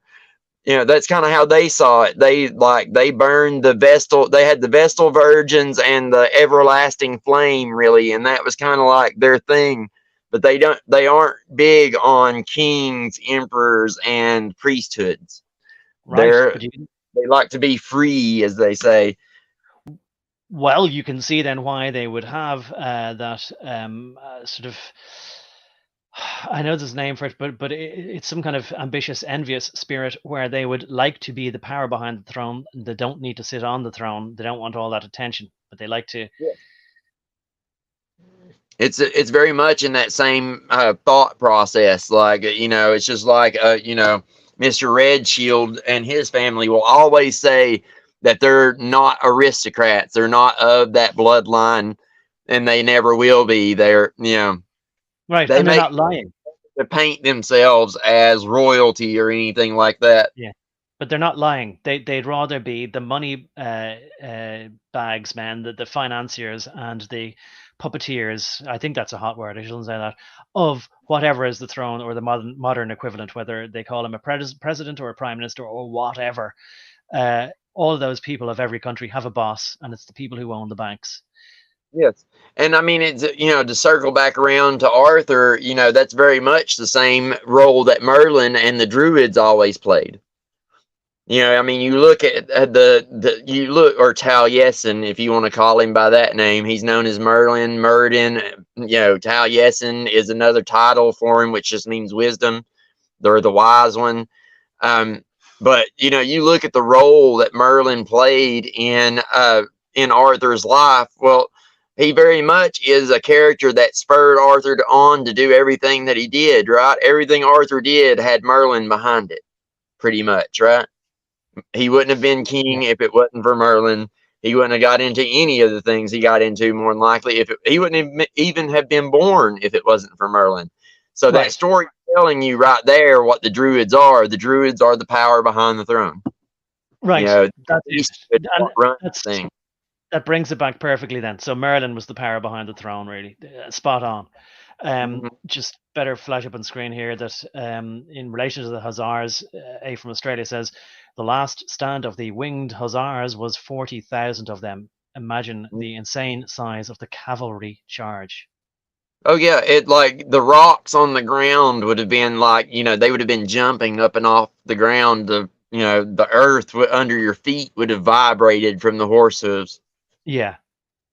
I feels like when like a bunch of men march across the ground, and soldiers even have to break step when they march across a bridge, otherwise they'll cause the bridge to collapse.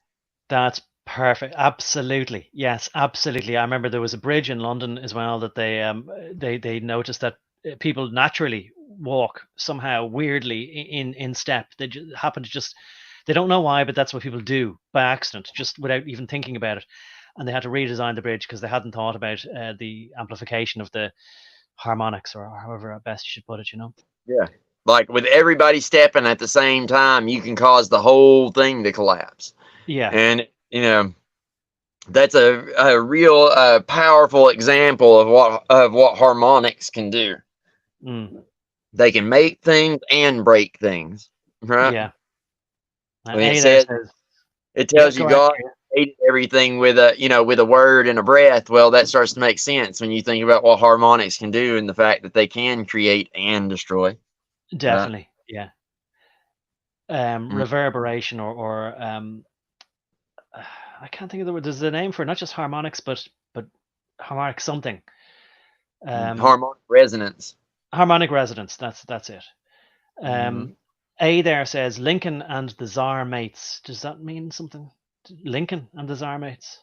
Was Abraham Lincoln and the czar? I don't know, probably not. Lincoln wasn't exactly the most devout man, really. He was kind of a dick, like most of the presidents. Like, he's going to be related to the royal family, and he really didn't care about slaves at all. He didn't even want to release the slaves. It was somebody else's idea. Matter of fact, Mm. that was actually a British agent's idea. He talked Lincoln into it because he knew that would start a civil war that would bankrupt the United States and force us to have to run back to the British bank for money. Right, right. He says, I like Webster Tarpley book, how the Tsar Nicholas saved the Union in the USA Civil War.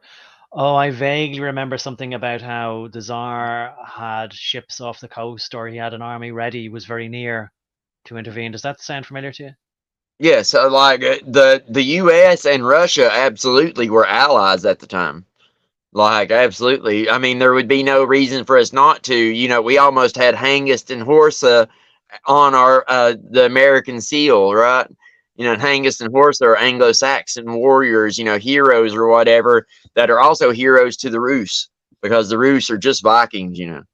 So it, like, as if you're Scottish, Irish, or British, and you like, we're all related to the Vikings. Like, I descend from a Viking named Agarth, as a matter of fact. Like, so we have some of that blood in us.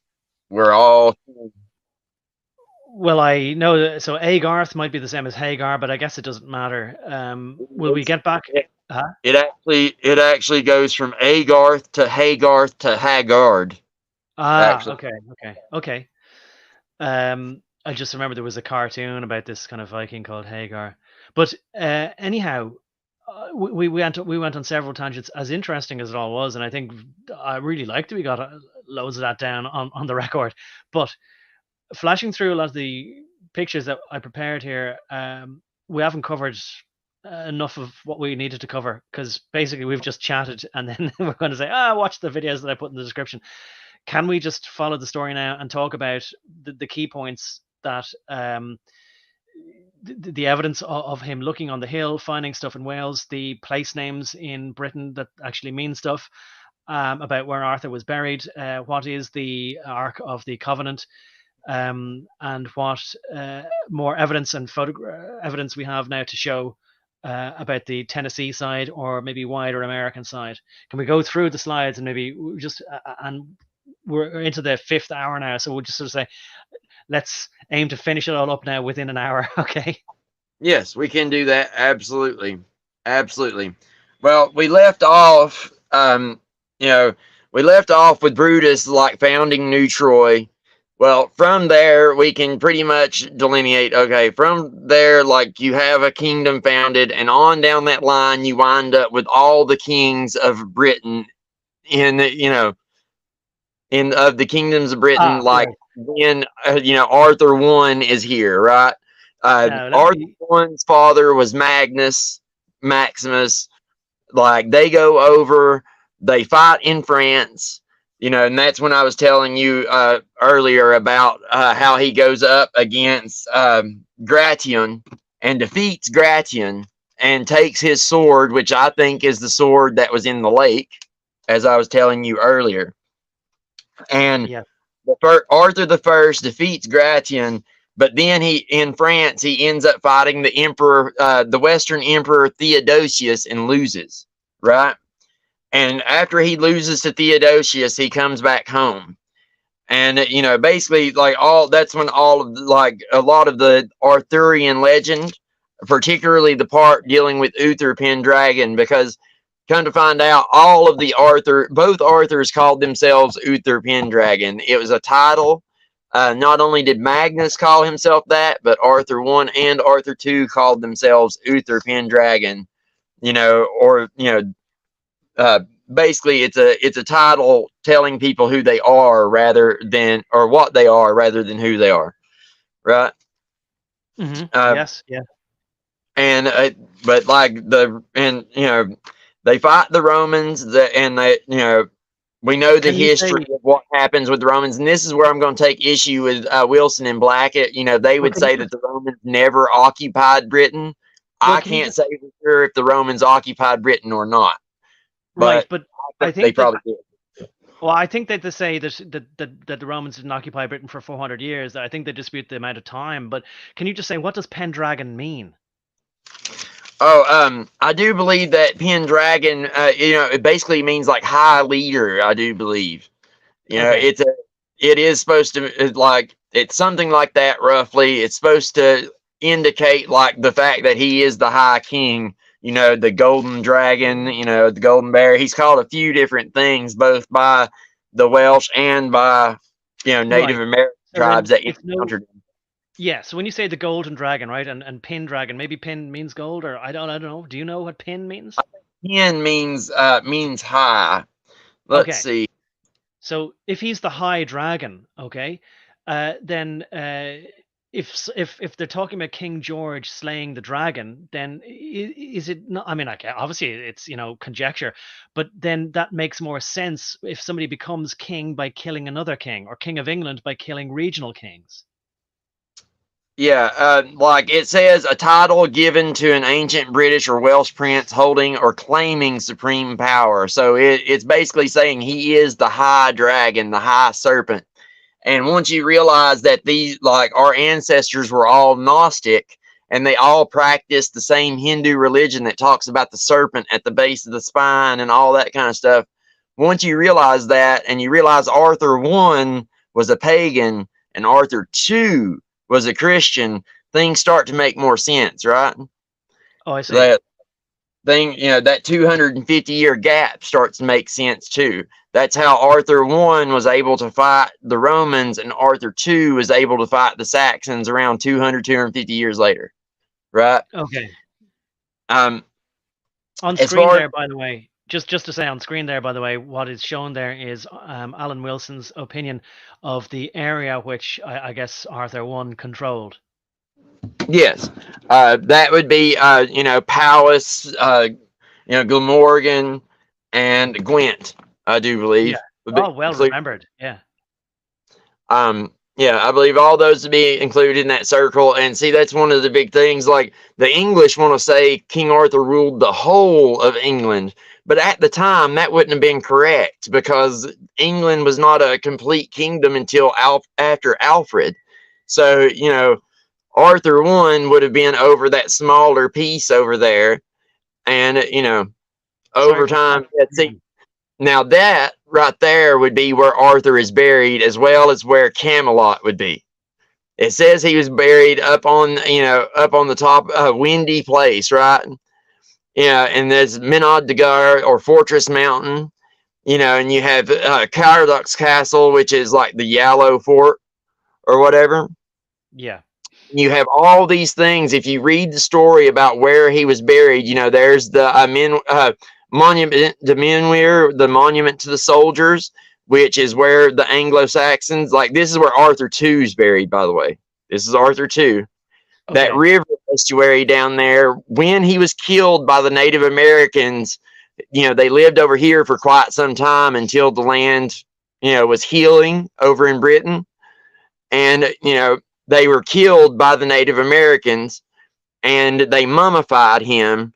And they brought him back up this river here, the Owini River, right? And the cave here that it's showing is where they left the body for the time being.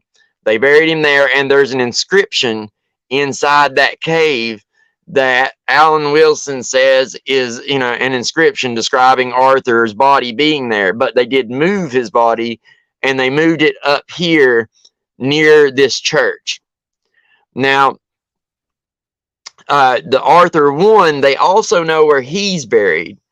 There's actually a place down in Wales, and it's called, what is it called? The place is called Atherstone. It's a village called Atherstone, or Arthur's Stone. And let's see, where is my notes on that? Yeah. Well, while you're looking there, let me just say then that if I would just see a village called Atherstone, or the British might pronounce it like Here we go. Atherstone. Well, it's the same way as Americans kind of go, oh, we're going over to Lincolnshire, but they just say Lincolnshire. So Yeah. what I noticed, and it's a funny thing, right? You don't even have to change letters. You just kind of crunch words together and say them quickly. And all of a sudden, you grew up like that. You might grow up in an area and you might say, oh, I'm from Atherstone. But it never occurs to you that Ather is Arthur Stone. Never occurs to you. And that's how things can be hidden in plain sight. See, it says Arthur one is buried in a place where all the high kings of Britain, otherwise, like all the kings of Wales were buried, right? Well, that's on the map. It's a place called Oldbury near Atherstone. And, that stone that you just passed there is the one they found. They took rods and were poking around on the mounds. Yeah. And they claimed that stone, I do believe. And, it says Artorius right across the top of it. You can see it right there. They had to do straight lines, so their U is a V in Roman Latin letters. There you are, exactly. And people would sort of go like, why are they doing V's instead of U's? I would have. But once you start trying to carve in stone, you're going to go to hell with this, making a curved chisel in a stone. The V will do. They'll know what I'm talking about, Well, I mean, if you look at the Qumri language, it's designed just like all the other ancient languages. It's just straight lines. So even if you were in the dark, you could read it like Braille. Yes. Now, I do see, fair enough, that there is a C there. But at the same time, you're going to want to minimize the amount of times that you're making roundy shapes when you're chiseling anything. Yes, like you're going to try and save as much time and energy as possible, especially when making those curvy letters could possibly ruin the whole thing if you mess it up. So it easily chips out if you go against the grain in anything. And can I say as well, like as far as Atherstone, and there's Oldbury, right? Now, British people and anyone, if you live somewhere, you're going to call it Oldbury. Oldbury. You're not going to say Oldbury or Oldbury. And honestly, like, I mean, I know that everybody that I know, like, and especially like in Ireland, everything has an English name and an Irish name. And so you go by the English name. The English name is a way of just pronouncing the Irish original name in such a way as it totally loses all meaning because it's just a vague representation of a misheard sound. So they might have heard an Irish speaking person say something. You don't speak that language. You're English or British, whatever. And you just kind of go, he said like something like, Ballynahoskra or whatever he goes, we'll call it Ballyasket, this kind of thing, but Ballyasket means nothing, whereas Ballyoscar might mean something like town of the high, I don't know what Oscar is, but you get the idea, right? Town of the high king or whatever it might be, even though it doesn't mean that. I can tell you what Oscar means. Oscar means God spear in German. Right. Well, it could be something along those lines, but I was just trying to make a vague sound rather than pick on any particular place. Well, I suppose, well, look, here's an example, but it's not a great one because I didn't want to pick it because there's various names for it, but Dublin means nothing, but Dove Lynn is two words. Dove is black and Lynn is supposed to be lake. But it's problematic because, or pool it could be, but it's problematic because there isn't really a pool there and there's a black pool across the water. So something funny is going on there. And it has another name, Balia Clea. So I didn't want to get into it. But the point, I think everyone can understand the point anyway. We've just look at Oldbury here. There's a way of just making a word that means something into just sounds that don't mean anything. And it's just a name of a place that you just assume is arbitrary. And you would think that if you live there, you'd know all about it. But in fact, the opposite is the case. If you live somewhere, it actually never occurs to you to wonder about why it is, because it's just somewhere you grew up. And another thing, like people try to say Arthur didn't exist. Well, there it says very clearly in the Brutes of England that like there's a place in Wales called the Litchfield, which is it's a giant dairy field for cows to graze, right? Well, that used to be a marsh underwater, and it was Arthur who reclaimed that land. He led a giant land reclamation project, and brought that land out of the water, so that they could use it. And they still use it today, but they like to act like he's not real. And then you have and it's easy enough to look on a map. If you look on a map prior to 1983, places like the Battle of Baden. The Battle of Baden Field, the Monument of the Soldiers, Monument to Millwyer, well, just as you have it on them. Yeah. Well, just as you have it here, so I have the photographs, or like they're small enough, but I have them here now with these pictures. So, and just to say then, if that's Welsh, spelled Mynwent, I would not have recognized that as meaning monument. But if you think about it again, that you don't want to scratch an O into a stone, you're going to say a Y will do, monument, right? And if that's Welsh, then fair enough. And then Millwyer, I would have said I have no clue. If somebody says, "Oh, that means soldiers," I would have gone, "Oh, okay, Millwyer is the military. Welsh." It means military. Exactly, but I mean that's what I'm talking about. If somebody says, "Oh, it translates as soldiers," you kind of go, "Oh, Millwyer is just some weird Welsh name for it." But then when you realize that military and soldiers, they come from two different languages, fair enough, two different branches, but it amounts to the same thing. And what I'm saying is I haven't learned Welsh, but it's just, if you start playing with the pronunciation or the cadence with which you pronounce syllables, things can become clear. And another example then is the Ewenny River, right? So already, like I mentioned, Avon means river, and and you might think, well, what's Avon got to do with Ewenny? But if you think of then Awan, Abhainn, again, that's totally different letters, but it amounts to roughly the same thing. So pronounce the W like a V, and you've got even E, and I'm guessing that the first bit, even, is Avon. And then what you're saying is this is a rivery river, right? there's a suffix, right? So it's the rivery river. Yeah. Well, I mean, it's just like you have Alwyn that stands for the first name of God, right? Like he was saying earlier, and I was saying, well, my last name Owen means the highborn. You see, so like there is like most certainly with Welsh names, there's a relation between how you pronounce these things and what they mean, obviously. Right. And if the Wyn part is a river, then certainly people are born of the waters when the waters break. So born of the high woman or something like that.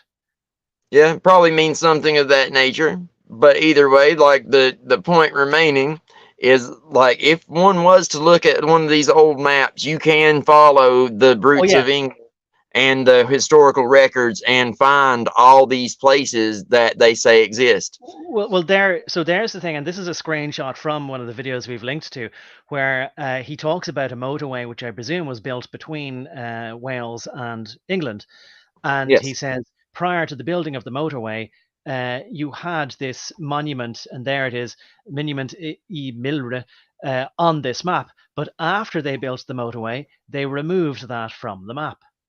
Yes, and if you go to Wales today, you'll notice that they're replacing all these Welsh names for lakes and things like that with completely foreign names that make no sense. They've replaced it with like Swahili in some places. It's absolutely insane.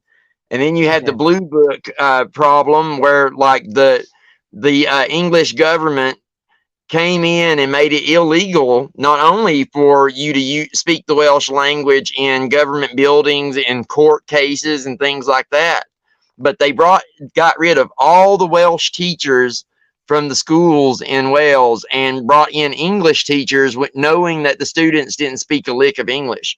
So they quite literally went on a campaign to rip the Welsh people's history away from them and make them stupid.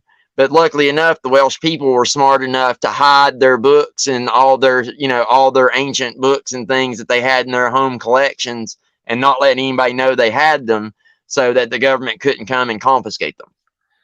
Yeah, and again, in the description there, the videos that you recommended, Alan Wilson talks about this.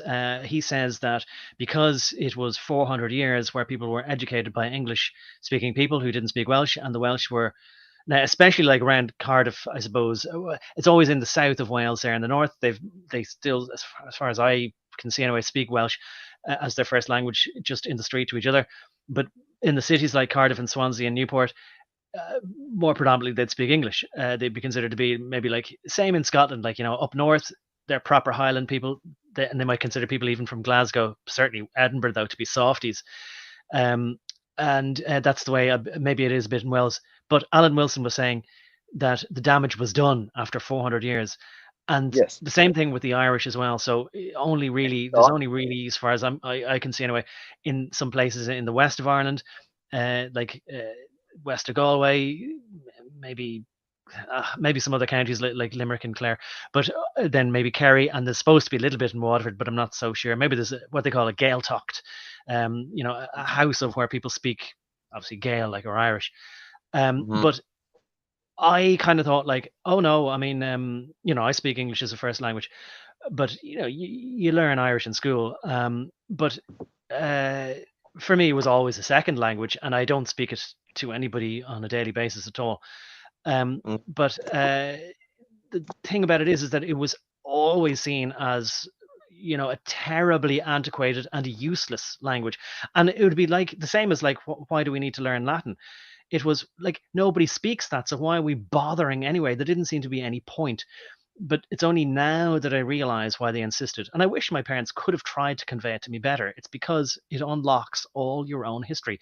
You are deracinated. We've learned that word recently. It admittedly means to be ripped up by your roots if you don't know the names of anything or why things are called anything. And that's Mm.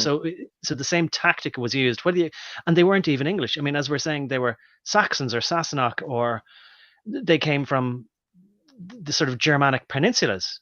And yet Yeah. it's very confusing because at the same time we know that there are certain people who want to absolutely deracinate the Germanic peoples. So it's very confusing, isn't it? Yes. I mean, they want to rip away the history from everyone and write us a new one. Is what they want. They want us all to intermix together, become one people, and that way they can rule over us with no divisions, and everybody just becomes this little robot. Everybody's wearing the same clothes with the same haircuts and the same stupid look on their face with the same stupid chip in their head. You know what I mean? Like, and they want a world that's like, yeah. I don't know if you ever read that book series or saw that new movie series Divergent. It's kind of like a teen girl type book or whatever, but it's kind of like the Hunger Games, but it's set in a dystopian world where like all the kids when they're born, like they're born to a family that like it, you know, that like everything's controlled. Like they're born to a family and then they're tested as they grow up, and through those tests that decides what they're going to do with the rest of their life. Like you don't even get to decide what your job's going to be. It's based on whatever your skills are. And I'm not sure if it, you mentioned before, but obviously the same theme is there in Brave New World. yes, like they keep reiterating over and over in these supposed to be fantasy novels, but as you get into this, you start to realize that all this stuff isn't just a fantasy novel. These are their pipe dreams. This is what they think about all the time. This is what they want. It's what they're working towards. That then I figure that's another reason I'm doing this is I figure if their mission is to rip our history away, then there has to be some reason they want it ripped away. And if that's the case, I don't really care what their reason is. I want to put it back. Right. Yes, and I want to resist the direction we're going in now. And even if I did think, I certainly did, I will say, I'll admit, put my hand up and say when I was a child, I did think that everybody having all these different governments was holding us back from reaching the stars, from all becoming like Star Trek and working together. But now I realize that actually, in order to maintain diversity, you must maintain borders between countries and allow people to have their own individual cultures. And sure, there can be bleeding at the edges, but there needs to be a maintenance of these different cultures, such that if for no other reason you don't put all your eggs in one basket, that if we're only one single homogenous civilization and culture, that if it fails, that's the end of it. Yeah. And I mean, it tells you right there in the Bible or in in the ancient annals period, it talks about, this one world empire that existed, and the fact that we tried to build a tower to the stars. Well, you can look at that as a Sumerian ziggurat, or you could look at it as a rocket ship. you know and if you look at what we're doing now, it just seems to me, if you read these stories where, like, it talked about the Atlanteans, where they were building machines and making chimeras using genetics, and all these different things, they were mixing the species. We're doing all that same stuff, so it seems rather too coincidental that all the same things that was supposed to be happening then, when there was a one world communicating like system. you know it makes sense why it's going back that direction today. If you bring back the technology that made it possible for them to do it, then we're naturally going to start falling into that same system they were in.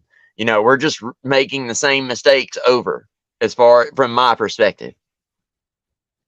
Yeah, I mean, just like the repeated stories that we've already talked about, like whether it's stories of giants, or other things that we might see in modern media, like what we call sometimes a lot, but we're getting tired of the phrase predictive programming. Um, I became confident, satisfied. I just, I'm always holding room for doubt that things just happen organically because of the human condition. But I'm reasonably satisfied that no, indeed, as stupid as many people seem to be, that the closer you get to whatever seems to be the center of the circle or the top of the pyramid, there definitely seems to be intent behind all of this. Absolutely. Absolutely. Like, you can't miss it. You know what I mean? You have to be blind to miss it, figuratively or literally, I guess. Yeah. To me, it stands out like a sore thumb, but, I realize that for other people to see it, they need the prerequisite information to be able to even understand what they're looking at, right? So here Yeah, we are. that's it. Well, Joey there is saying good night, and I think he needs to go to sleep there. And Illuminati says, and I should have, this is a comment he made a little while back. Alan Wilson suggested that the seraphim atop of the Ark of the Covenant may have resembled crows of myth that were man eaters, and this was in reference to, you were talking about the crow being the symbols of the Khazars, maybe, and Russell Brand used it in his ident or whatever. Also, isn't the crow one of the degrees of Mithras? It may very well be. I'm not as studied on the Mithras cult. I'm familiar with it, but I'm not as studied on their exact rituals and things. I would say it probably is going to be right in line with the other mystery schools. And we talked about the way that works. It's basically, you have a single core program that just keeps getting different shells put over the top of it, right? So you can substitute these symbols for almost anything. You can switch the crows for eagles. You could switch them for phoenix. You could switch them for angels. You could switch them for, you know what I mean? As long as the symbol to that group of people that will be looking at it means the same thing, it doesn't matter. Well, I definitely noticed that the hawk, the eagle, and the falcon were pretty much interchangeable. And as far as the owl and Minerva and Athens goes, definitely that's the people who have the what's the thing there in the cremation of care? I don't know why I keep forgetting stupid stuff. Uh, Bohemian Grove, and the wise owl greeting them. Isn't there one over the door as it goes in? And they think that's where their wisdom comes from. And yes, Crow, yeah, and like Minerva. yeah, It's just a statue that represents the goddess of wisdom. yeah, and so the crow. There was an episode of Morty and Rick and Morty, where Rick had a sort of a murder of crows, a gang of crows there that did his bidding. And I've seen a lot of videos on YouTube over the last good few years showing how very intelligent crows are. Things like that they are able to press the button to stop the traffic for pedestrian crossing, and then Yeah. they bring nuts or something that they want cracked out onto the street, and then they allow the traffic to flow again, and then they press the button, and the cars will have driven over the things they wanted cracked. So they're understanding what they're doing. Yes. Well, I mean, Odin had two ravens or two crows that were named Thought and Memory that would fly away from him every day, and he would fret that one day they wouldn't come back, which that's telling you a little something about getting old, isn't it? The fact that Right. his thought and his thoughts and his memories would go out every day and bring him back knowledge. His crows would go out and bring him back knowledge, but every day he would worry that he would send the crows out and they wouldn't come back. Well, I mean, look, I suppose just throw it in there. Edgar Allan Poe's quote, "The Raven." So there was something otherworldly, and it had some kind of perspicacity or knowledge, under knowledge, and it's like the crow could read his mind in that poem or something, Yeah. wasn't it? And in a lot of Native American cultures, the crow is as well as some European ones, the crow is, or the raven is the bird that the Corvin, as they say, which goes back to that underworld movie, Corvinus and all that kind of stuff, vampires and werewolves and all that, which this is getting into that crow mythology there with the vampires and the werewolves and the Corvinus line and all that. And the gypsy being the same as those people who called themselves crows. And it's one of those things that they are known to be the ones like dogs and cats that can ferry a soul to the underworld. Right. Right. So Well, it's all intertwined, man, as always. oh yeah. Well, it rang a bell there, and I think Corvinus is the Latin for if Crow. it's not a crow, it's a raven, maybe. But I mean, what's Yeah. the difference? But apparently there's In different French, breeds. crow beak weapon is called the bec de Corbin. So the Latin is the Latin is Corvin, the French is Corbin with a B. So Right. yeah. So yeah, I'm just thinking now that guy in The Fifth Element, he was called Corbin Dallas. So maybe that was they always do this thing where it's an oblique reference to something. They're saying he's a crow of Dallas, and maybe that means something. I don't know. A crow usually is a reference to being free because even though they're like they kind of go in packs, they're kind of loners too. Mm. You know what I mean? It's saying something about your behavior. Well, that Usually was it definitely. is. It's just like when somebody in the ancient world would say, you can read stories from the Vikings where they would talk about this person going up to a cave and becoming a dragon, which seems to me to like be more be more in line with like what you see in India, where wise men will go to a cave to meditate in order to get their dragon to rise up their spine to their forehead, right? So these Vikings are talking about an old man that goes off to a cave to gain knowledge and become a dragon. And then that's what takes you back to the symbolism of Saint George and the dragon, or any of these other characters that slay dragons. They're slaying an evil Gnostic, wizard, basically. Right. And anyways, as far as like saying something about the character, like being free and flying away and being independent and all that, that was Corbin Dallas's character there in The Fifth Element. But anyway, will we? There's other stuff to cover as far as I guess what I want to ask you is, right, and we're in the last half hour now. If we're going to say we're going to keep this under a tidy 5 hours, the relic that he's showing here is the Cross of Arthur. Obviously, people, no doubt, many official or accredited historians would say that they doubt the provenance of this particular relic. They suspect that they made it out of plaster of Paris and painted it gold and distressed it or whatever. But they themselves will say, no, this is made out of pure electrum, which is a alloy of gold Silver. and... Is it gold and silver? I think so. I know it's got silver. Electrum has silver in it. Right. Now maybe it has some. I had a feeling it was like maybe something like gold and platinum or gold and something else, but it doesn't matter. It's an alloy of two precious metals. Maybe it is just gold and silver, maybe. But either way, like you and I, we haven't held it or tested it. I don't know whether they've tested it, but as we know already, like people don't want to know. They just want to dismiss it. Yeah, it's gold and silver together. Yeah. Okay. So anyway, they have that. And then, as far as other artifacts, yes, there's a stone, and that's over in America now, isn't it? But no museum wants to display it. It might be in some museum, but not on display. Isn't that right? I think they've put it somewhere here. I think it's in a museum down south in Kentucky at the moment. I think.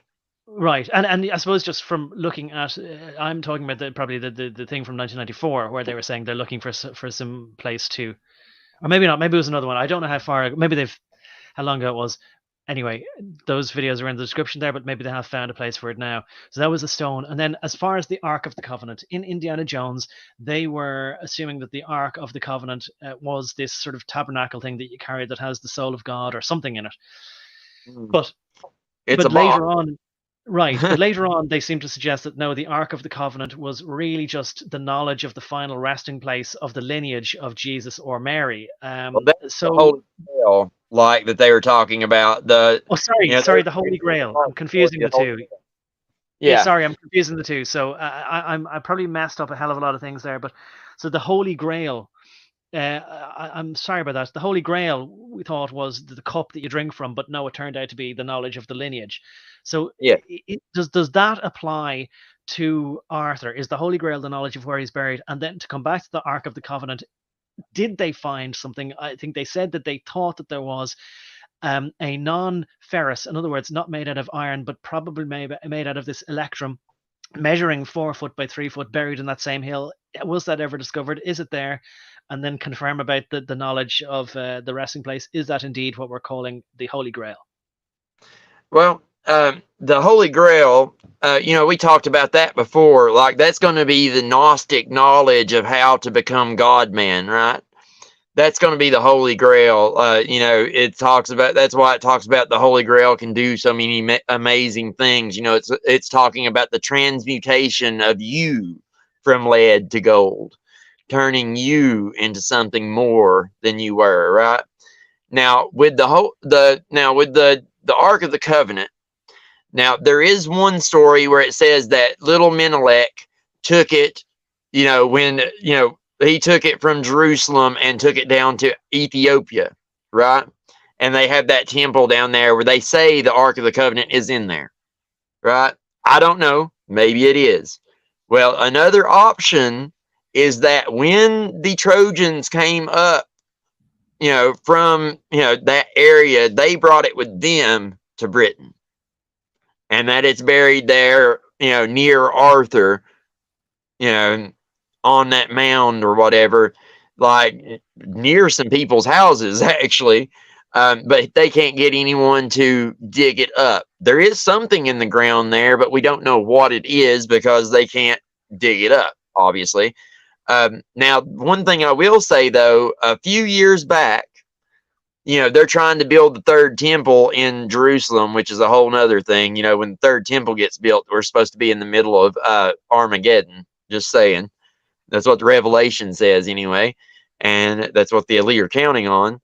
But they're building the temple right now. They've already got the pieces ready. They're building a train to take all the blocks to the Temple Mount. They're going to bulldoze the Dome of the Rock. At least that's their plan. But they had a ceremony some years back did a sacrifice there to consecrate it so they could get prepared to build it. And during that ceremony, one of those rabbis was asked about the Ark of the Covenant, and he's one of the lead rabbis of Jerusalem now. He comes out and says, and I quote, "Yes, we know where the Ark of the Covenant is. We've always known where it was.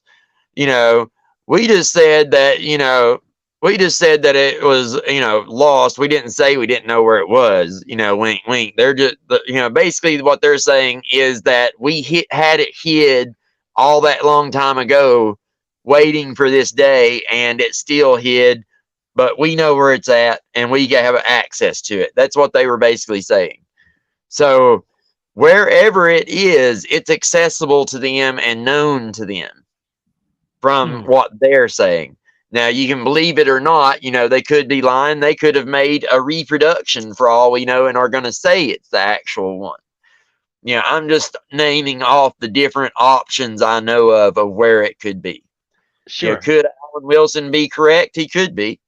Could people be correct about Menelik taking it? The son of Solomon taking it down there to Africa. They absolutely could be. And as a matter of fact, in Africa, they have turned up places that were carved out for a little tabernacle, and they found they actually have some of the breastplates that the priests wore down there. So, they have some of the artifacts from the temple in Ethiopia. I know they've been dated, they've been studied. They are the temple effects, right? Because all of the priests that traveled with the ark, and see, that's the important part about Ethiopia, is that wherever these breastplates were, the priests were, and wherever those priests were, the ark was supposed to be. The ark was not supposed to go anywhere without those priests, right? So, my guess would probably be that it's more likely in Ethiopia, but I could be wrong. Okay. And I mean, just as far as, the story of the people who went from Troy, look, I wish I had a proper memory on these things, but I seem to remember, there was a story about some king around in Troy, and he said to these people, I need you now to bow down to me, and I'm going to be your official king. And they said, oh, sounds reasonable. We'll give you, can we have 24 hours to think about it? It was in one of these videos here that's in the description. And so the king said, yeah, all right, I'll give you a day to think about it, whether you submit to my rule or I'll kill you all. And so they got in their boats and fled, and they went to Tuscany or Etruria or whatever. And so similar then journey, but also then other people then left. They, like we were talking about last week, left Troy, but brought their history in a box with them. And so, we tend to think like that. If you're leaving a burning building, what I always used to say was you'd bring your family photo albums with you. And I remember, when people were talking about cloud storage, they were saying like, this is the importance of cloud storage. People could have their family photos now digitally, and that's why you need to make sure they don't get destroyed by a virus or whatever, or data becoming corrupted. Well, so when we think of the Ark of the Covenant, we tend to think that it's this supernatural thing that when you open it, out comes this great power you can defeat your enemies with. But it could just be that the priests have taken this oath that they know the real history of the lineage of everything, and it's all written down there, like so-and-so begat so-and-so, and it's on these copper plates or gold plates inside this thing. Maybe that's all it is. But they thought that it was important enough that at some point, anyway, it might have gone to Ethiopia. Maybe there's 2 copies. Maybe it went to Wales and came back. But there's a story anyway that like it went on the ship with them, and that they were really very much sort of consumed with the idea that it should go with them to Wales. Yeah, well, the thing is, like with the story that Wilson and Blackett are talking about, like it's they talk about following a cart with a little box.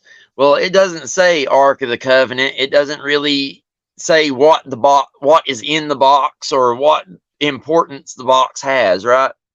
So, we don't really know what was in the box. It could literally just have been a box of like their recorded history, right? Like the recorded histories from Troy that they took as it was burning, right? Yeah. As far as the Ark of the Covenant goes, I truly believe the Ark of the Covenant is exactly what God said it was, and that, more than likely it had something about the way that God told them to build it causes it to produce some kind of electricity, whether it be static or otherwise, right? Okay. But, as far as like where it went, that's where things start to get really fuzzy because, the fog of war, right? Jerusalem is burning and they're trying to hide it. So, would they, like, if I was trying to hide something, would I make up like, bunk stories that would send people off on a red herring, goose chase, like looking for something where it's not? Yes, I would. Right. So, yeah. As far as I'm concerned, until it turns up one of these places, we probably won't know. Yeah, well, I totally accept that as a strategy, absolutely, to misdirect somebody, especially thousands of miles off course in the wrong direction. I'll just mention very quickly that there's obviously I mentioned the Indiana Jones movie, and of course there's the many scenes in I think all the movies of people finding artifacts, maybe that have high technology, but have been buried for years under the sands, and also apart from Indiana Jones, then another one that I just think is extremely relevant to mention is Stargate, the movie, particularly where it opens up, and it could be Egypt, but probably also Sahara, and sorry, probably also the Ethiopia and Sudan. And I seem to remember hearing that there are more pyramids in Ethiopia than there are in Egypt itself. So there's likely going to be artifacts buried in the ground or the sand or whatever is their soil there as well. And I Yeah. just think that because we've been talking about Arthur and the whole story of that not being myth, but being more actual history than just legend, myth, legend, that we tend to think that what's on cinema screens is just a science fiction mixed with archaeological fantasy. But it is a matter of historical fact that the Nazis did indeed use the Africa campaign to search for artifacts, and they were very interested in what we just thought of as being mythological stuff. And in fact, what I remember hearing was, well, you see, the Nazis were so completely insane that not only were they killing people for no reason at all, but they were searching for stuff that didn't even exist. That just proves they're mad two ways. Yeah, which is just a clever deception, if you ask me, because they were crazy like a fox. You know what I mean? Like they knew exactly what they were doing. That's the thing. It wasn't just the tiny hat people they got rid of. They got rid of Catholics, gypsies, and anybody who didn't agree with them. You know what I mean? And like those people just got named tiny hat people and lumped in there in the numbers. You know what I mean? In my opinion, like I know for a fact that there was more people than just them that were taken out. And I know for a fact that Mr. Tiny Mustache Man was working for the bankers. So, they talk about him imprisoning Red Shield there. Well, he also let him out, didn't he? Yes. And I don't know exactly why he did it. I mean, there's talk about a ransom was paid or whatever. I don't know. And just to be fair and balanced or whatever, when people hear that he was financed by New York financiers, including perhaps Grandpappy Bush. Why don't Penn? What's his name? Oh, Not Prescott. Prescott Bush, thank you. That he was one of the people who was financing him. That when people hear that, they say, "Yes, we know that," but what happened was that he decided to take their money and double cross his financiers. I wasn't there. I don't know, but that's what people say in refutation to that. I don't know, but I would say that things are Well, I very can murky, and there's crosses and double crosses perhaps going on, or laws of unintended consequences, or people doing their best or their worst, or having several different objectives or whatever. Do you want to say something real quick to that, and then we'll try and finish that up if we can in the last 15 minutes? Well, that whole eugenics kick that Hitler was on, like the fact of the matter is, he got that from America. Damn it. Like, Okay, well we've said yeah, the word. Okay, oh, yeah. yeah.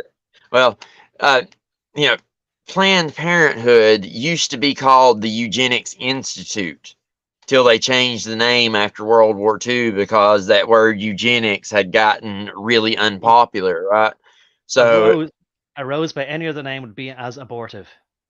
yes, exactly. And it's one of those things. I just watched a video today where some deranged leftist was trying to say that all of us are, crazy eugenicists that want to wipe people off the planet. I'm like, no, you do realize that like the people on your side quite literally did used to call themselves like the Eugenics Institute, and that like they funded like Tiny Mustache Man and all that. It's like, no, he got all his ideas from here. It's Well, just look, that after we got drug in the war and everything like that, people here just weren't as like fond of the word, so they changed the name. well, unfortunately, like for most people, if you change the name of something, like if you change like death by electrocution, if they just call it like mildly sizzling in an inclusive way, then they'll say it's lovely. So as far as they're concerned, aborting a baby is access to reproductive health care, and that's the end of the story as far as they're concerned. But look, we don't have time to go down that whole Yeah, abortion debate. of course. we've covered a lot of stuff. I guess I just want to say very quickly here, this is apparently a picture of what is like very clearly markings in the ground that man had something to do with.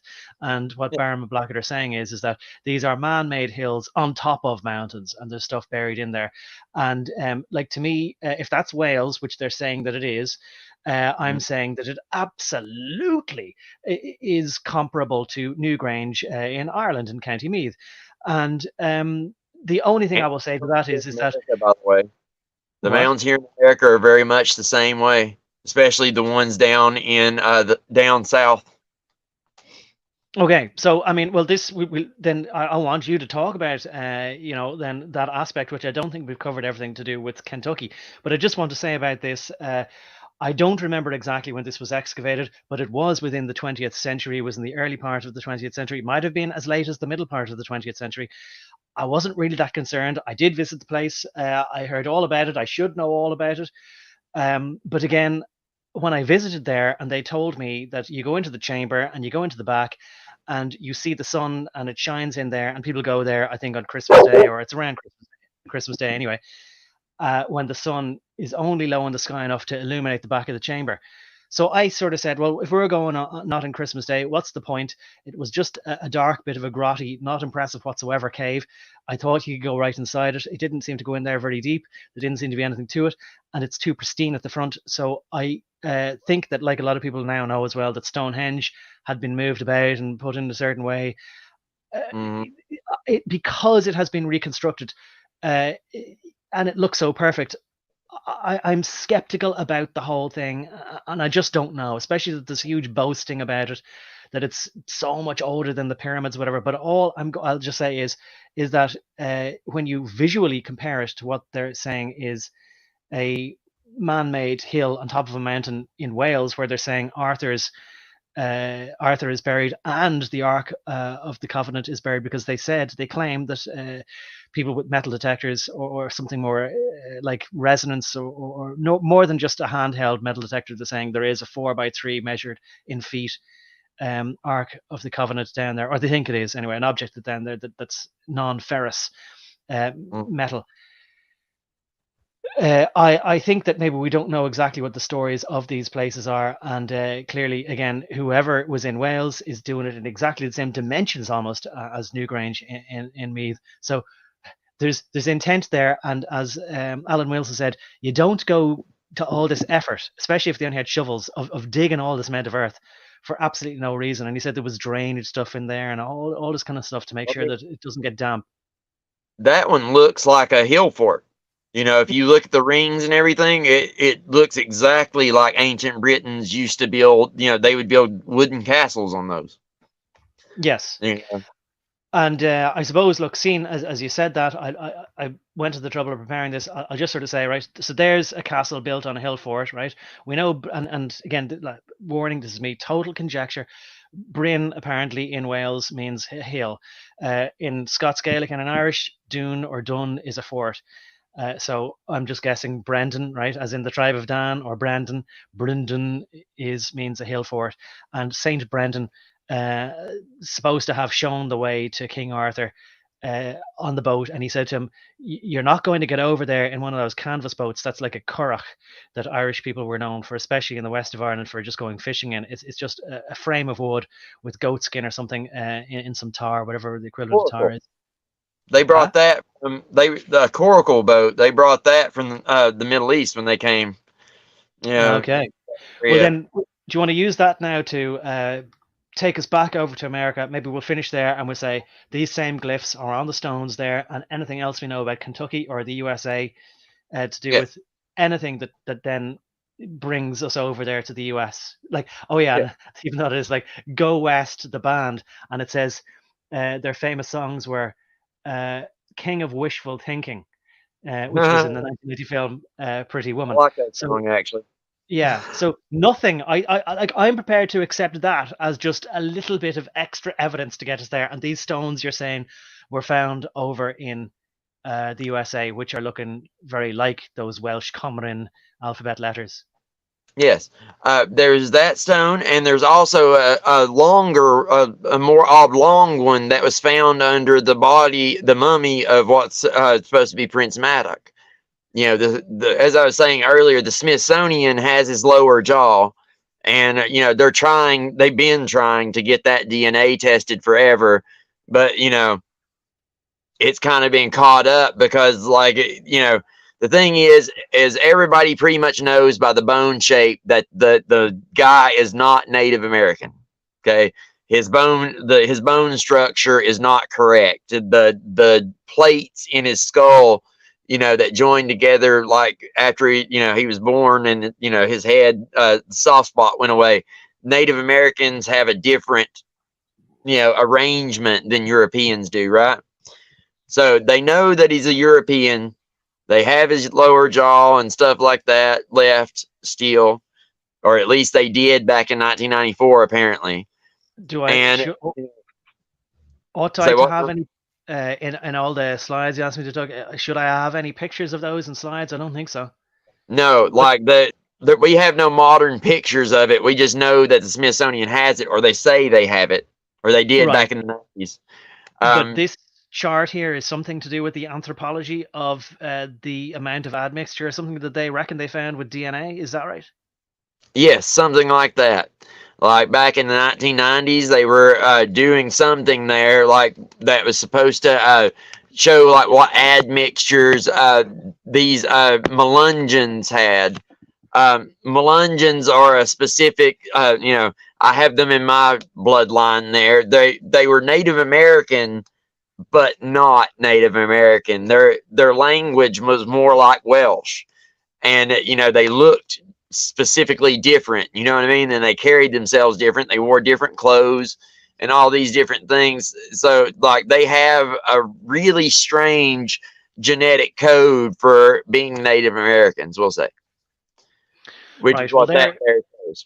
Yeah, that's what that's like. We just don't have any pictures of the skull. So just very quickly, and it was only when I was flashing through the slides here.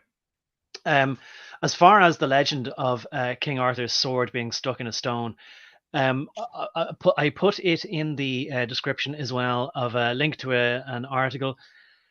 It might be in the Telegraph newspaper in London, and it talks about a church in Siena, or sorry, maybe it's a little bit outside of or close enough to the city of Siena in northern Italy, in Tuscany. And there's photographs there of indeed what is a sword in a stone. And anyway, they're saying, well, there you go. That's one. Maybe he had more than one sword stuck in a stone, or some other guy. And look, people talk about how, just very briefly mention, I know it's just a tangent I meant to mention already. They talk about how things can turn to stone a lot more quickly than we previously have thought. Things can become lithic, whereas previously they were wood or something else. And that seems to have happened maybe in the Valley of the Monuments or other places in the States as well. I've put the article there, and then afterwards, maybe this is the Coronation of the Queen. I'll get on to that anyway. I just want to briefly mention the Stone of Scone, but because I forgot to mention that somewhere along the way. But we might go over the 5 hours now a little bit, but we'll still try and keep it tidy. What else then about the sort of admixture of people who, again, we mentioned maybe more at the beginning. These people, they understand Welsh, they speak Welsh, they have this. What they thought initially was just a variation, another tribe of Native American Indians, but it's actually coming from the other way. So just, I guess, to sort of say, it's not as if everyone came from America and went to Europe and populated, nor is it that everyone from Europe went to America. There has been a flow back and forth both ways for quite a while. Isn't that it? Yes, that's exactly it. You have the Melungeons. You also have the Mandan, who don't exist anymore, but were attested to, back in the 1700s and before. They were white. They spoke a Welsh type language as well, and these kind of things were attested to in accounts from soldiers who encountered them. U.S. military and stuff like that. And all of these artifacts and everything else, they're all found, around the Ohio River, Mississippi River deltas there, and spreading out from that. So you got to think, if you were coming from Britain and you were trying to get to the interior of this country, that's where you would come in at. You would hit the coast, you would sail downward around the tip of Florida and come up through the Gulf and go that way. You can get all the way to the Great Lakes from there, right? And that's where Right. they had all that copper mined as well. So people from Europe were coming up through here to the Great Lakes region to mine that copper and take it back to Europe long before even Arthur came. So more than likely. So, it's one of those things that, the artifacts are just too numerous. We have the accounts, we have, from the Native American tribes themselves, and it's rather clear at this point that Europeans sailed up that river into the heart of America. There are, what looks like Ogham scratchings here and there and yonder. There are what looked like Chinese artifacts down, or more Chinese looking artifacts or Asian artifacts down towards Florida and Alabama. There's been all kinds of stones found that look like they have Welsh writing on them, the Qumri script. Obviously we have trouble getting actual academia to, take any notice of this, because just like you would hear if you watch that presentation, with that guy from Kentucky and Alan Wilson at the end when they're taking questions, one of the people starts screaming at them, telling them this is all based in racism and blah, blah, blah, blah, blah, blah. So automatically, even way back in 1994, you already had this same tendency popping up within that small audience they had there in that room. Yes, Even I in noticed that that. audience, there was a guy, wanting to holler and call them racist because they were saying that Europeans had came here and contributed to this or that, right? Yeah, I noticed that, and he definitely was doing the equivalent of getting triggered, but it was far less sort of whatever the word is, it like far less hysterical than it would be now. But at the same time, I recognized it for what it was. It was an emotive reason to want to reject it out of hand. He was just biding his time the whole time. And Alan Wilson's response to that was like, I'm not claiming anything. I'm not saying you have to believe it. I'm asking you to look into it. I'm presenting you with what I have discovered, and I offer you for your own curiosity or investigation. You do the work too. So yeah, I you're just spot got on. livid. He lost it. When Alan wouldn't engage with him and argue back, he just got madder. Right, right. Well, there you are. So again, same attitude with humans, that they think that they're trying to change history in order to say that you see, our guys are the best. And anyway, look, people can watch the video. I think he handled it very nicely, and he was saying, I'm not trying to do anything. And most people, because they have chips on their shoulders, they assume everybody else does as well. Nobody actually wants the truth. They just have an outcome in mind they hope is the case, and they'll make anything fit that. Yes, they most certainly will. They most certainly will. But yes, like the Ogham script you have up here, you can find that as far as far west. I think Utah, I think, even has some. Right. Scratch And that look very much like that. yeah, and now the funny thing is that, again, I didn't really care all that much. I just thought it was boring. But when I was a child, and again, look, it stands to reason, it's scratching off just different straight lines to make your equivalent of letters. But when I was a kid, I thought OM writing was circular or spiral stuff, and maybe it is. And I'm again, like, I've got so many slides here, I just can't find it. Although I had it up on screen briefly earlier, of the entrance to Newgrange, and there is a big stone there, and it's got circular stuff, all spirals basically on it. Those But are representative of something. Native Americans use that same symbol, and it's a representative. I can't remember what's the representative of. Um, it's a representative of some natural phenomenon, I do believe. I'd have to look it up. I don't know why it's escaping me now. Normally, I'd be able to rattle that off in a heartbeat. But yeah, yeah, the spiral is a more of a spiritual thing rather than right. right. Now, again, like, too many photographs here, and I've got like piles of So anyway, it doesn't matter. I've got it on screen. That's what I thought was OM writing. Now, maybe somebody pointed at something, and they were pointing at something else, and I didn't know what they were pointing at, and I thought, oh, that's what it is. But is that? Because I still don't know. So, like, what's OM, or is that still part of OM? Oem is that line writing. It's specifically line writing on like little sticks. Right. So Like you then, what can is look up this? like Is this Oem just? rune, Is this and just? people sell them today. Yeah. But so is this okay? So look, the triskelion, right? So if I look at the left-hand side of the rock there, we have three spirals, kind of more or less coming out from a central point. It's kind of writing, but it's not Ogham writing. It's a symbology of Celts, but could it be an entirely different race? Because what I'm getting at here is, if The Newgrange is indeed like at some level, right, a bit like what you were talking about, like say the cave that they found the Dead Sea Scrolls, they found something here and they decided to sort of say, well, look, we want to have a big cultural center here. Let somebody make a stone and we'll carve this. That'll look good outside there. Do you think that's what they were doing? They were kind of getting creative with their imagination and adding fake stuff to real stuff. I mean, I can't really say for sure. I mean, I know that the Triskeli is supposed to represent the tripartite soul. The way that the magic of three. Yeah, no, that's fair enough. Like you don't have to engage in conjecture. I'll leave it as that for anybody watching back to think about. I don't know, because I just think it all just with my eyes now, adult eyes, it all just looks too pristine for me. It is And awfully again, clean. I would say that the government probably has come through there and cleaned everything up quite a bit.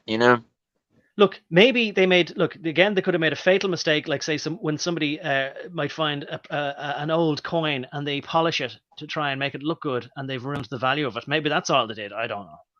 Yeah, it's hard to say. Like I'm skeptical of the entire historical society, like especially like the Shakespearean society. Me and them do not get along. Like, because the fact of the matter is, there is absolute proof that, like, the house they say that Shakespeare was born in, he couldn't have been born there. You know what I mean? And there's actual records that tell what that house actually was. You know what I mean? And like all these different things, they say stuff that is categorically false, and then wonder why you don't trust Okay. them.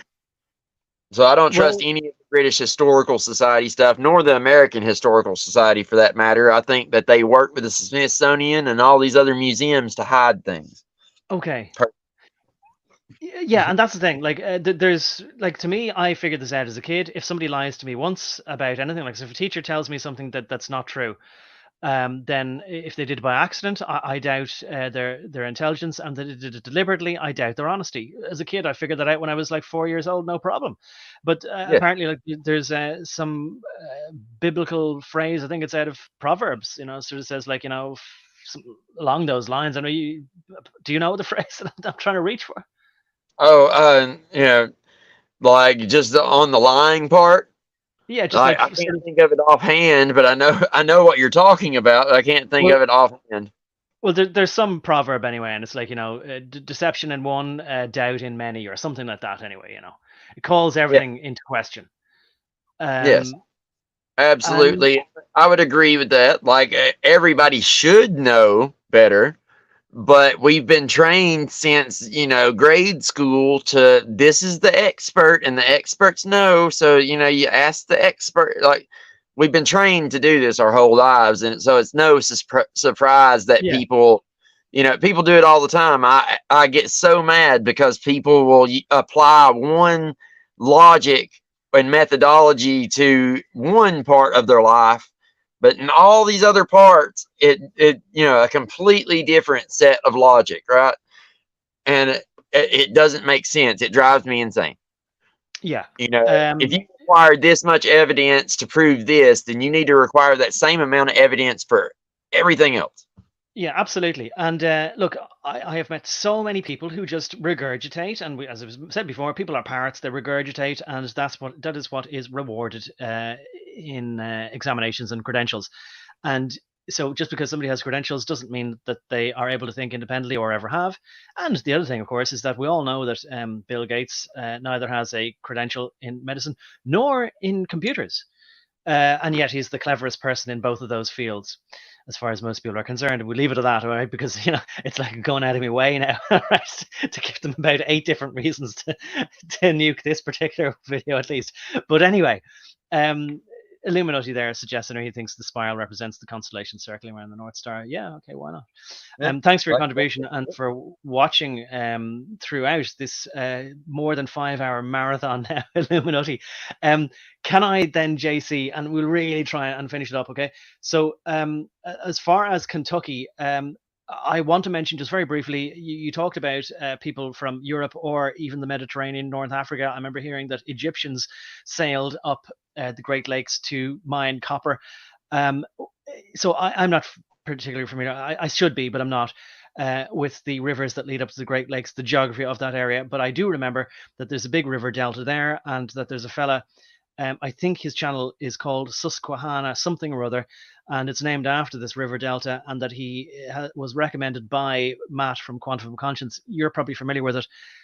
Did he do a video on this supposed or suggested history of copper mining in the medieval times, or even times of Jesus or whatever, that Egyptians were going up, or whoever, going up to the Great Lakes and mining copper?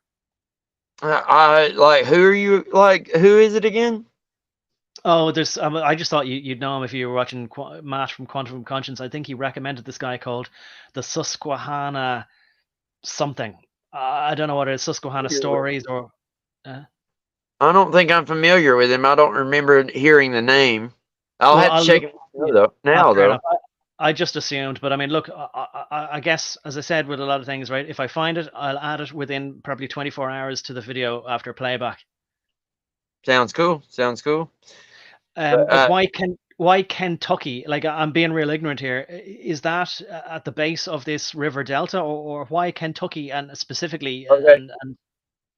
Well, if you come in at the Gulf of Mexico and hit the Mississippi River, well, you come up, and once you pass the back end of Tennessee, Kentucky's right on top of Tennessee, and the Ohio River is a branch off of the Mississippi River that heads, back east and runs along the top of Kentucky. So basically, like, if you go left, across the country, you're going to go towards the Great Lakes. If you go right, you're going to go back up towards Maine and across the top of Kentucky. Okay. And that's why Kentucky and northern Tennessee. Maddox was found in northern Tennessee. That's where he was found to be buried. Right. Oh, and by the way, like, they say that Arthur went over there but died over there in the States, but they brought his body back then to be buried in Wales. Isn't that it? Yes. That little cave I showed you on that map earlier, they put his body there for some time. Kind of like they did back in the day with the bone boxes. They'd let the body decompose, in a cave somewhere, and seal it off so animals couldn't get it. They let it decompose to where it was no longer stinky and something that they was going to have to deal with, and then they would bury it officially, right? Yes.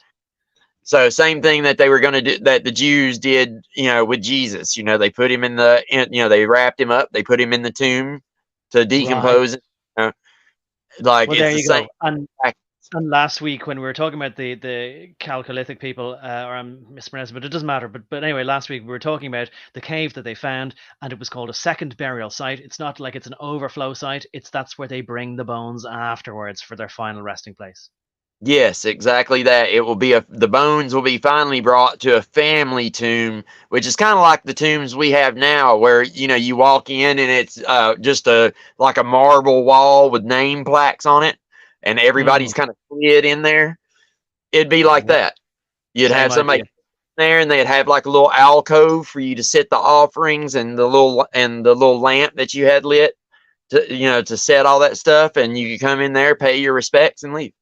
Yeah, same idea. And we don't like to think about it, but it never made sense to me, but I didn't want to think about it too much, that like, if all the people in the whole history of time were ever buried, then how come in the graveyards, like, they're not like overflowing and stacked on top of each other? Well, apparently what they do is they dig people up after a while and cremate them or bury them or whatever. Bury them differently or something like that. Same practice happened in France, like in the 18th century. Their cemeteries start overflowing there in Paris. And that's how you wind up with the Paris catacombs filled with bones, right? They dug everybody up and then stacked them up in the catacombs. Right. Well, I it was the one place in Paris that I just refused to go to. I didn't want to see it. Other people were fascinated with it, and it almost seemed like to have a sexual excitement in it, and that really unnerved me. People's attitudes to it, weird. The kind of people who would get offended at very ordinary things. So I've never been there, didn't want to see it, and I didn't want to know about how the people died. It just seemed like ridiculously creepy to me. But anyway, look. Yeah, to me, it seems like just an invitation to get bad juju stuck to you. Though those spirits are not going to be happy in the first place because they're not together with the rest of their bones. Like they're all scattered, mixed together, and people are always going in there and rearranging them in like clever, like artistic ways and stuff. It's like, man, I have respect for the dead, dude. Like would you want somebody doing that with your bones? Exactly. Well, look, as I say, I didn't go there because I didn't want to. I refused to.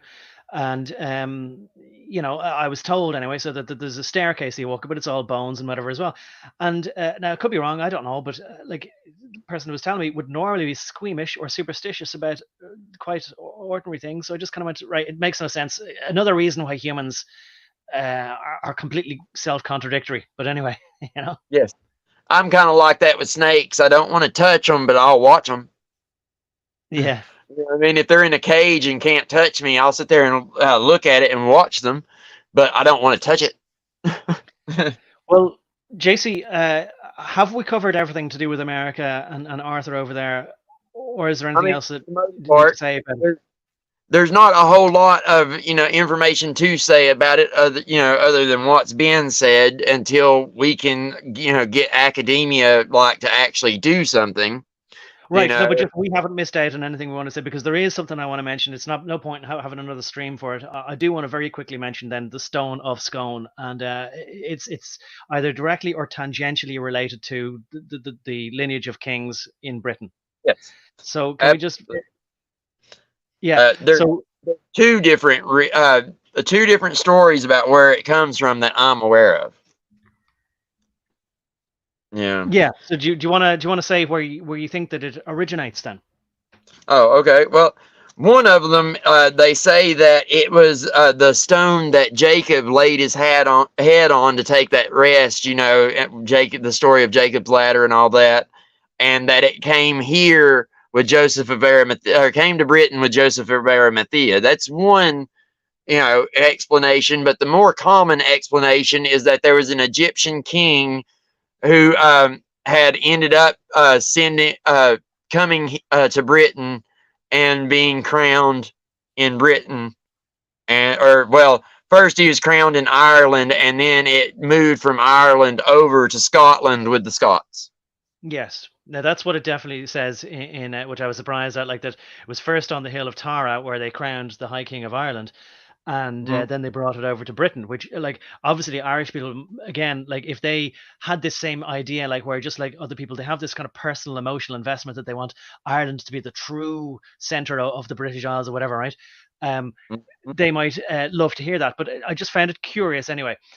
But the thing is, if it did come from the Middle East where Jacob rested his head, well, maybe it did give him a good night's sleep, I don't know, but the thing is, for this artifact, I mean, it's obviously a heavy lump, right?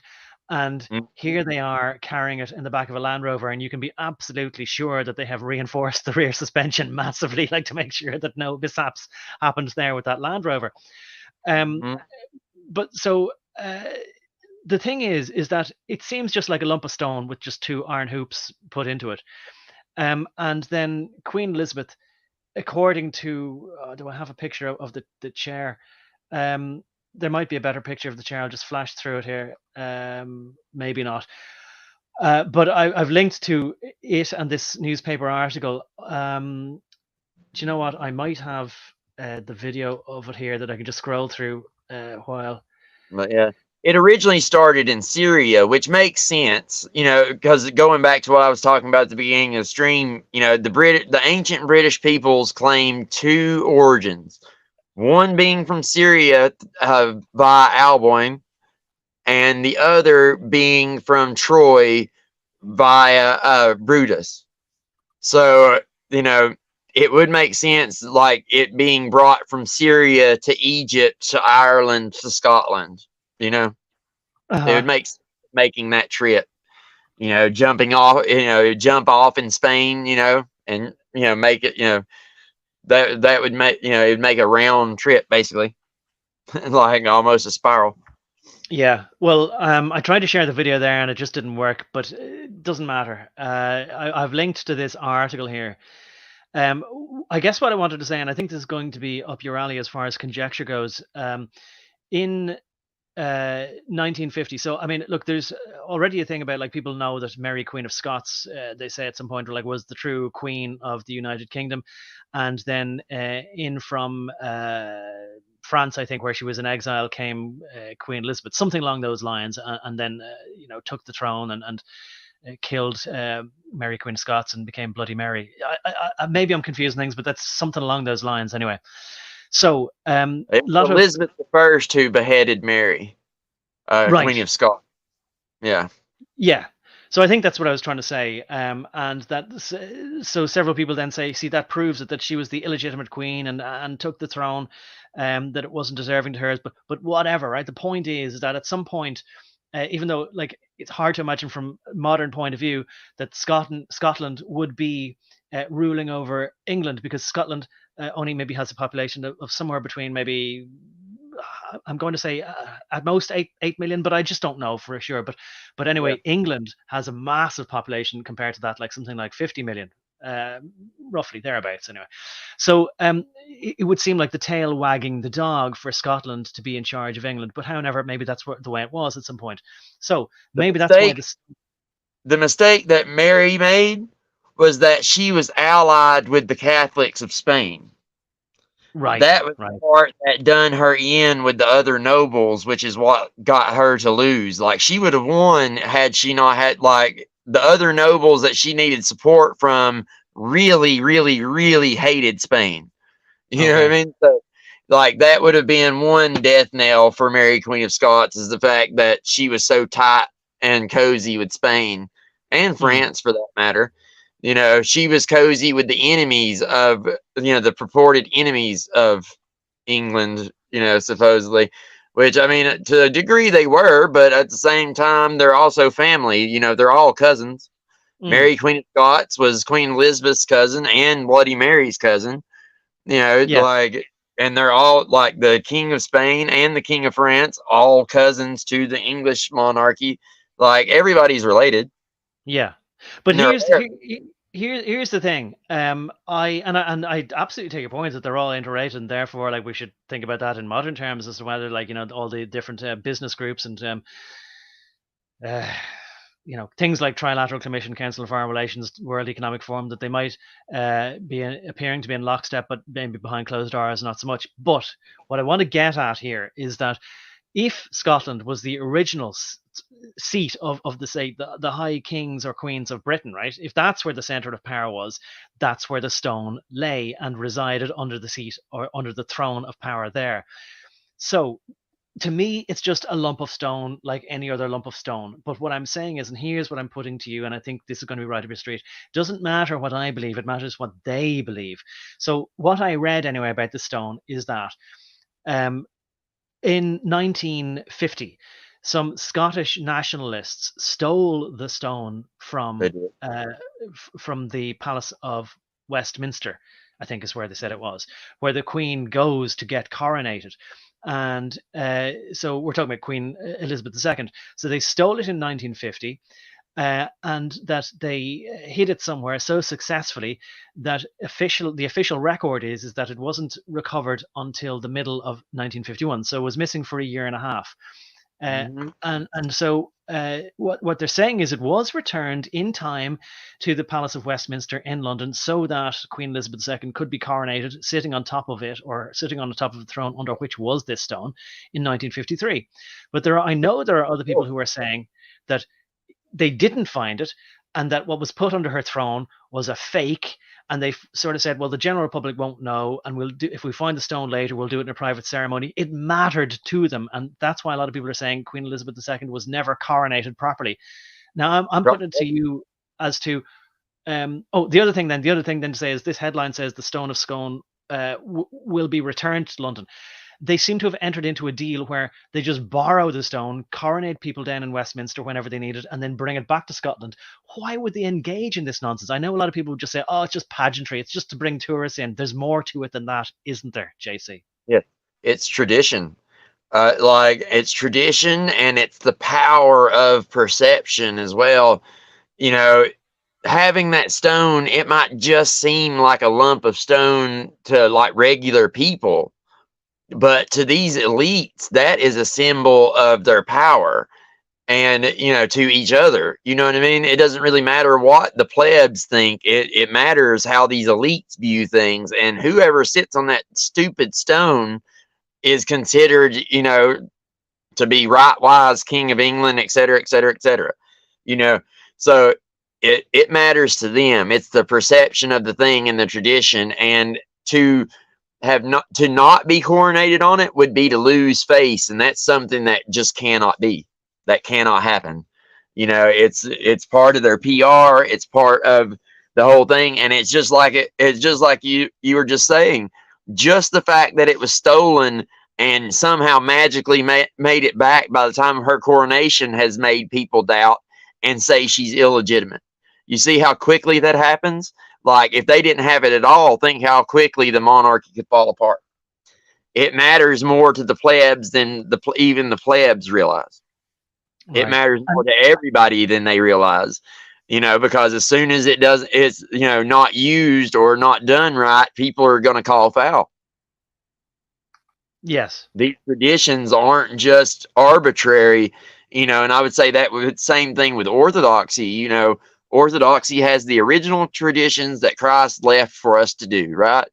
Well, if you take those traditions away, then it's no longer what it was, right? Like, these traditions aren't just nothing, they are everything. They are history. They are like, they represent what it is to be royal in a way, and that can't be allowed to be lost, or they'll lose their power over the people. Mm. Even and now I'm looking at it as much as the old style 1950s Land Rover there, like with the old grill and everything. Even that all adds to the pomp, and like that the stone must have this kind of glass perspex, like as though it's a pope in a pope mobile. And even if you thought it was nonsense, you'd sort of say, well, I mean, with all the soldiers protecting it and all this, I mean, it is insanity. It's ludicrous. And yet, even if the Queen thinks it's nonsense, and most people think it's nonsense, you go through the ritual, and you kind of, in some level, sort of say, well, they wouldn't go to all this trouble if it was all just ridiculous, like the Emperor's new clothes, I suppose. Well, I mean, it works on your subconscious. The pomp and circumstance, it's just like them giving medals to soldiers, right? It's like you got to give them something to work towards. You got to give them an aiming point, right? Something that makes them feel special. And they play that to a T. It's one of those things where to them it wouldn't matter at all, but it does matter to everyone else. So therefore it matters to them. They realize that these rituals that, it's like I told you before, man was built to worship God. We have a God-sized hole in our heart, and we're going to worship something, right? It's kind of in that same vein. We just have these tendencies, and with the pomp and circumstance, it does something to our subconscious. It's just like when you go to a courthouse, if they make the courthouse really big with these giant columns, and they put the judge way up there on a high seat where he's way up higher than you, it changes your perception of that situation, right? It definitely Makes does, you yeah. feel small. It makes you Yeah. feel little, like you're not, and they do that for a reason. It's meant to make you feel small. It's meant to, to put that on you. And it's all part of the manipulation. It's just like having a 4th of July celebration here in America with all the fireworks and stuff. That's to solidify the nationalistic pride in people. But now they're trying to dismantle that. So you're seeing less and less of that kind of stuff. You're seeing less and less of the patriotic films and stuff like, like Maverick or whatever, which, don't get me wrong, that was still propaganda for a war against Russia and China, but still, it was a somewhat patriotic film, but you're going to see more of those go away because they don't want you to be patriotic anymore, right? So it's all part of the theater of the situation. The theater is everything. It's just like, you know, it's just like in the church. If you don't do these rituals right, it just doesn't work. Hmm. It just Well, doesn't. as you said there, the need to revere something, the God-shaped hole that people have in their hearts or minds, it's terrible. If you do remove sort of relatively benign rituals of going to church on Sunday and tell them they don't have to go anymore, then they're going to start uh, sort of bowing down at the altar of scientism, or saying Al Gore is one of the new high priests, or Bill Gates, or Or worshiping themselves like most people are today. yeah, You know, the church of me is the new religion usually, yeah, and that's probably the worst one. yeah. Well, we're just at 5.5 hour mark now. I think that pretty much wraps it up. I think we covered everything, although very eclectically.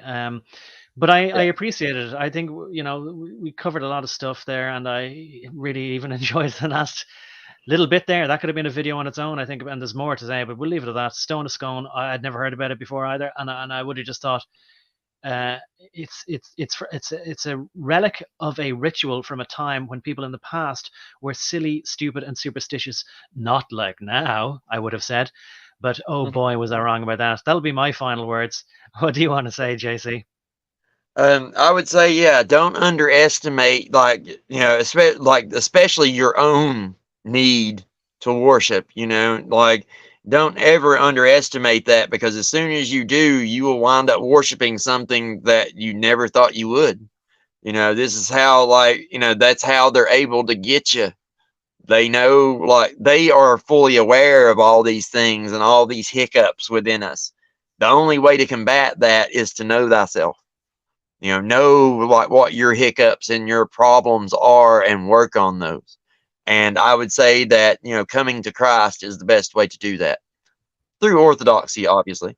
But, Yes. Well, I didn't mean to laugh. It's just that you're sort of in a way, and it's not exactly like about plugging the religion that you have found. I don't well, mean to be denigrating it. I'm just saying it I sounded was almost like, grinning when I yeah. said I'm it sorry for. anyway. Sorry. I said I was grinning when I said it anyway. Like, I'm Southern. I make everything, you know, No, well, somewhat I'm comical if I glad. can. I'm glad you have a sense of humor about it. What really put me off about religion and religious types in the past, one of the main things was that they were devoid of humor.